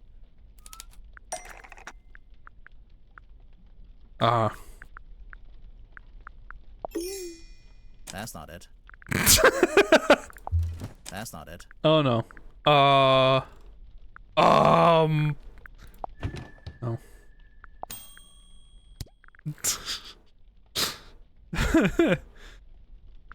It's sitting in the thing for everyone to see. It's right there.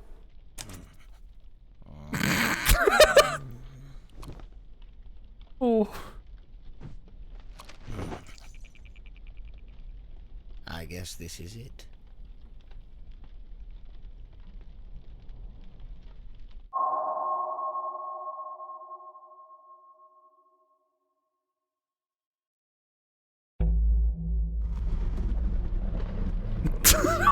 Someone get that stick out of his hand. someone get that stick out of his hand.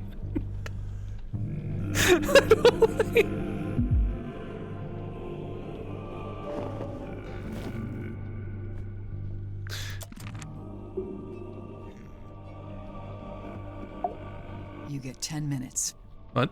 Then it's my turn. I'm sorry? What are you going to do? Actually, it might be better if you don't answer that. What do we do? What do I do? Should I put him in the brig? There's a brig? I was thinking maybe we could use one of the bunk rooms. We could lock it from the outside. Let's cross that brig when we come to it. Sally! Sorry. Plot the unplottable, chart the unchartable, measure the unmeasurable.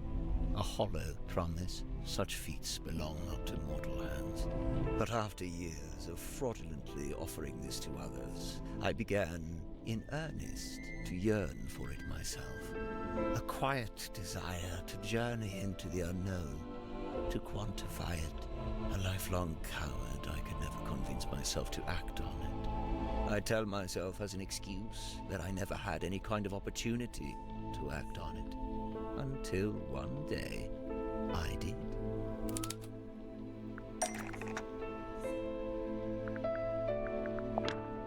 Mortuga sought out my services. Not because we were friends, but simply because I was the one with the skills to interpret that inscrutable map of his. Sensing an opportunity at long last, I refused financial payment for the work. Instead, I asked to be brought along on the ensuing voyage. Mortuga was surprised by the request, but he ultimately agreed to my terms. Such was his desire to interpret the map. The work was done, and so we went. Oh shit, the drip. Bold intentions, I mostly found myself sheltering within Felicia's cabin during the voyage. All the while, she and Mortuga stood around on deck looking windswept and heroic, far more at home on the sea than I. Regret reared its head. Regret over inviting myself into their world. From within the cabin, I sat and listened to their conversation. Felicia was telling Mortuga what they were looking for, what they were hoping to find.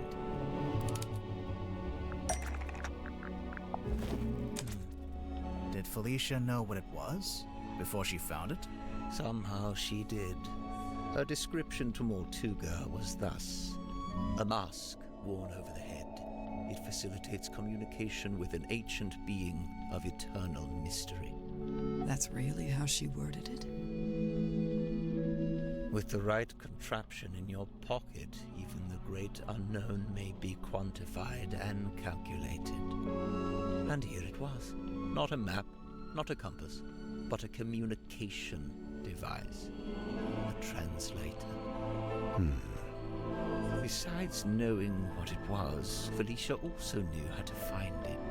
How its location in the ocean would be marked with a wooden buoy that glows with green light. We waited. Night fell. But before long we were indeed signaled by this very light, and the buoy was sighted. Mortuga hauled it up, pulled it all up, right onto the deck. It was heavy, but he was strong.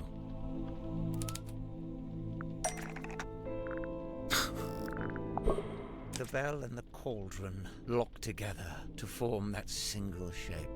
Mortuga went to unlock it by himself, but Felicia cautioned him against it.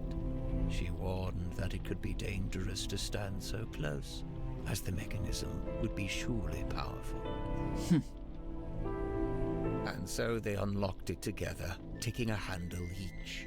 Felicia took the mermaid's tongue from within the cauldron. Did it have the coral and the gemstone eyes?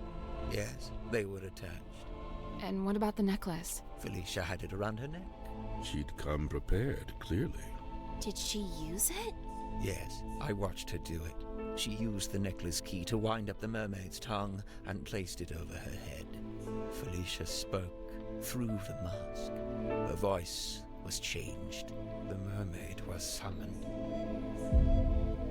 Entranced, I rushed out onto the deck and leaned over the side. Mortuga clambered up to the wheel in an attempt to steer us away from harm. The mermaid reached out and grabbed the wheel. And Mortuga's right shoulder? Yes, of course. His fingerprint mark. Mortuga held fast, but a portion of the wheel broke off and fell into the ocean. With her other hand, the mermaid grabbed the mast, almost snapping it in two. The ship buckled and I was thrown off the side into the ocean. I was underwater, but I was held in place by a hand, her hand. She was speaking to me, but it was a language I could not understand. I wanted so much to understand. Sensing the disconnect, she let go. A moment passed, a lifetime. I became vaguely aware that I was about to drown, but I didn't want to leave. At this moment, the broken piece from the ship's wheel floated up in front of me. By its intervention, I was reminded of my earthly existence, my life beyond this singular moment. I was overwhelmed with a cowardly desire to return to the surface, to see the sun, to live, to breathe. I grabbed onto the broken wheel and let it carry me up to the surface. The mermaid was nowhere to be seen. Neither was the dearest Selena. Wait, the wood from the broken wheel. It eventually became Cornelius Kane. Correct. It has been my earthly tether, the feel of the wood in my hand, a tangible reminder of that desire I once felt to live and to breathe. But what happened? Weren't you stranded in the ocean? Somehow the currents carried me back to the Silkworm Coast. I took the broken wheel piece back home and fell into a deep sleep.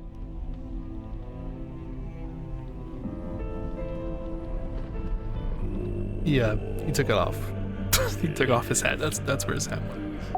After I awoke, I went looking for Felicia. Not Mortuga.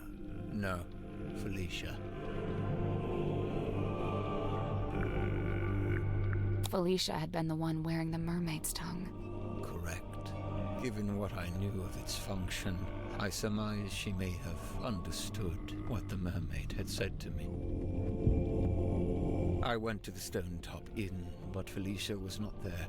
I searched through the empty building until I came to Mortuga's room. I was encouraged to see that he had at least retained the wooden boy and the iron bell. Mortuga was in his bed, asleep. He looked ill, weak. I woke him up. I asked him about the mermaid's tongue. What had happened to it? Where was it? At first, Mortuga said nothing. He merely looked at me. He told me that he and Felicia had locked it away in the cauldron and thrown it back into the ocean. He said they'd kept the wooden boy so that nobody else would ever be able to find it, and they'd kept the iron bell so that even if someone was to come across the cauldron, they wouldn't be able to unlock it. I was horrified to learn this. My only chance of summoning and communicating with the mermaid lost beneath the waves. Or so I thought. Did you ask about the necklace key? Mortuga hadn't mentioned it, and I did not ask about it. At that time, I simply assumed it had been left in the mouth of the mermaid's tongue and thus would be in the cauldron.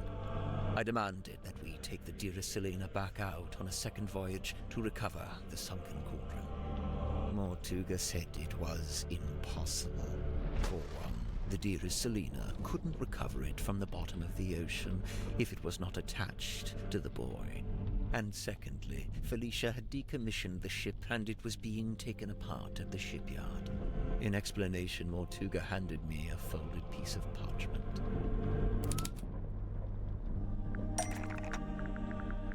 Yep. It had inscribed a note from Felicia. She was to be leaving town immediately. She did not say where she was going. Mortuga told me he had slept through Felicia's parting visit. He was distraught over it, heartbroken. With a desperate look, he asked me if Felicia had also come to visit me on her way out of town. I told him yes, she had. Mortuga's eyes opened wide. Did she say where she was going?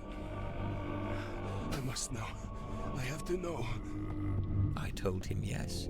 Yes, she told me where she was going, and she'd given me the address.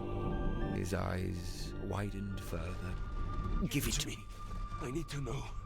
I'll go after her. I told him I would, in exchange for the mermaid's tongue.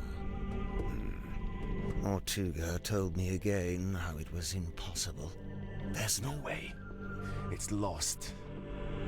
You need to let it go. I didn't want to hear it. I left the inn still clutching the deeds. I went down to the shipyard and spoke with Donovan Drummond. He had begun taking apart the dearest Selena. I inquired about purchasing Drummond's unused submarine, Seafoam submarine. He told me he would be willing to part with it, but it had never been finished. In order for it to be seaworthy, it would need several new parts that would take a long time to build. However, I was determined to find a solution.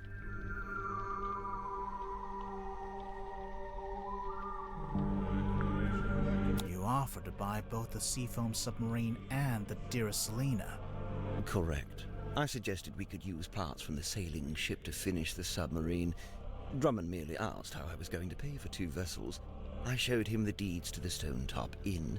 He accepted it as payment. Is the inn really worth as much as 2 vessels? Perhaps not, but in truth I think Drummond was glad to have an excuse to part with them. Besides, I knew all too well the allure of a worthy challenge, a chance to put one's skills to their fullest. Indeed, the task of combining the two incomplete vessels into a single seaworthy one was highly intriguing to him, and so it was done. But if you commissioned it, why was it called the Mortuga submarine? Who painted that on the foredeck? Drummond did. He didn't want it to say Seafoam any longer. Too many painful memories. But why Mortuga and not Grip? Because Grip paid for it with the inn deeds, which were in Mortuga's name. Right. Drummond assumed I was merely acting as intermediary for Mortuga, the true buyer. Did you tell Mortuga what you'd done? I told him of my intention to return to the ocean in a submarine I was having constructed. He wasn't happy about it, but the submarine took months to complete. That was enough time to convince him to come with me and help search for the mermaid's tongue. He only came with you because you were pretending to know where Felicia had gone, and you were withholding it from him. Correct. What were you going to do if and when Mortuga realized you'd been lying to him? It was worth the risk. There was no question of leaving the mermaid's tongue at the bottom of the ocean. But it wasn't lost in the ocean. Mortuga had it the whole time. Correct. As I had lied to him, he had lied to me.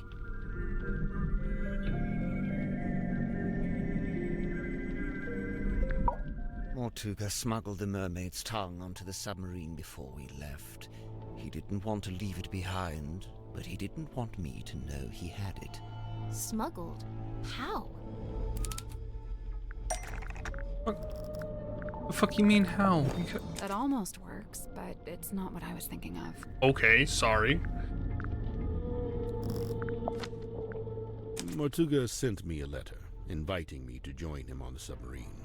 Grip, did you know he'd done that? Mortuga told me he was going to bring somebody else on board. An old friend, a collector of occult curiosities who might be helpful.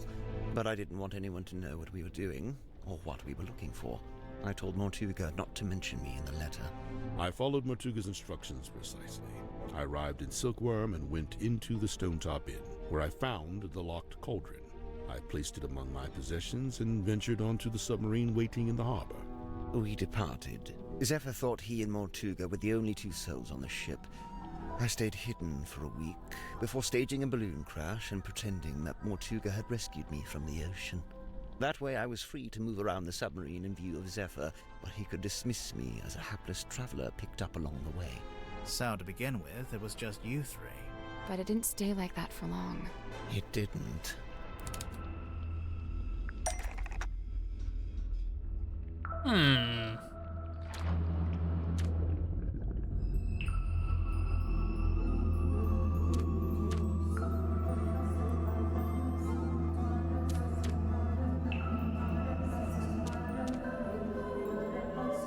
Oh my god. Do I have to shuffle between? Okay, good. Okay.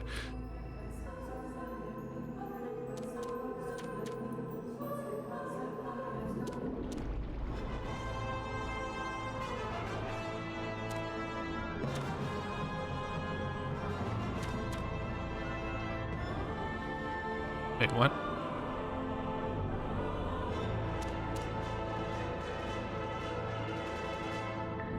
Okay.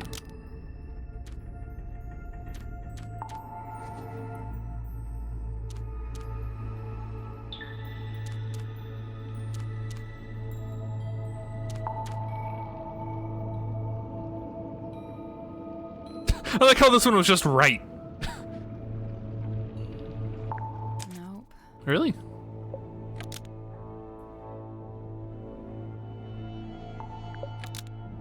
Oh. Interesting. What?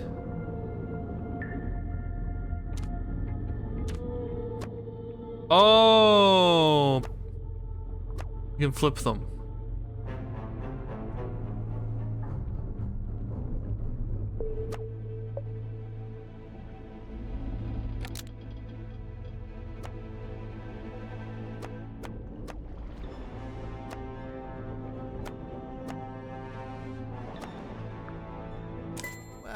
That's about the long and short I missed of it. that. No. What? You can't leave it like that. Okay. You've left them with misconceptions. You should tell them what you know. All of it. What do you mean? Misconceptions? Maybe one or two, yeah. What the hell? I was drilling through all of that. In what way? Like he's like, this is so good.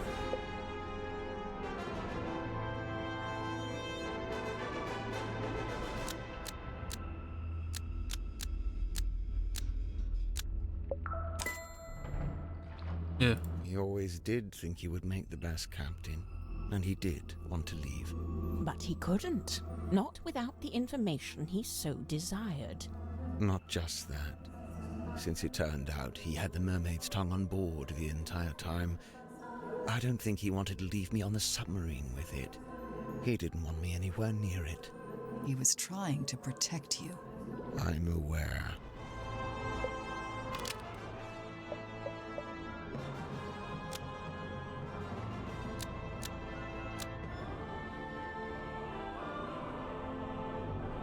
So, who was it for? Me. Once Mortuga found out the inn deeds had been used to pay for the submarine, he realized for the first time that he was its legal owner. He really hadn't known that before? No, he'd always assumed I paid for it with my own money. Armed with the new information, Mortuga attempted to use it to control me. Thus, the command contract. What exactly was he hoping to achieve? To strong-arm me into telling him where Felicia had gone, and to cease my search for the mermaid's tongue. But it didn't work. Of course not. Wasn't Mortuga supposed to be paperwork averse? I'm surprised to learn he would try to control someone with a contract. Where would he even get an idea like that? That's my bad. I ended up telling him all about contracts, you know, what they are, how they work. I guess Mortuga thought if I could be controlled by a contract, maybe someone else could be too. Damn.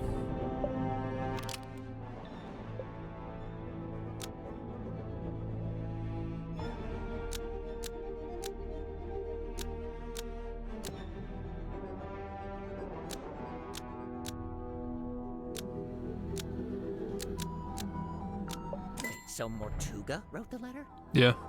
Not exactly. It was his idea, but he wasn't one for writing by hand, so he asked me to do it for him. But why Ibis? Mortuga didn't want to reveal too much in the letter, so he had the idea to pretend to be a neutral third party. We learned about Ibis from that newspaper page, but it just needed to be someone you would listen to. Honestly, I'm surprised it worked. This explains why Mortuga kept asking about my father. Oh yeah, I was wondering about that. Were you able to tell him anything? Afraid not. I haven't spoken to my father in years. Do you think he would have known anything about Felicia? About what happened to her? It's possible. I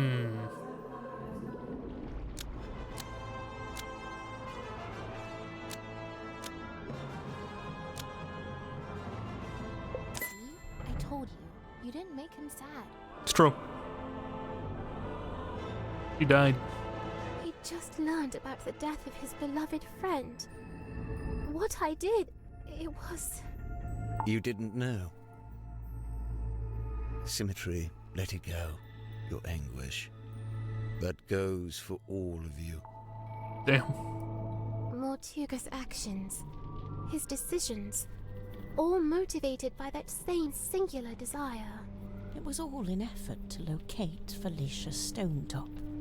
Her. Likewise, it transpires that Godric's actions were also motivated by a singular desire. To commune with the mermaid. Her. And when they opened the black box and found the mourning envelope, found the necklace key, it all came to an end. Well, what are you waiting for? Go ahead, open it. Godric, I really don't know why you're here. This doesn't concern you. Oh, but it does. I'm to believe the box may contain information on Captain Stonetop. Even if it does, it is wholly unrelated to our unfortunate voyage. I'll be the judge of that. There could be anything in that. Listen. I prefer you not to shake it like that. Besides, it doesn't open that way. It slides out at the side. Let me do it. What's all this? A scroll? An envelope? There's something inside.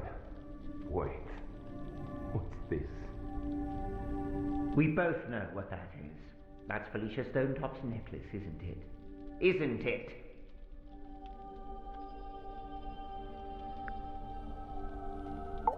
Our discovery of the necklace precipitated two important conclusions. One, we now possess the key necessary to operate the mermaid's tongue. In my complacency, I had not even known it was missing, simply assuming it lay within the cauldron. But no, Felicia had taken it away with her, and now, through what twist of fate, it had returned. Which brings me to conclusion 2. The fact that her necklace had been sent to her parents in a black-rimmed envelope attested to us that Felicia Stonetop had died. Even through his burgeoning grief, Mortuga could see in my eyes how I wished to make use of the key. Fearing what ruin might follow should I act, he did what he had always done. He lied. Lied about having the mermaid's tongue on board. He had your best interest at heart, Godric. We both know this. However, it was a lie that no longer worked on me, for I had laid eyes upon the truth. The truth? About what Mortuga had in his storeroom.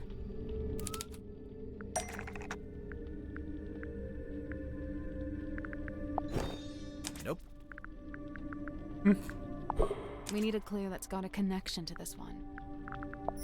Correct. I had seen Symmetry's drawing of the cauldron.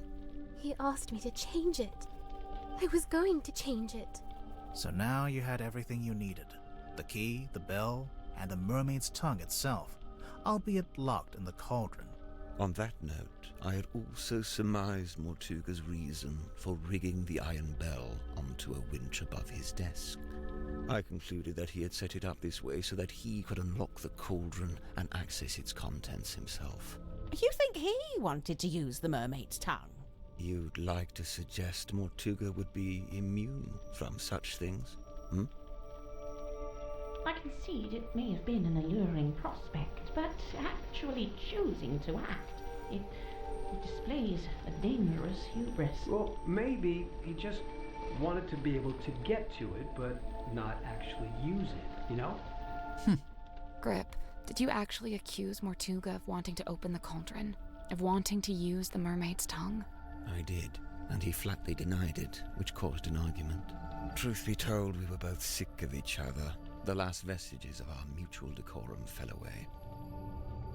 He attempted to shut me down with cold logic, insisting that it was not possible for one man to simultaneously turn both dials on the iron bell. Wait, is that true? Kinda. Depends how big you are, how wide your arms are. I knew Mortuga would be capable of it, and I could see in his eyes that he intended to do it.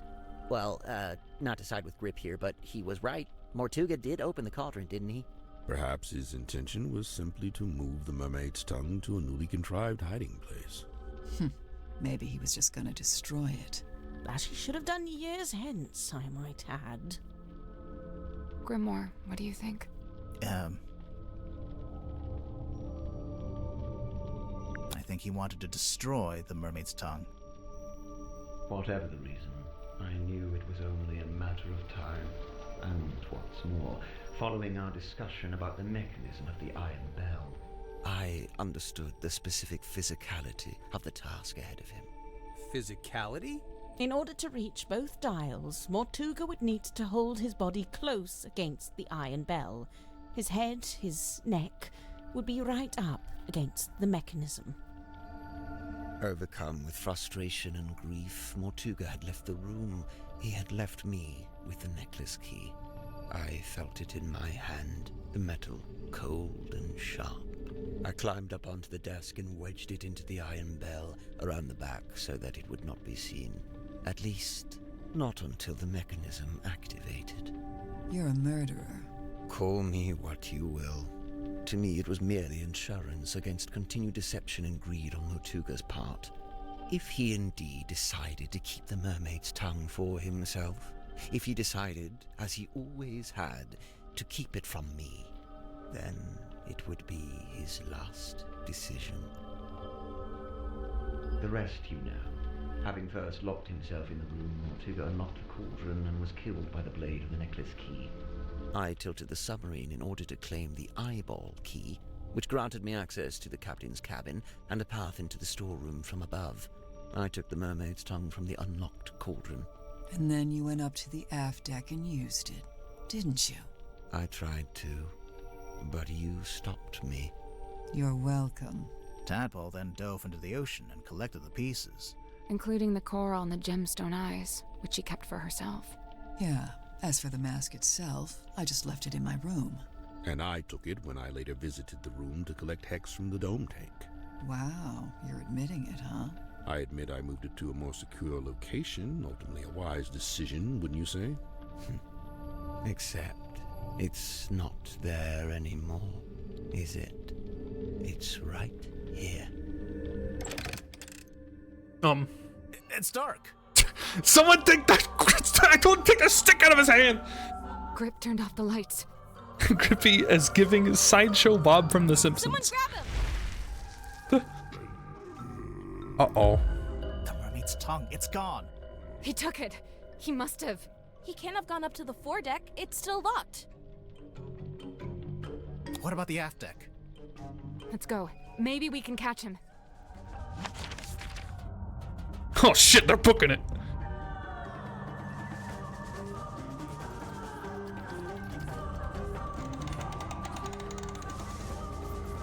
Oh shit.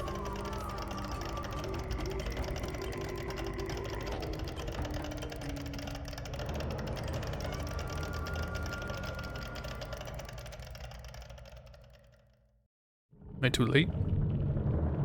Oh. Yeah, I'm a little late. But he's marked too! He's wearing it.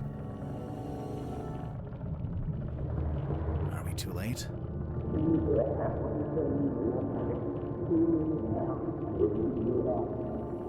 I don't...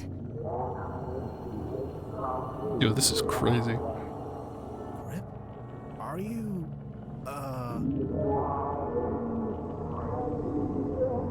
What? Wait, where's he going? What's he going to do? Should we follow him? I don't... Wait, what's that on the floor? It's the compass. He fixed it.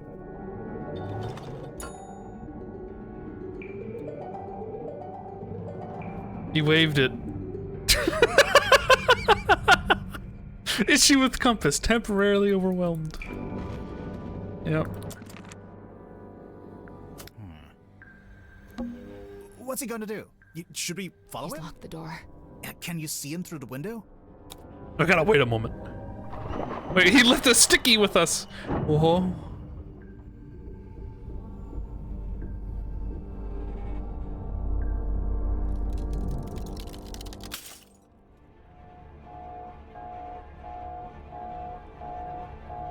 This is bad. The pressure change, it's too sudden.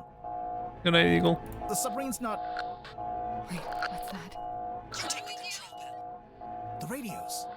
It's fine, just stay. It was too fast. It must be coming from the control room. Let's go. We're being held down. We need to resurface. The submarine can't take it. The controls are going crazy. Wait. It's her.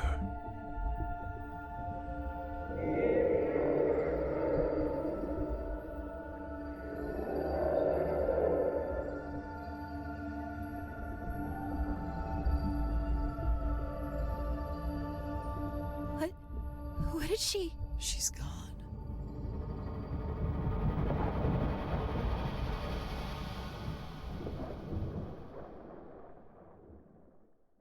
She let us go.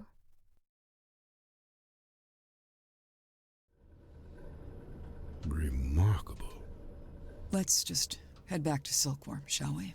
Get everyone off this submarine. And, Silkworm would be which way? We got moved. I don't know where we are. No stars, no moon. I don't know where... I don't know which way north is.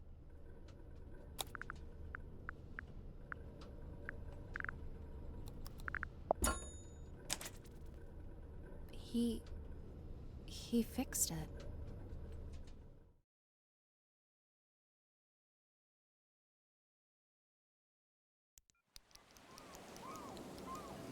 He gets one on his fucking telephone.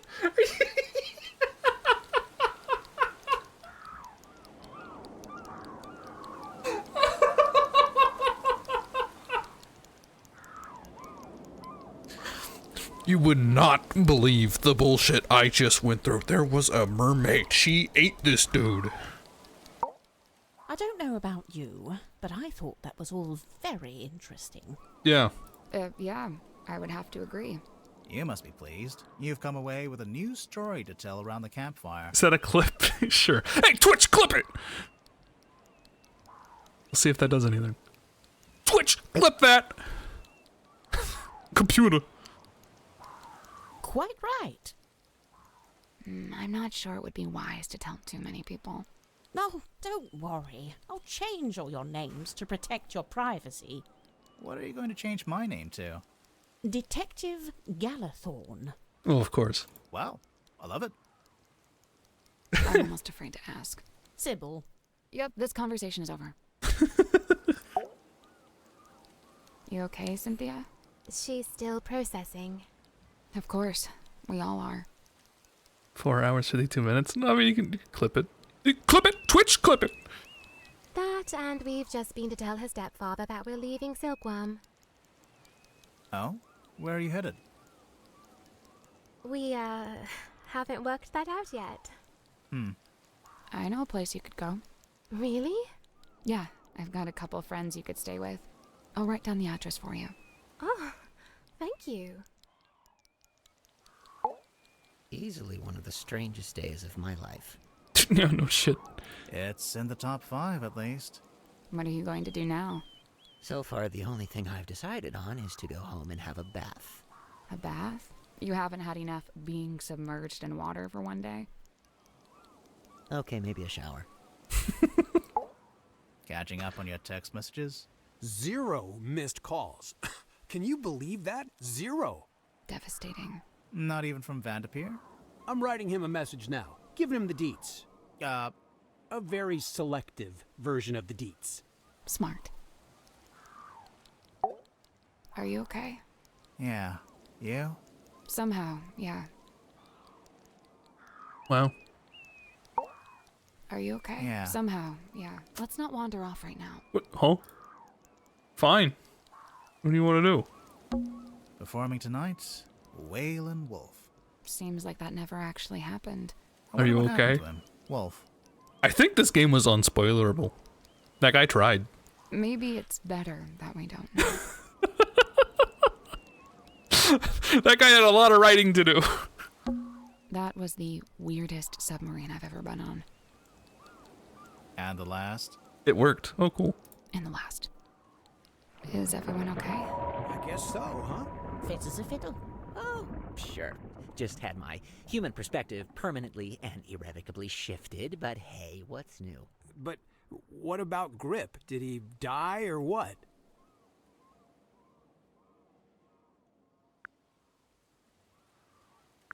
Check my case file. He's gone. He's fucking gone. Likely. You know what? I don't know. But he made his choice. I really don't think it would do us any good to worry about it. Sally, did you write down that address for us? Yeah, I'm almost done. Just writing something on the back to help you out. Oh, like instructions? Kinda, yeah. You know, I really must be off. Ah, come on. You've got nowhere to be. You're quite right. Nowhere is precisely where I need to be, and I'm rather in a hurry to get there. All right, that was pretty good. I'll let that slide. And, Tadpole and Zephyr stayed on the submarine? Yeah. Are they gonna rename it? Of course not. You gotta keep the Mortuga name. It's like his fingerprint on history. You say that, but by all accounts, he actually didn't like the submarine very much. That's true. It wasn't his choice to be there. He spent all his time trying to work out how to leave. Well, yes, all right. I can see that. I'd say his fingerprint is right here. It's all of you. It's Symmetry, it's Cynthia, Tadpole, Zephyr, everyone he was kind to, everyone he helped. Dude, that's real. But what about the mermaid's tongue? What about it? Well, we still don't really know anything about it. How it works, who made it. Good. What? It's good that we don't know. It's right. The mermaid's tongue is a shameless shortcut, a trap for the impatient and the dissolute. But you don't want to know what the mermaid said? Oh, I want to know. But as I stand before you now, I can't know. You understand? Mikey hates this. That's just the way it's meant to be. Mikey hates this. Mikey hates green magic. Yes, the game is good. I've gone.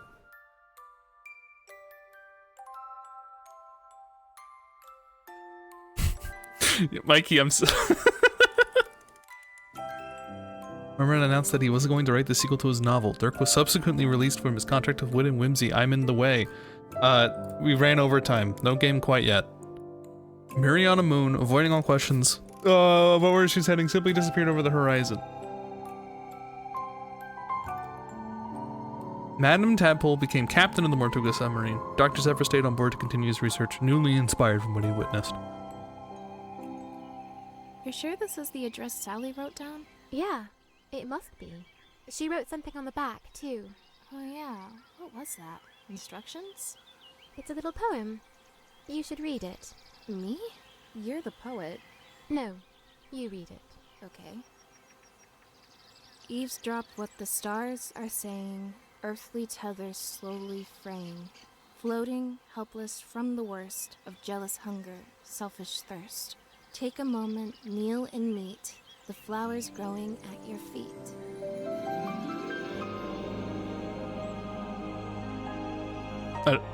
I'm sure this is a huge reveal. I don't know what this is.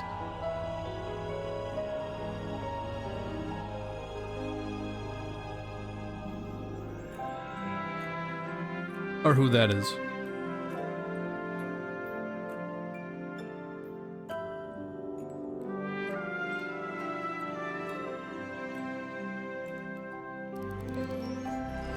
Yamato? No, it's people from Twisted Tower, I think.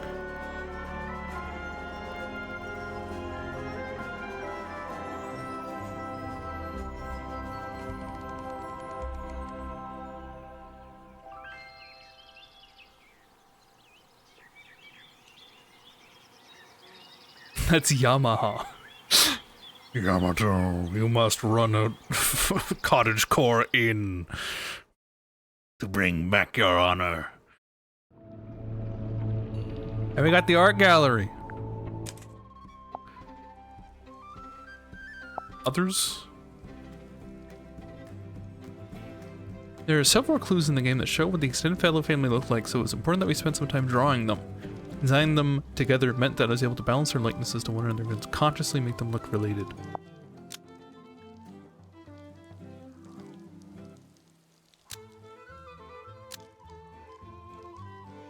Some cleaned up art of the final designs for several side characters, including their meeples from the model town. From far left, Baroness Fortuna, Governor Fellow, Selena Stonetop, Damien Dusk, and Felicia Stonetop. Damn, that... Does he have a mom? That looks like just copy-paste. Damien... straight down to whatever his name was. It sucks I don't remember the guy's name. Yeah, James.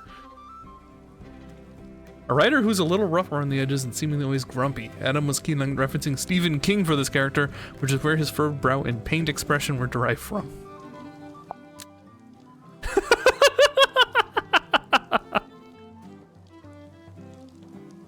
Or at least Orlando Worman. Imagine him with a perpetual 5 o'clock shadow, wrinkled clothes, and a dated haircut. And so like she looked like he belonged in the 1970s. At one point, he looked a little too confident. I remedied this by giving his hair look less styled, giving him loose clothing and a hunched posture. A bad habit acquired from hours of running away to stop writer. Posture check, as it were. Wow.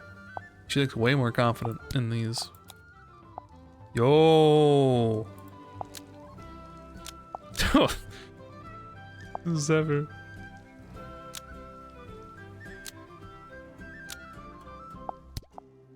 Mr. Mortuga. Oopsie. My music keyboard brand, high five. I love Yamaha. It's my bass brand. No bitches. Somewhere between an eccentric snake oil salesman and Willy Wonka.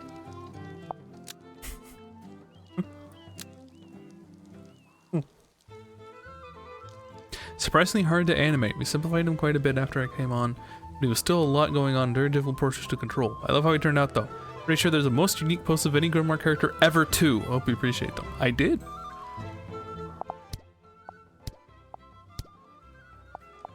Well.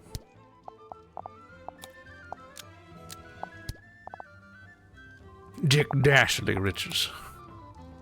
Dirk is the most contemporary character in the Grimoire universe. He even wears jeans and sunglasses. Just a dude. Gave him simple dot eyes to make him seem naive and somewhat clueless. He's got skinny links because he's not a bodybuilder. His muscle is just mostly for aesthetics.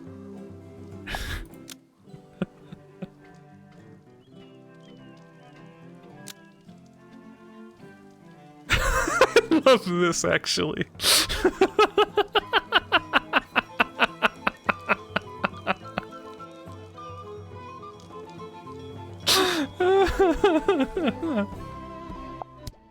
She should be in everyone's concept arts.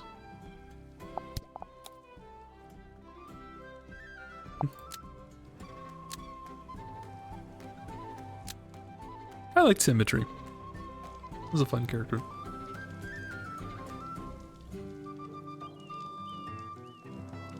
She had a great box-shaped head. It's important to me that worked from all angles. I ended up giving her some subtle rubber hose arms in motion, making her look like a bit more pathetic, and adding to her antiquated image by evoking 1930s animation. Yeah.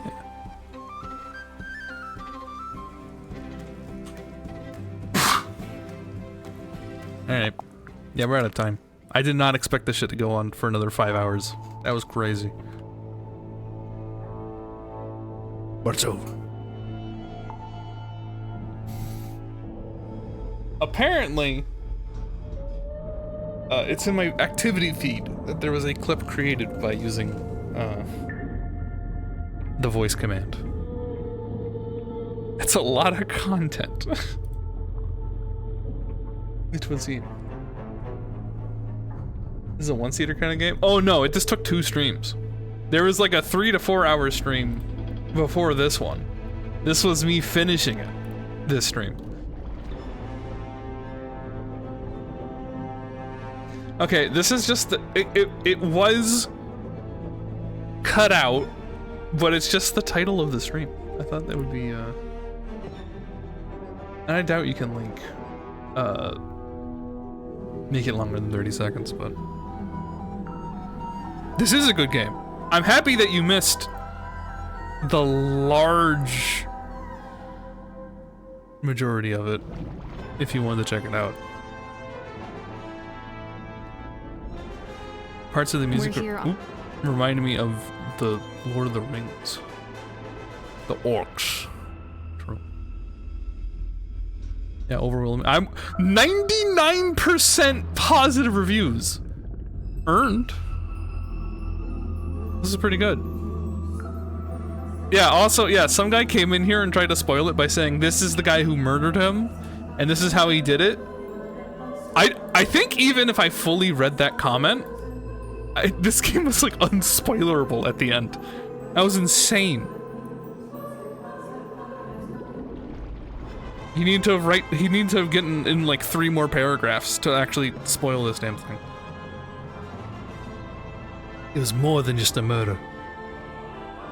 Okay, I do need to go. You guys have a good evening, have a good night. Let's see. Oh, thank you very much. Phew. Eagle, 52 months. Eagle for various bits. Necro for 65 months. Thank you all. And thanks me for using the voice command. Why is it in my activity feed? Okay. Yeah, have a good week. Have a good day. Have a good night. Have a good week. See you later. See you next week.